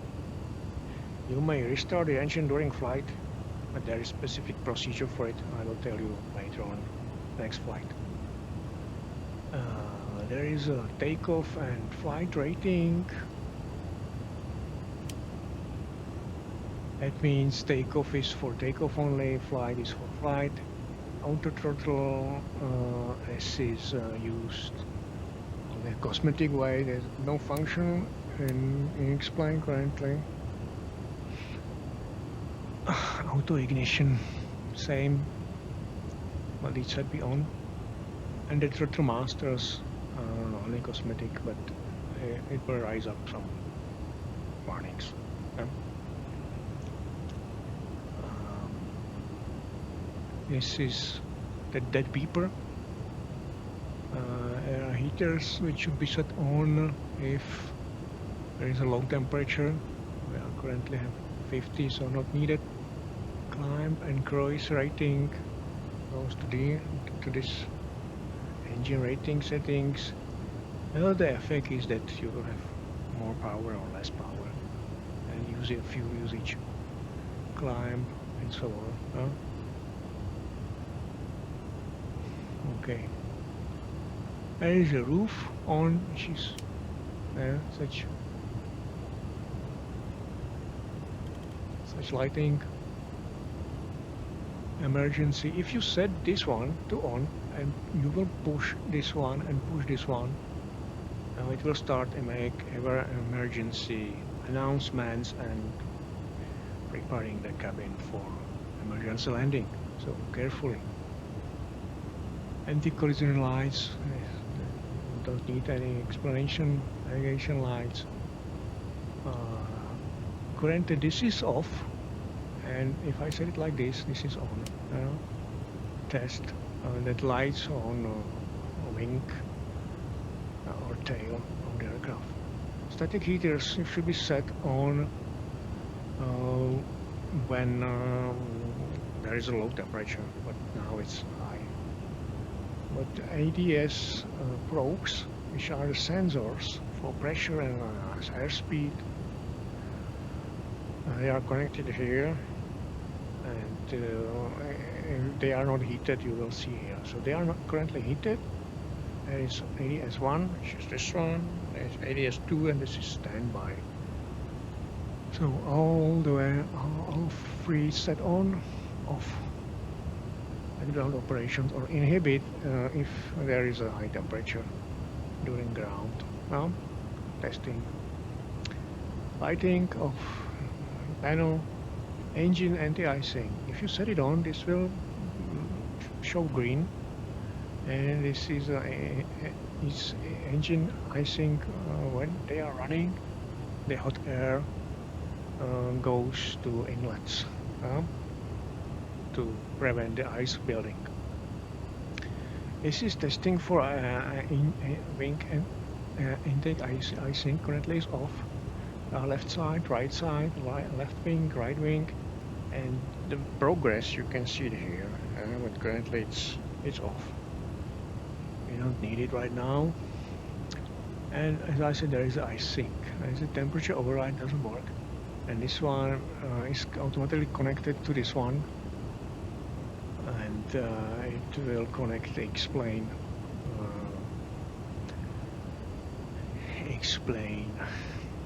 icing system to work. So it will basically clear the ice.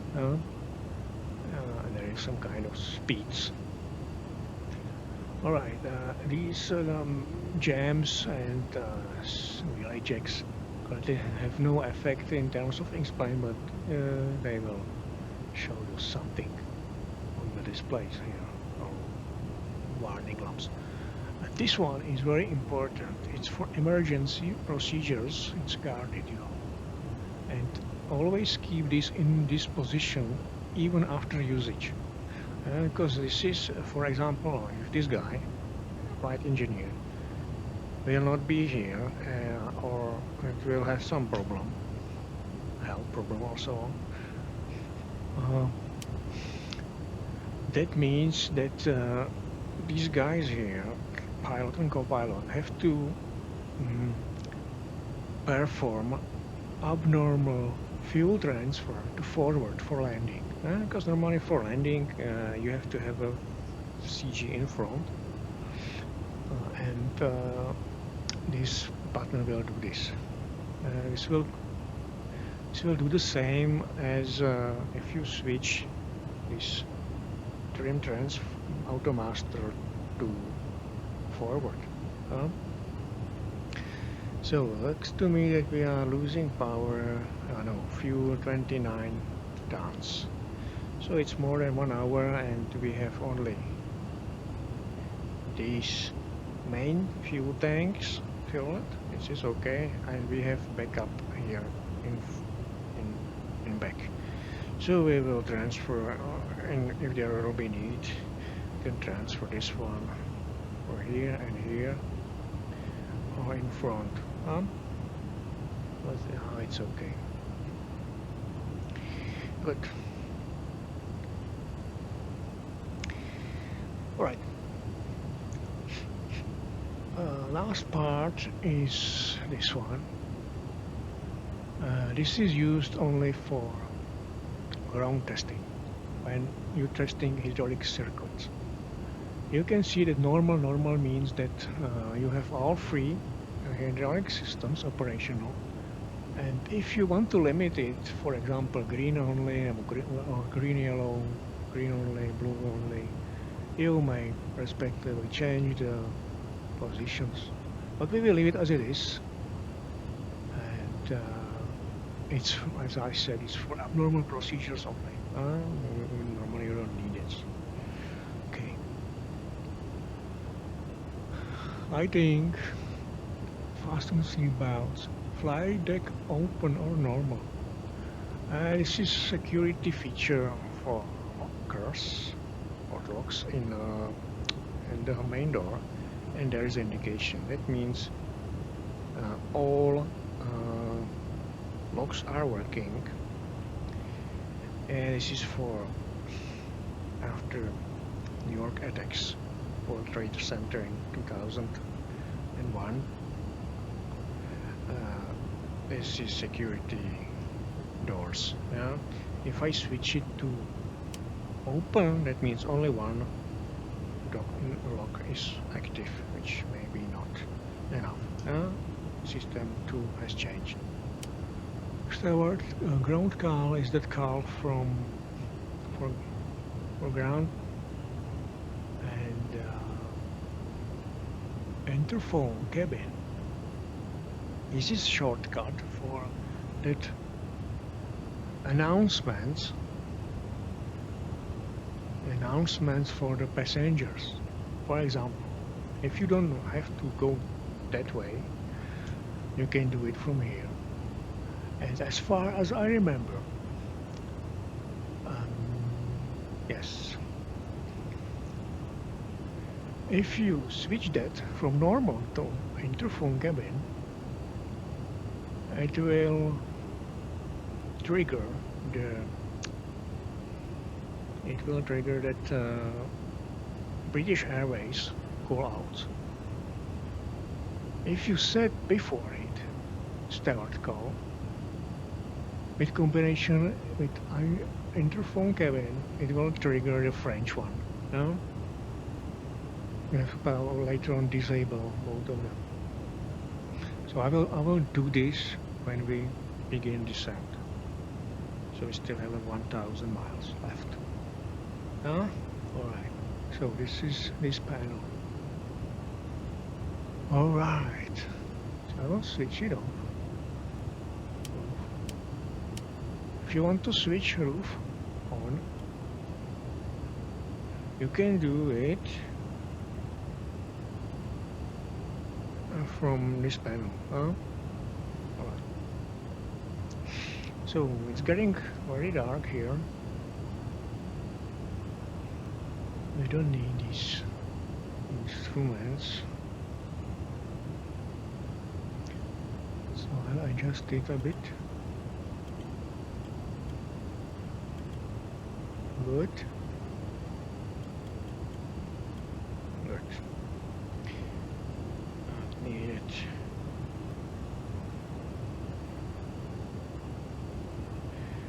Good. So, wait, 300 miles. All right, we have to reprogram the addons units. Otherwise, we will lose the flight plan. Before I do this, I will put a couple of lights here. So I think this one will be okay for flying. You can see more lights there. Let's leave it. So play with the lights if you want. I'll pause it. You can try this one. You can see it visible here. There's it. That's all. Okay, let's focus on addons.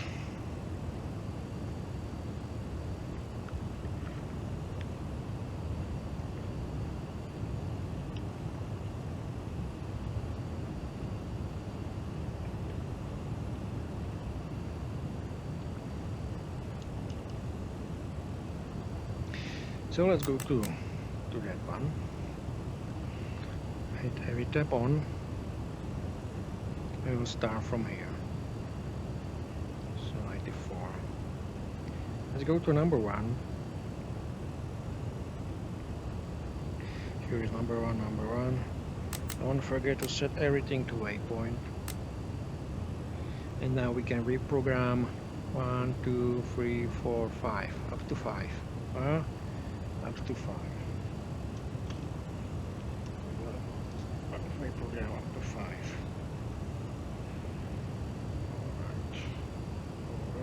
Alright. Good.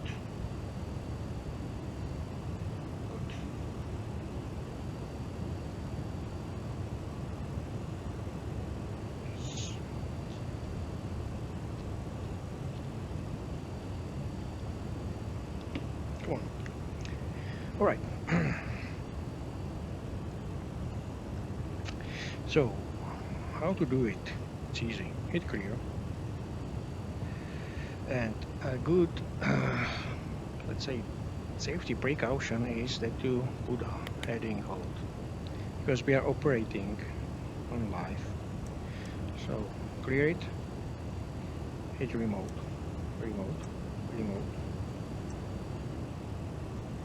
And there will be north 5. If it doesn't work, hit clear again. North 5, 50, 40,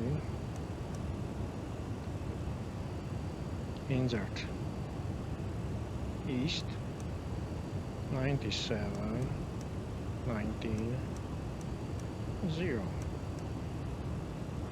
Next one. Node 3. 23. 4. Insert. East. 100. 16. 9.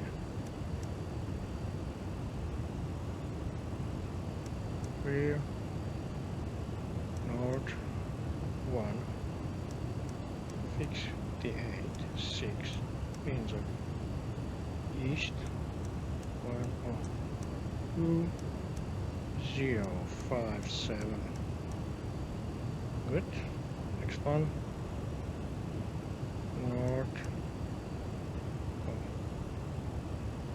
Here. North 1. 25. 6. Insert. East. 1, 3. 19. 9. Good. Last one. North 1, 27. Insert. East 1, 3. 59. 4. Good. Alright. Now we have to make a check that they are there. It's over 100, so it's okay. Yeah, this is the old one. Same here. 100, 100, 100, 100. 78. Okay. Yeah. And switch it off, switch it off, switch it off. So they are here. And we should see very soon very clean transmission from 9 to 1. Okay, transmission. Okay. Alright.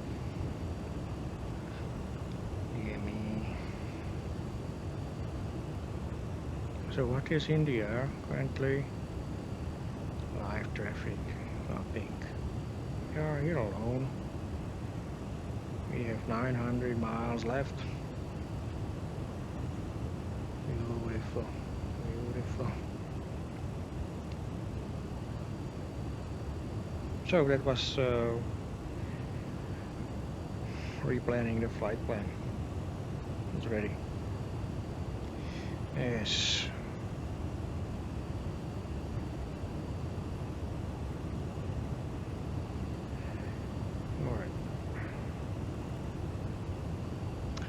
Okay, we have time, so we can start with this part.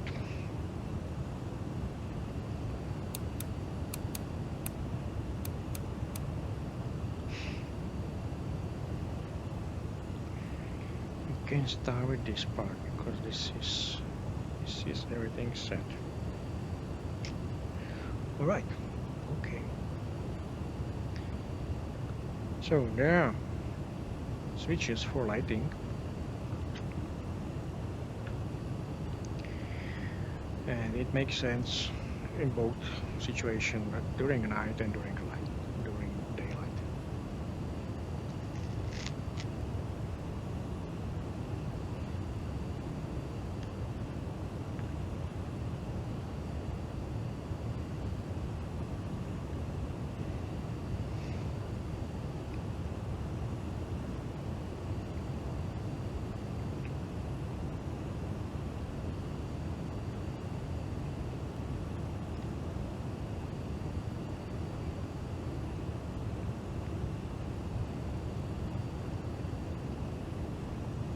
This part is used only for ground hydraulics.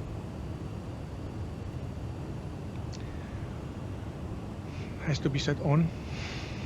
Standard is yellow because you are using yellow system for nose visor, and the others you don't need. But if you want to operate this part at the ground, you have to change that. So you have, let's say, main hydraulic power from ground, and you may distribute it in your systems, green, yellow and blue. There is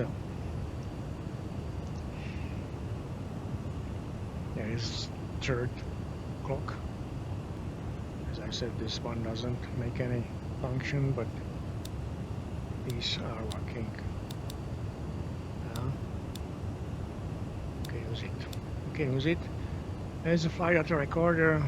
It is some kind of combination here. There's an indicator light test. I do not recommend to do this during flight. Makes sense at the ground. I will test this panel, not this one, only this one. Brakes overload doesn't work. There is a pressure available for brakes. It was the first instrument I made from this panel when I found that I can make my own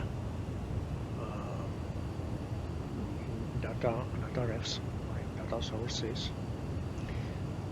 So it was the first one,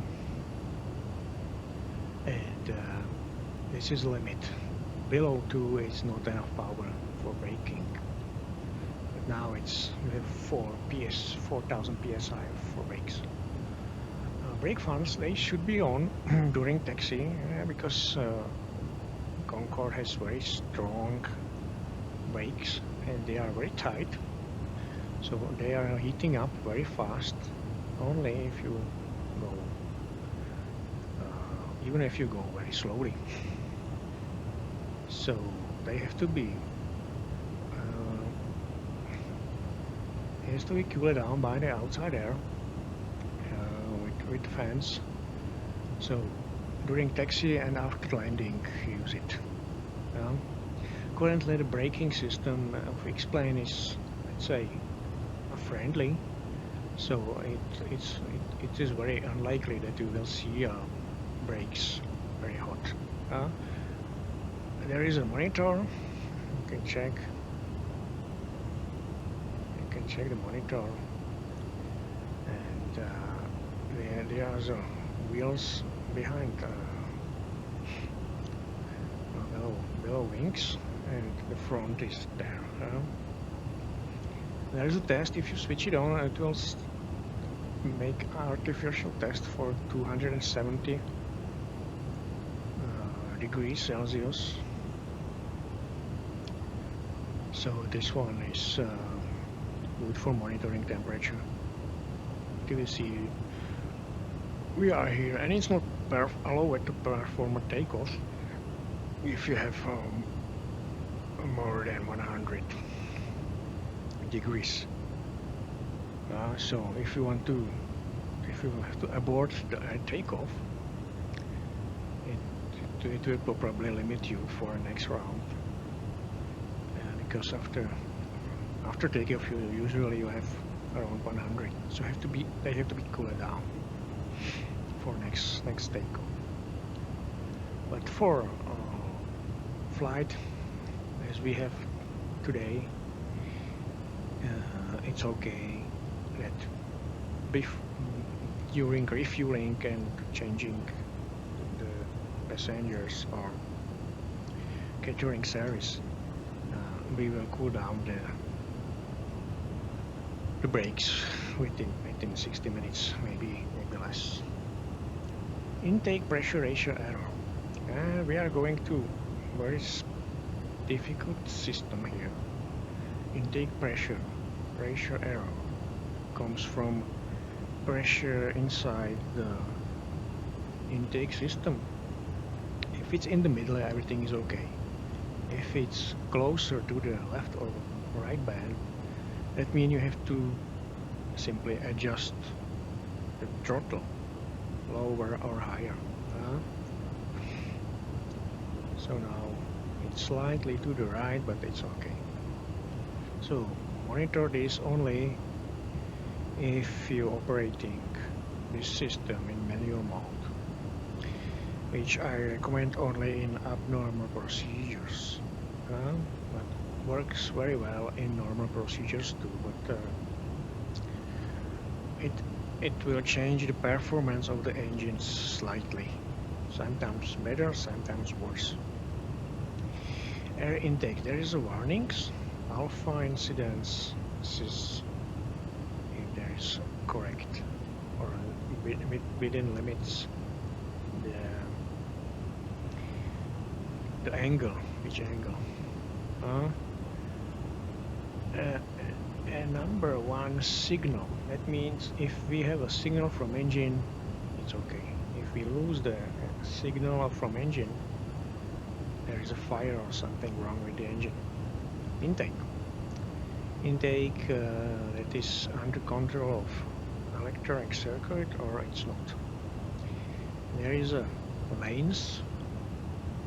There are a set of lanes of surfaces inside the duct of intake, which controls the pressure inside intake.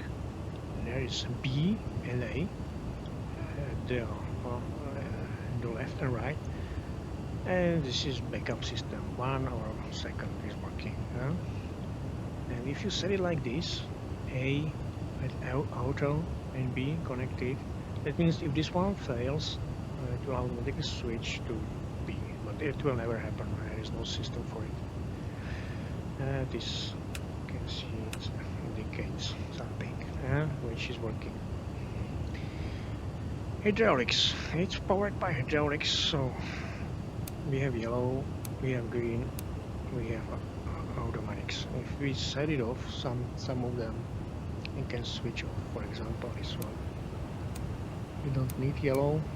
You can see there is no warning over there because yellow is backup system, so no problem. But you can see we have lost the brake temperature or brake pressure. Sorry, brake pressure.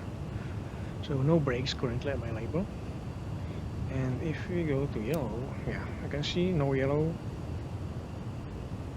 system, only green. If I switch off green, I will see warning here. Auxiliary inlet, this is automatic, you cannot change that. And there is a, if I switch it to manual, I can adjust these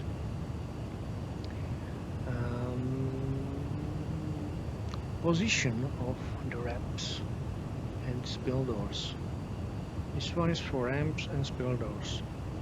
Fear one doesn't mean that there are some kind of surfaces which controls the speed of the air coming into the engines. As I said, this is very important for getting over Mach 1, where normally they are opened. Now they are closed. But actually, this is for acceleration. This is for deceleration limits. So if you want to limit the engine performance, use this one. This will throw out the unnecessary pressure out of the engine bay. Where this one comes with more pressure to the engine bay. If there is zero, it's closed and it's standard pressure. If you are getting over Mach 1, I think Mach 1.1 makes sense to change that to, let's say, 10 degrees or 10%. 100% is maximum, but I think you can reach 90. So if you switch manual right now, it will change engine performance. You may see lower or higher slightly these numbers. It will change fuel flow, and it will change thrust generated by from the engines. It makes sense only to use it if you are getting hard to maintain speed increasing. So if you cannot go to Mach 2 or even Mach 1.5, try this one and lower the ramps to different value. If you hold it like this, it will rise up. That means goes to 0. So normally you will hit this one lower, and you have to go this every single one, and it's very slow. It's not fast, so you will stay at 1-2 minutes on these switches to lower it. Now currently it's automatic. You can see it's 50%, I think, 60, and this one is 0 because this is a limiter. So let's leave it as it is. Sometimes you won't see a difference in power even at 2 engines only. So very carefully with this one. It works, and in abnormal situations makes sense to use it. I will not do this right now because I want to have a very good flight, let's say, without any problems. So now we will see a transition from this one.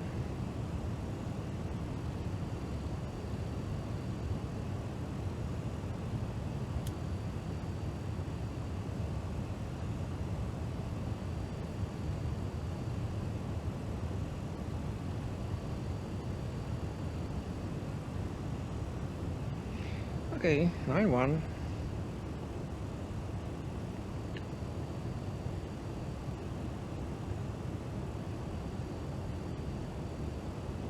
Yes.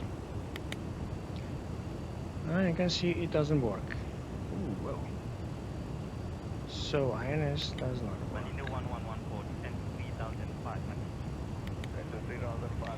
You will change this manually.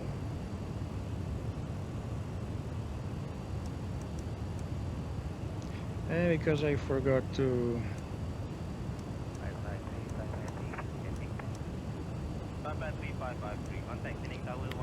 No? Alright, so we have to manually perform a change. My bad, I forgot to switch on INS back to correct. So, how much we are off? 5 miles? Alright.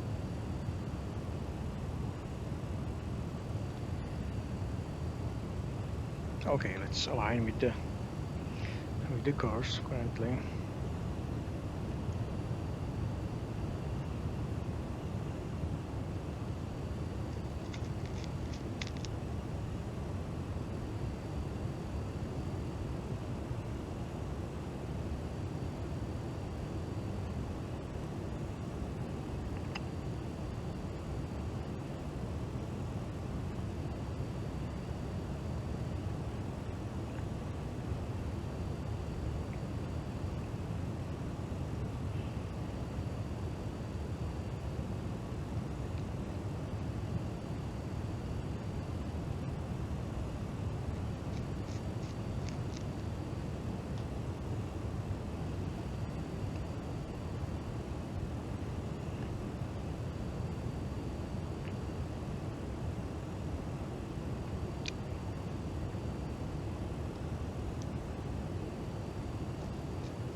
getting closer to our course in manual mode. And for some reason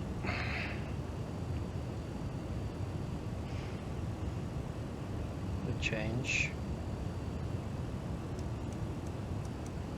does not work.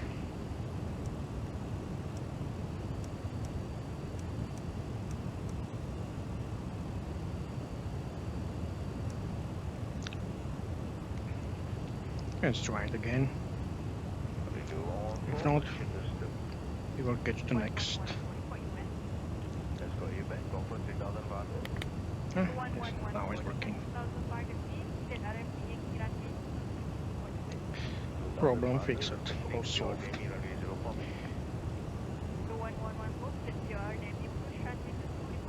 So 500 miles, destination with 22 tons.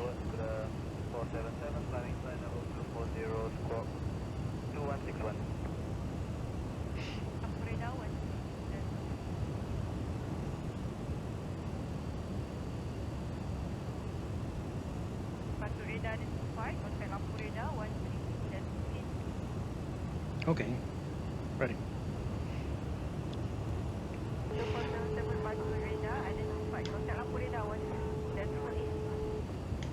Okay, what we have here?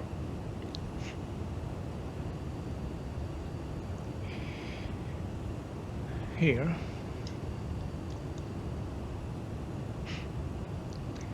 and it's good to know that really depends these intakes on these settings. You can have it at high and low and so on. So later on this one, engine starting valve, there is only function for start. Start relight currently is the same as the start, I think. And this yellow, as you can see, they are abnormal and they are debo. Debo is a procedure when these high performance engines needs to, let's say, maintain steady temperature because of the shaft between compressor and turbine could change the axis a bit because of vibrations and temperature, let's say, stability. So it's not recommended to start the engines in normal way without debo after during stopover. There is a limit calculated to 4 hours. So if your stopover is below 4 hours, you should perform debo. At Dubai, we don't need to do that because the airplane has been settled there for a long time. But at Singapore, we will be there in this limit below 4 hours, and we have to perform a debo. And it works like this. After you start, you hit immediately debo and monitor N2 until 30%. It should slow down a bit from 20 to 30 to stabilize the shaft. And when it reaches 30, you should switch off like this, the debo, to normal operation. The debo should not last more than 1 minute. So sometimes you can see that Concorde pilots or engineer works with this chronometer and counting seconds. So this is the debo procedure. it should be done. It's not necessary. Sometimes they forget to do this, but it's in the manual. But yeah, this one is starting left hand and right hand ignitions or igniters. There are 2 igniters in each engine, left and right. If one fails, you will try the other one. And there is emergency rewind bus bar. Currently it's set to off, but you can set it to 2, 4, 3. This is number engines, and is used for emergency starting of the engine. So, how it goes if you lose an engine during flight? Normally,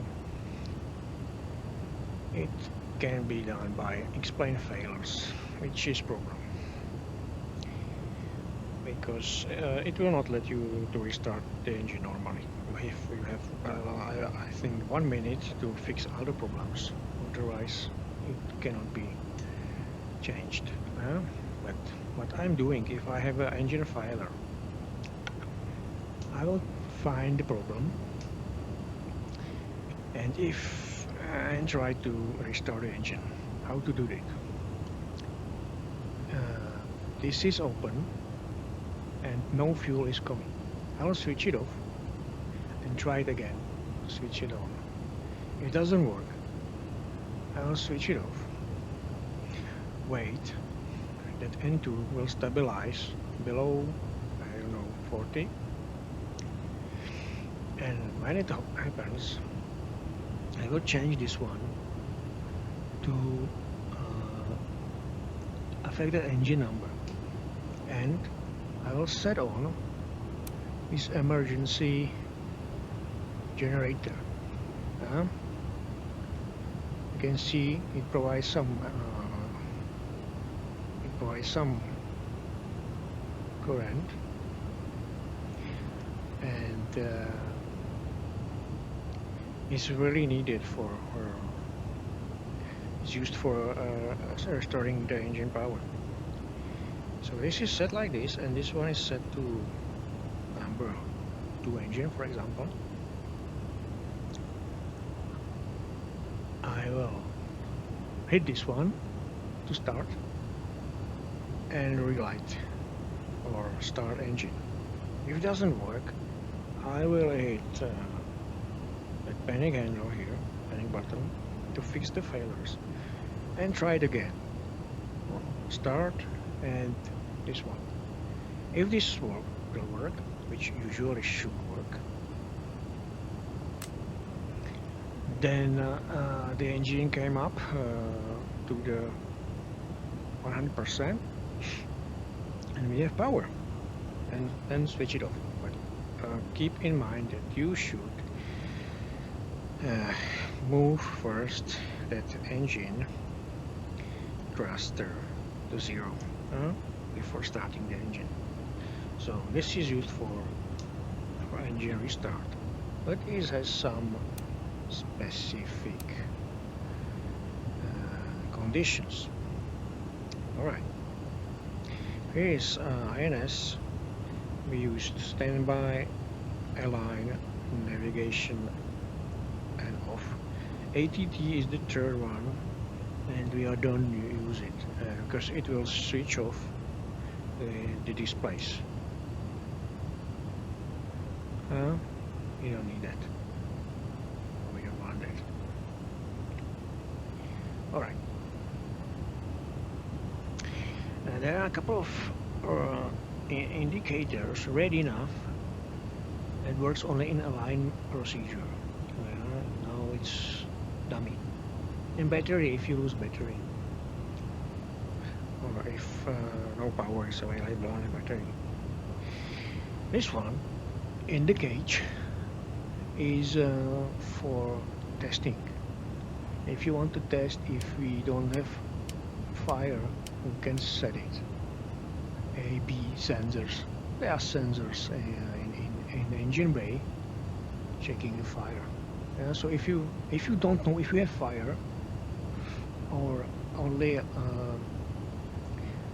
an engine malfunction, you can try this one, and after that you can decide if you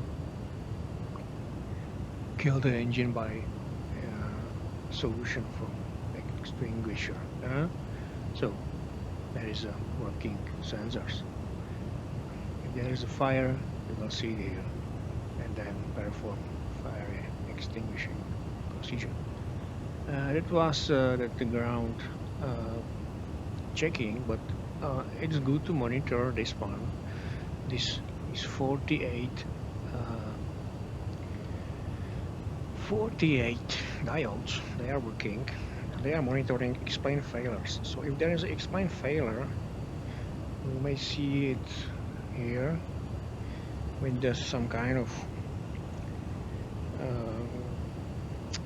pull away breakers, or here with some kind of error. Normally most of them are used for engine intake system, but the last ones are used for other purposes. So you can see, if you see a warning here, prepare to act, because it sends a failure. Okay, and I think we will end here with the explanations, because we need to prepare us for a landing. Yeah, so we will continue with this part later on, or we can make it. We can make it. Can make it. How much time? Really? All right. 20 tons. Good. Temperature. All right. Yeah. Okay. This one I will show you at ground, because it's testing for surfaces of the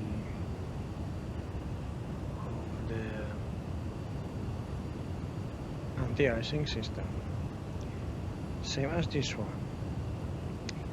This is for ground testing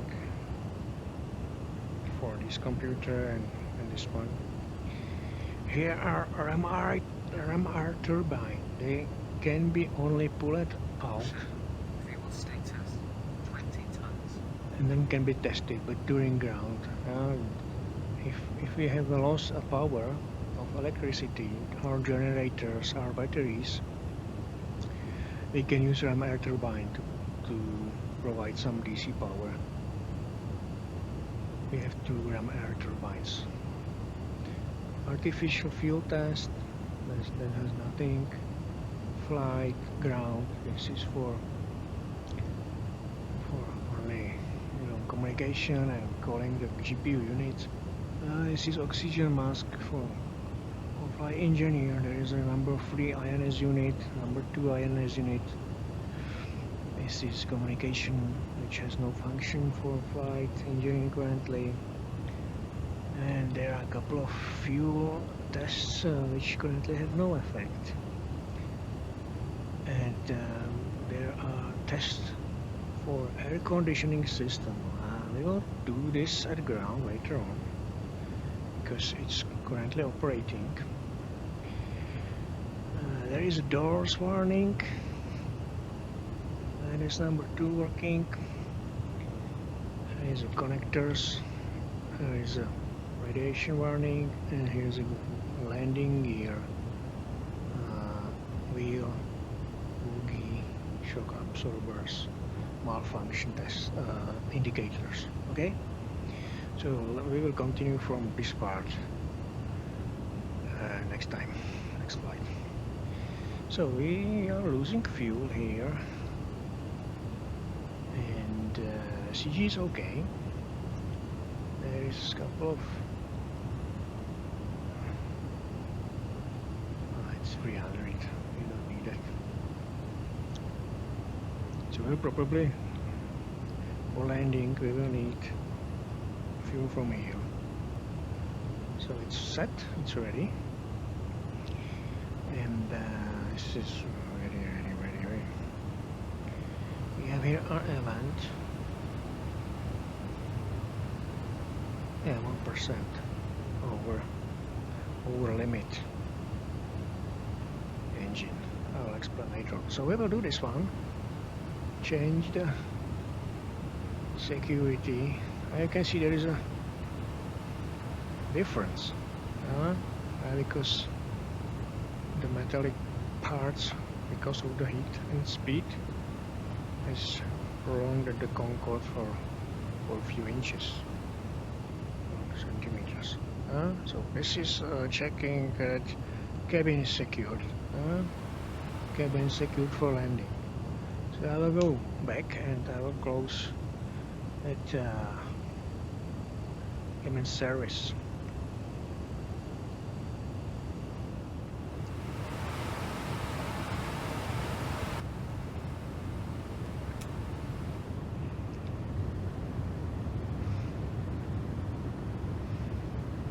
Where is she? Okay, we switch it off. And if you want, I will explain this one. As a cancel, you can cancel that sounds which are currently set. There is a volume. There is a mark, white mark somewhere. Okay, the compression, which is a manual announcement, emergency landing, ditching. This is for landing on water. This is landing back to the airport, the compression via mask, and so on. And there is a stereo passengers, and if you switch it on, it will play a WAV file for you. The WAV file you can put to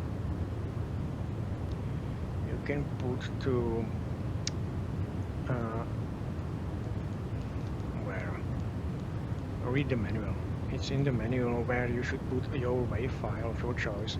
It will play your WAV file, which may be speech, which I actually have here, but it's long, it's 30 minutes. I'll show you.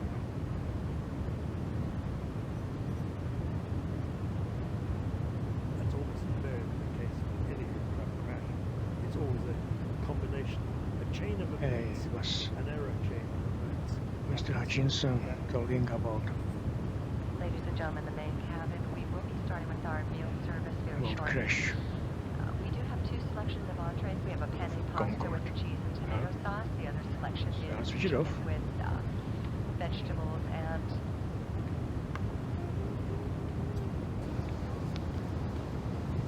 a rice stuffing. Then we'll be following our meal carts with a beverage cart. And we do ask that secure eating as a courtesy to those behind you. If you could bring your seat back up just to let those behind you a little more room to enjoy. Thank you. We are closing cabin service, preparing for approach. Okay. Have you enjoyed the flight? Yes. Okay. So this is manually moving the food cart, because it's not automatic. So I move it like this all the way back, and it's there. Finish.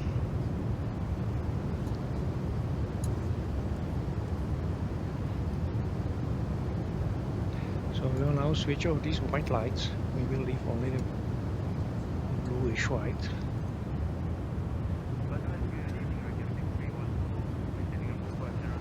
So every single section, the cabin front and cabin rear, can operate differently. For that reason there are many switches. So I'll switch it off. I will leave it like this. Alright.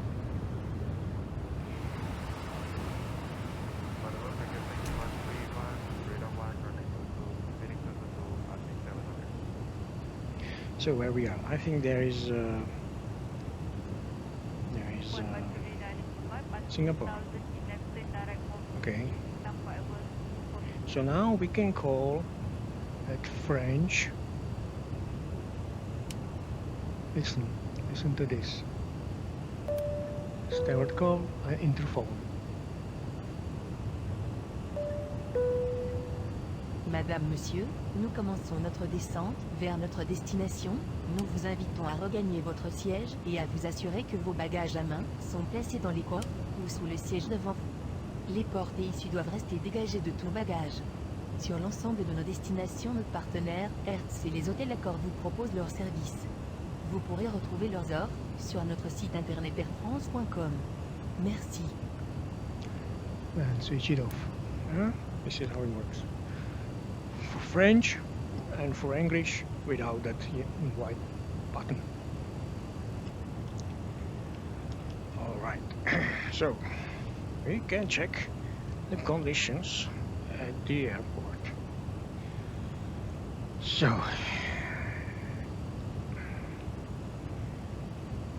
whiskey, Sierra,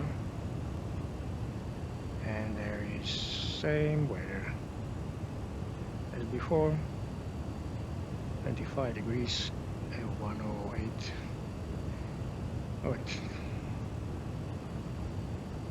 What? How about aircraft around? Live traffic, Emirates, Dreamliner. Alright. Good. Yeah, it's good to change the resolution because, as you know, Concorde has one unwanted feature, which is the noise from the sound of the speed. And it's calculated that within 30 miles left or right there shouldn't be any windows. So we have 40 miles. It's 10, 20, 30, 40. So within these bands there shouldn't be any windows. Otherwise it may broke. I have made this planning that we should not reach that limits, and to the next leg from Singapore to Brisbane it's even harder, but there are a couple of islands where there is no population, so we don't expect any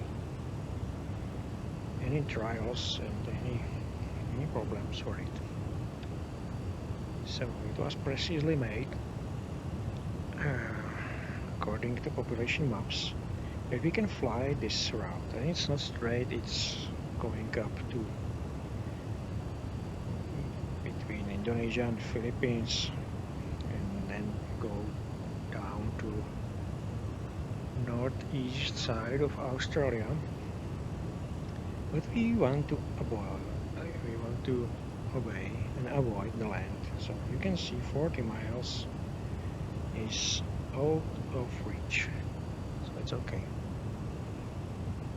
So 170, I usually start descent at 140. I won't do this right now because I want to be ready. Right, so let's start to descend. We will switch all the engine out throttle, and it slowly decrease power and start to descend. 4,000 will be okay, and we will stay and hold. Oh, I go high, that's smoked. And now we don't need to forget 10,000 feet will be okay, our target. And because pressure from the engines is getting lower, we should set these switches on and you can check what is going on here in terms of checklists, because normally and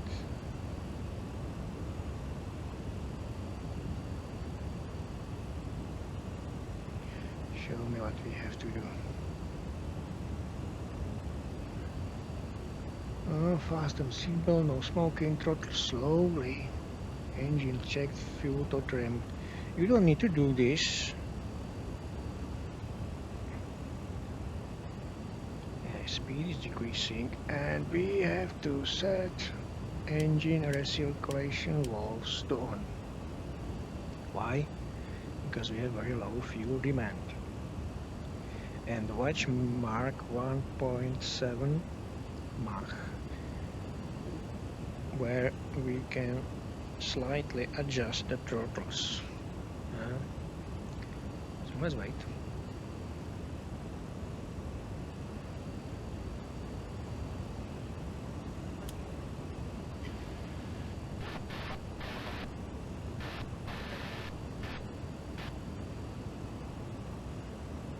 Yeah, we should move the fuel to the back, to the front.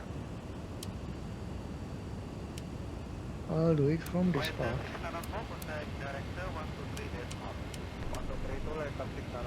I'll explain later on how to do this, yeah, but now we need to be in front. So I'm moving and transferring fuel from rear tank to the front tank. So watch the speed. Here's the transition. Yes.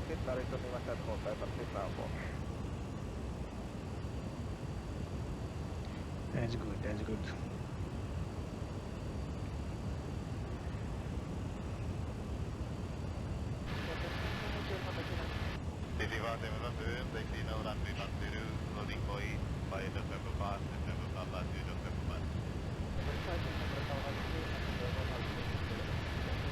So still within the bounds, it's okay. And we should decrease the speed very fast. Oh, there are a couple of aircrafts. 18,000 feet below us. I think there will be midnight when we land.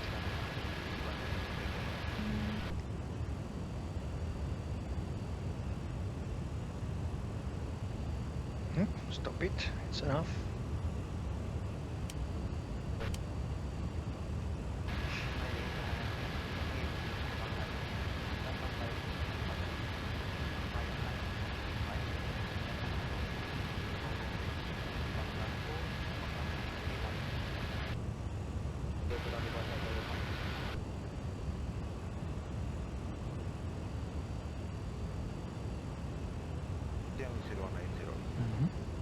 Okay.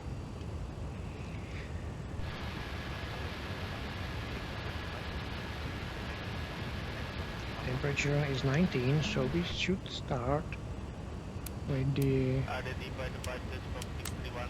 heating. And when ready, when necessary, it will tell us if we need more. But I think this is enough. We don't need more.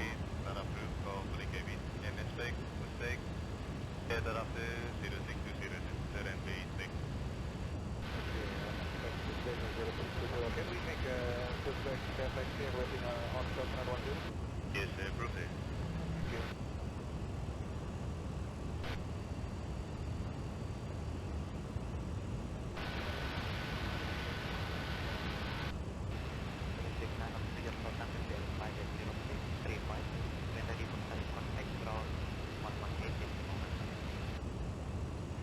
Okay, speed is decreasing gently. We are closer to Mach 1. Because you can see we are approaching the land.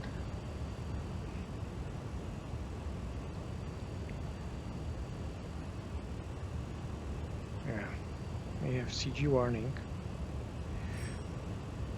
Push more speed. Good. So our target currently will be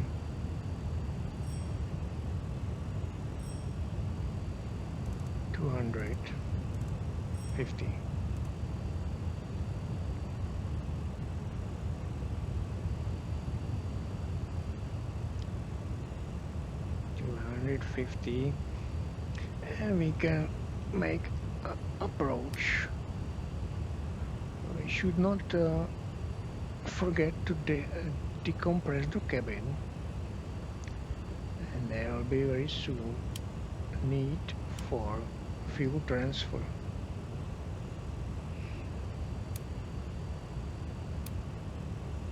So wait for the warning. All right. So that's okay. That's okay. We are below Mach 1. The noise is normal for now. And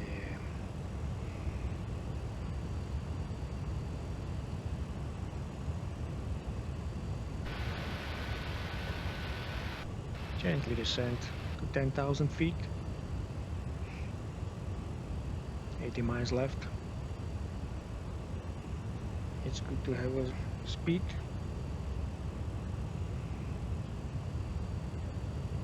Because 80 miles it's still too far, and we don't want to waste our time and speed with subsonic.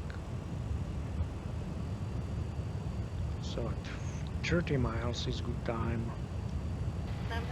to look around for the runway.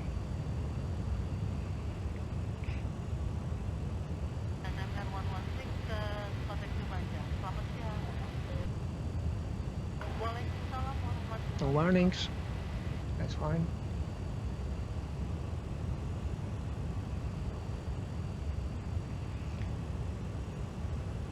And before taking, before landing, during the landing, this will be made automatically when you deploy the gear.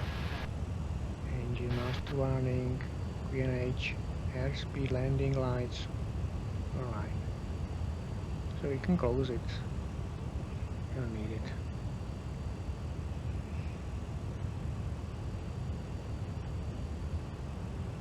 So 16 tons. I think 10, 12 is okay for landing every time. 5 is for if you need to perform a go around. This is I would say limit. If you cannot make a landing, you need at least 5 tons to perform a safe landing again. Throttle back on climb. Yeah, we are slowing down. I forgot to tell you about go around. Go around is something which is not a button currently, but is a function. If you want to abort the landing, you have 2 options.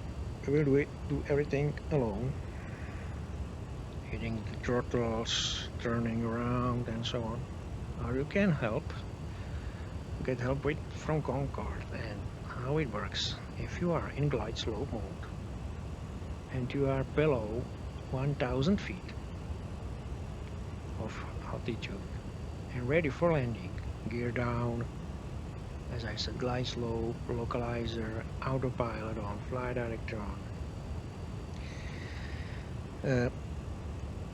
And if you switch off auto throttle and put full power, the aircraft will enter go around mode automatically and rise up the pitch angle, and will disengage that go around mode at 1,000 feet. So you have 500, it's 10-20 seconds where the airplane goes like this. It will help you to get speed and height. So this is how it works. So it's a go around mode. You have to disengage it. So you don't need to push it, but you have to disengage it. It's different.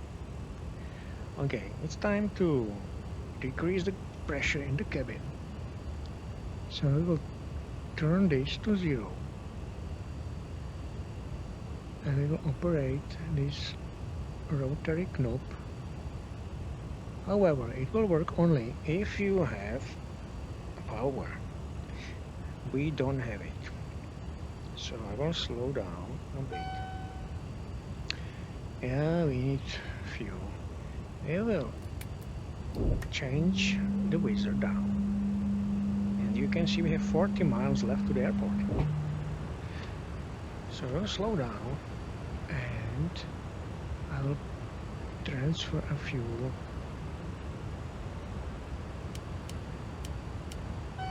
to these tanks, and from these tanks we will send it to the other ones. So we still have a time.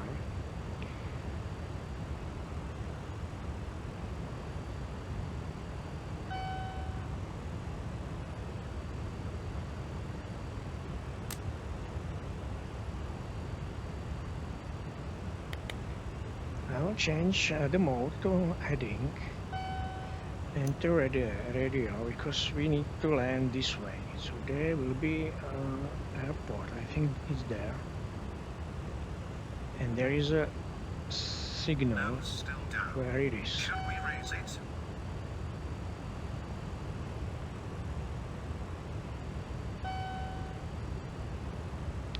So, is it changed? Yes.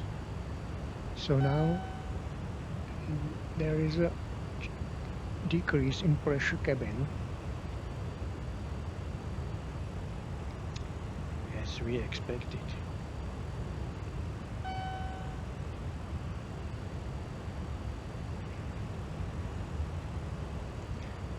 So no aircraft around, alright.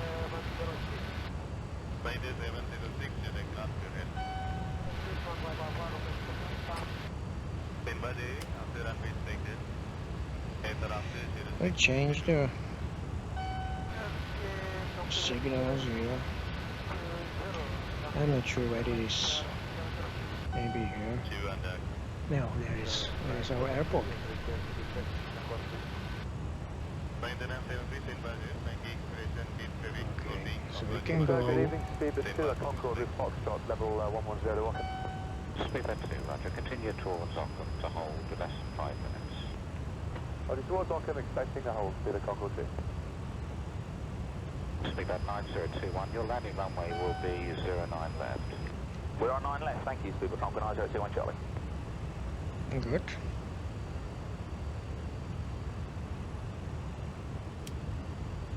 So I think there is enough fuel for this one. Okay, good. We can focus on landing.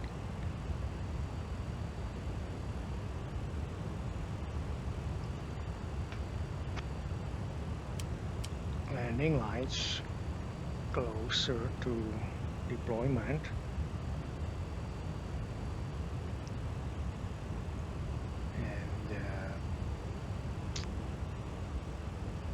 Still too fast. So we will try how to land if possible. I don't know if we are too close. Let's make a small turn.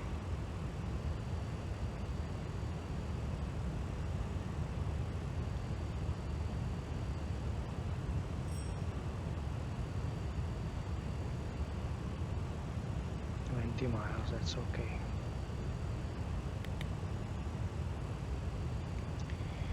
Alright. Speed is decreasing.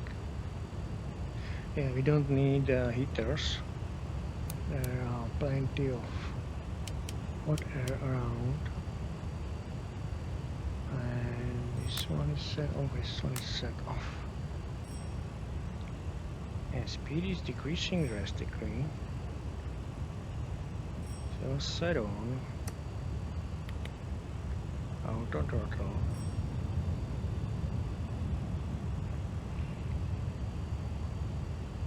And I'll change speed to 220. Yeah, the warning has disappeared, so we have a fuel where we need, and we still have a couple of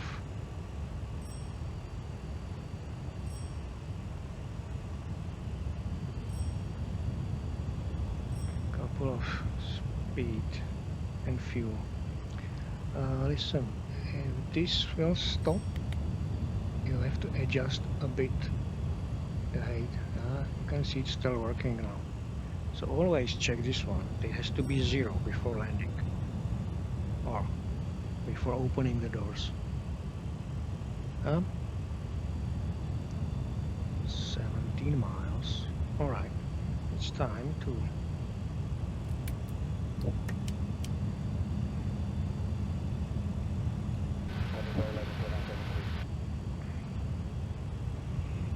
align with the this.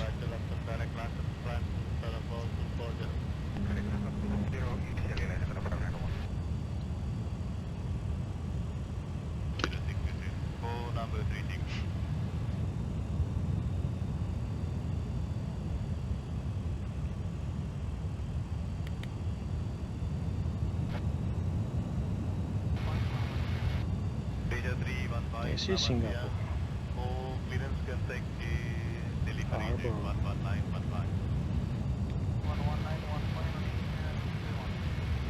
Harbor.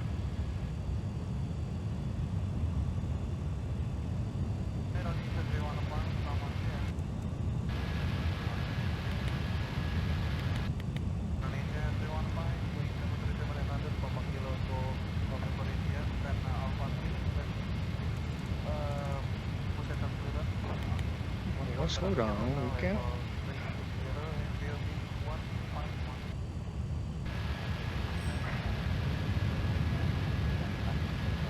Yes.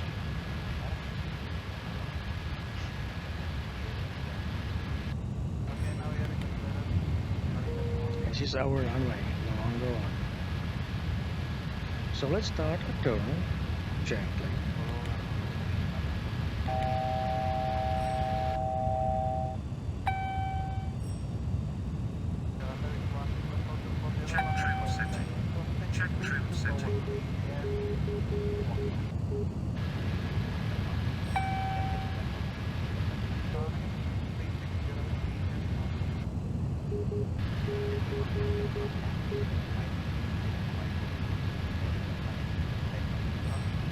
You can see that this displays at 0.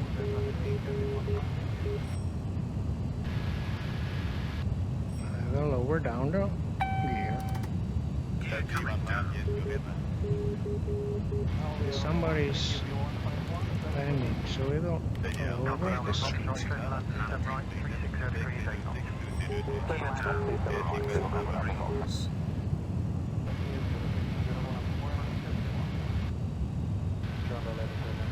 We are waiting for Alice. So let's pre-burn it.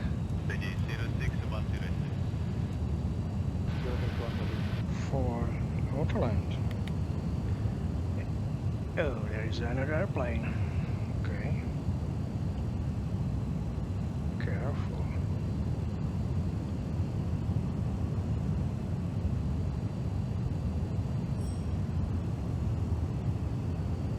So I'm using this manual autopilot.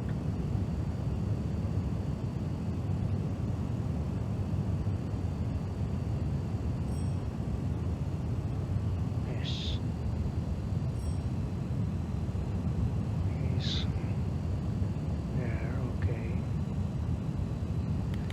And now we are waiting for localizer. Okay, localizer is nose down. And localizer.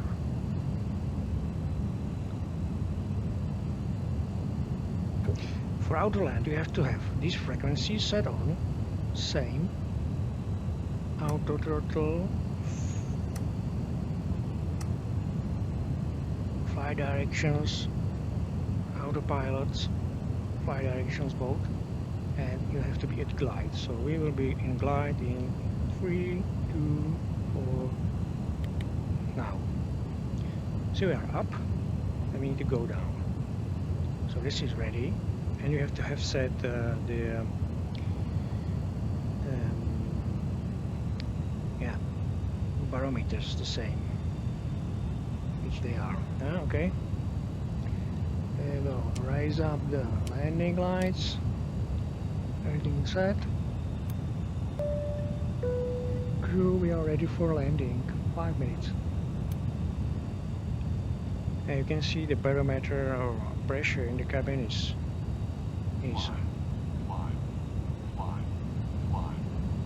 okay. Yeah, we will switch off the radar. Advisory.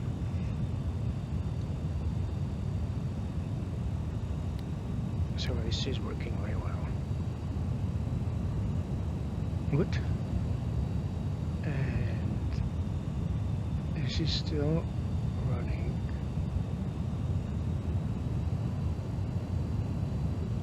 Yes, everything is okay.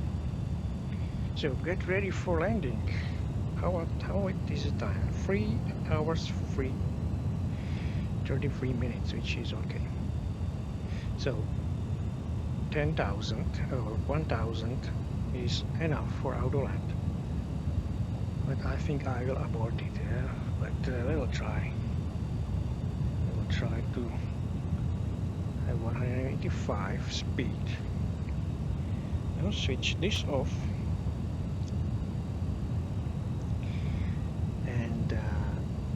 Try to make out land. It depends on speed. What is the wind? The wind is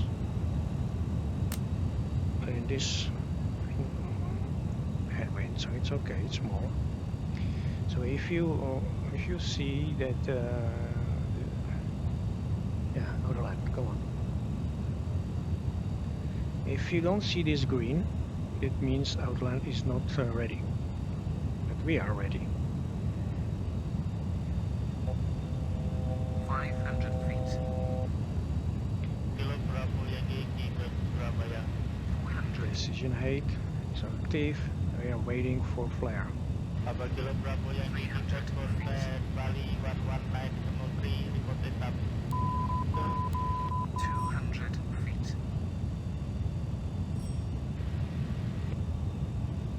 100 feet. 50. 40. 20. Contact. Okay. Throttle off. Autopilot Reversers. Reverser deployed. Brakes.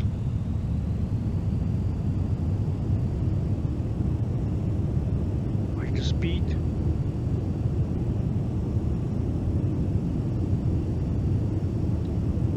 Good, very good. Alright, it's time to disengage this. Reverser retracted. We'll switch over the land and decision 8.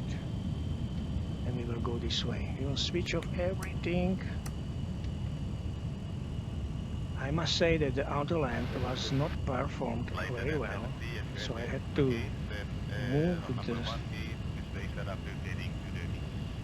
move that controls a bit, because it will for us to hit the ground hardly. So you may try with it with another outland from Kolimata, or there is another outland from me, but it is it has to have yeah, we have to switch this on, which is very important. Ground idle. Yeah.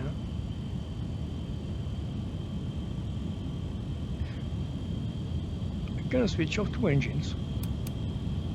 We don't need them.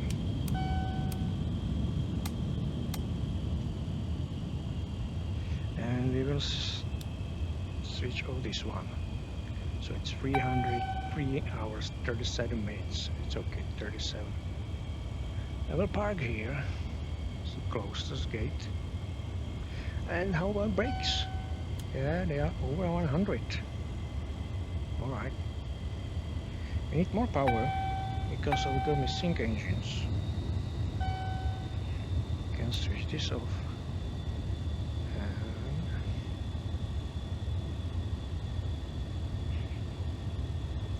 This is in test. 17, 16.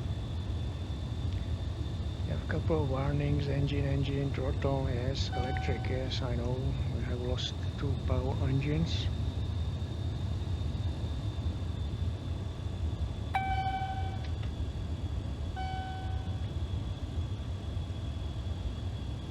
So if you want another Autoland,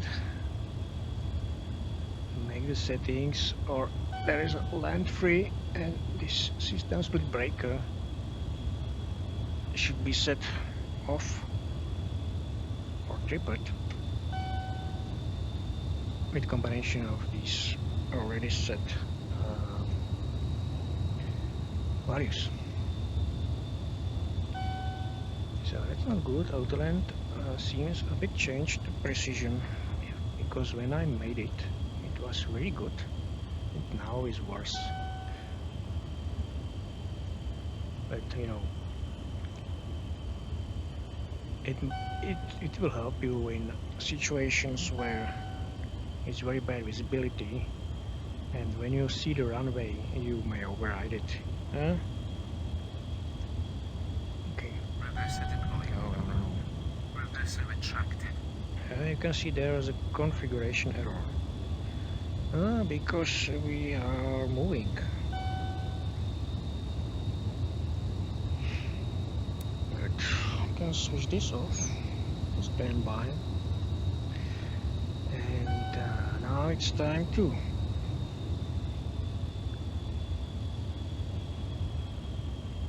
park the aircraft and refuel it.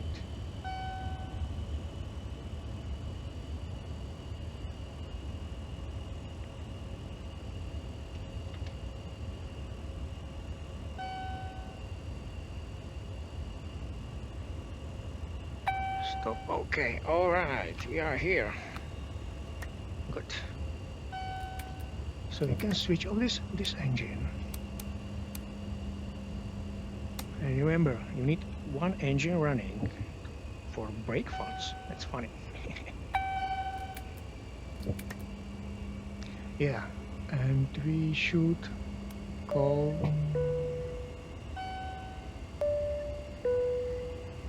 Madame, Monsieur, nous sommes bien arrivés à l'aéroport de destination. Votre ceinture de sécurité doit rester attachée jusqu'à l'extinction de la consigne lumineuse. Nous vous rappelons que l'utilisation du téléphone portable n'est autorisée qu'après l'arrivée à notre point de stationnement. Lors du débarquement, nous vous demandons d'ouvrir les coffres à bagages avec précaution afin d'éviter la chute d'objets. Merci d'avoir voyagé sur ce vol Air France. Au nom d'Air France KLM et de ses partenaires Ski Team, nous vous souhaitons une bonne journée et un bon fin de voyage si vous êtes en correspondance. All right, we are here. Let's make the necessary steps. Wait for the connection of power.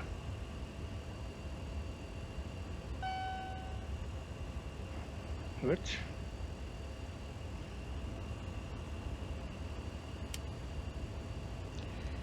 Yeah, I'll set this off. Alright, good. This is 0, this is 0. I can switch this off, switch it off, everything off. Off.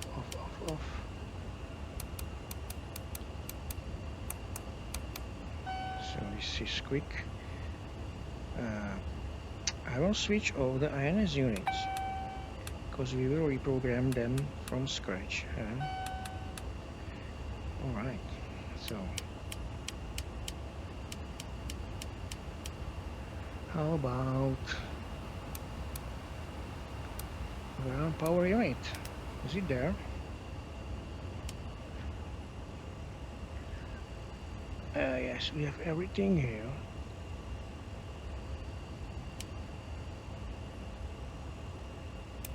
And if you want, you can switch off the remaining engine from here.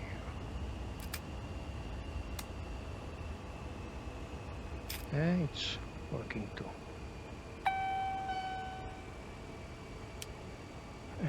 Yes. Yes, we need to call the ground and we will have power. Switch off. Back. We have power. Good. Close the. This is okay. This is okay. This is okay. This is okay. It will cool down by itself. And we will clear quantity.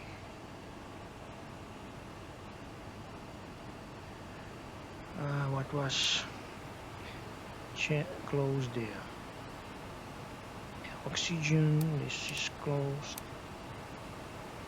CPC 9995 is touchdown. 194 reaches. Okay, let's say. So it was touchdown for our landing. Okay, we have 12 tons. Good. And it's time to refuel it. First, we will let out the people. Engine still running.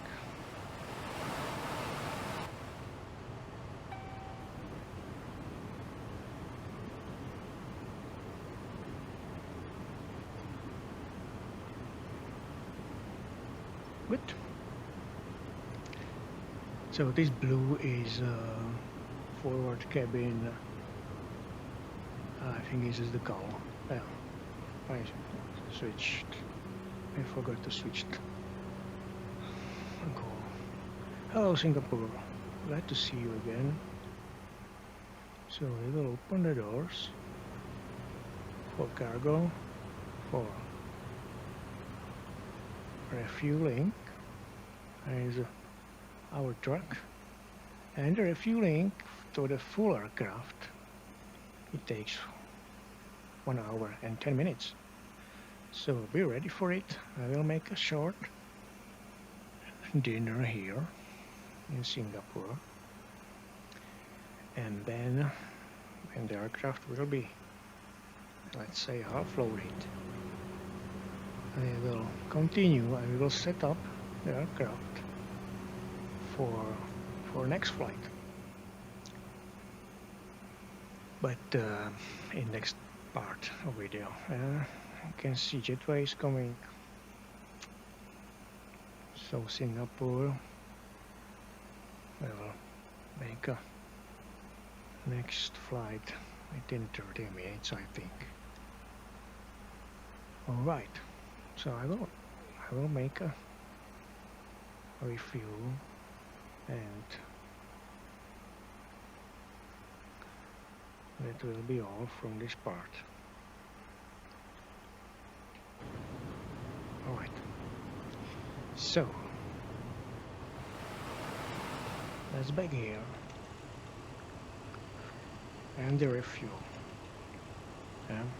Everything is off. Off.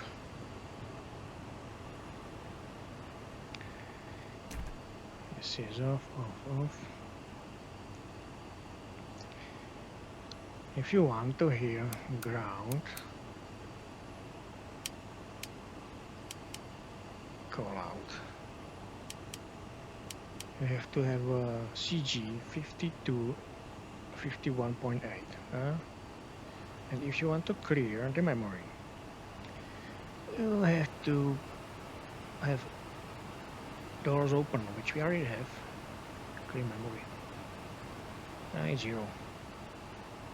No.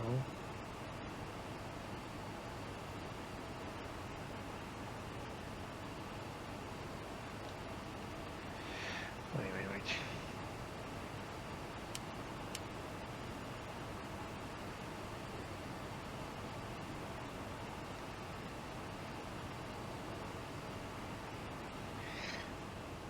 Doesn't matter. Huh? Okay, it's time to change the fuel. Quantity. By readable macros package, we will need at least 93. Yeah. So I change it and 2 customers more. Yeah, we lost the power. Regain it.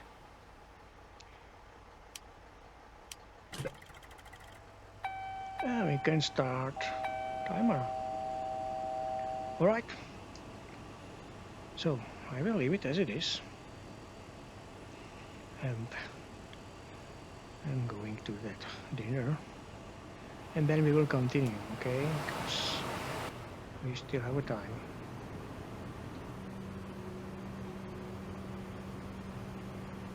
So I hope that first part brings you some more light to your flying techniques with avionics package. And yeah, see you in the next part very soon. Bye bye.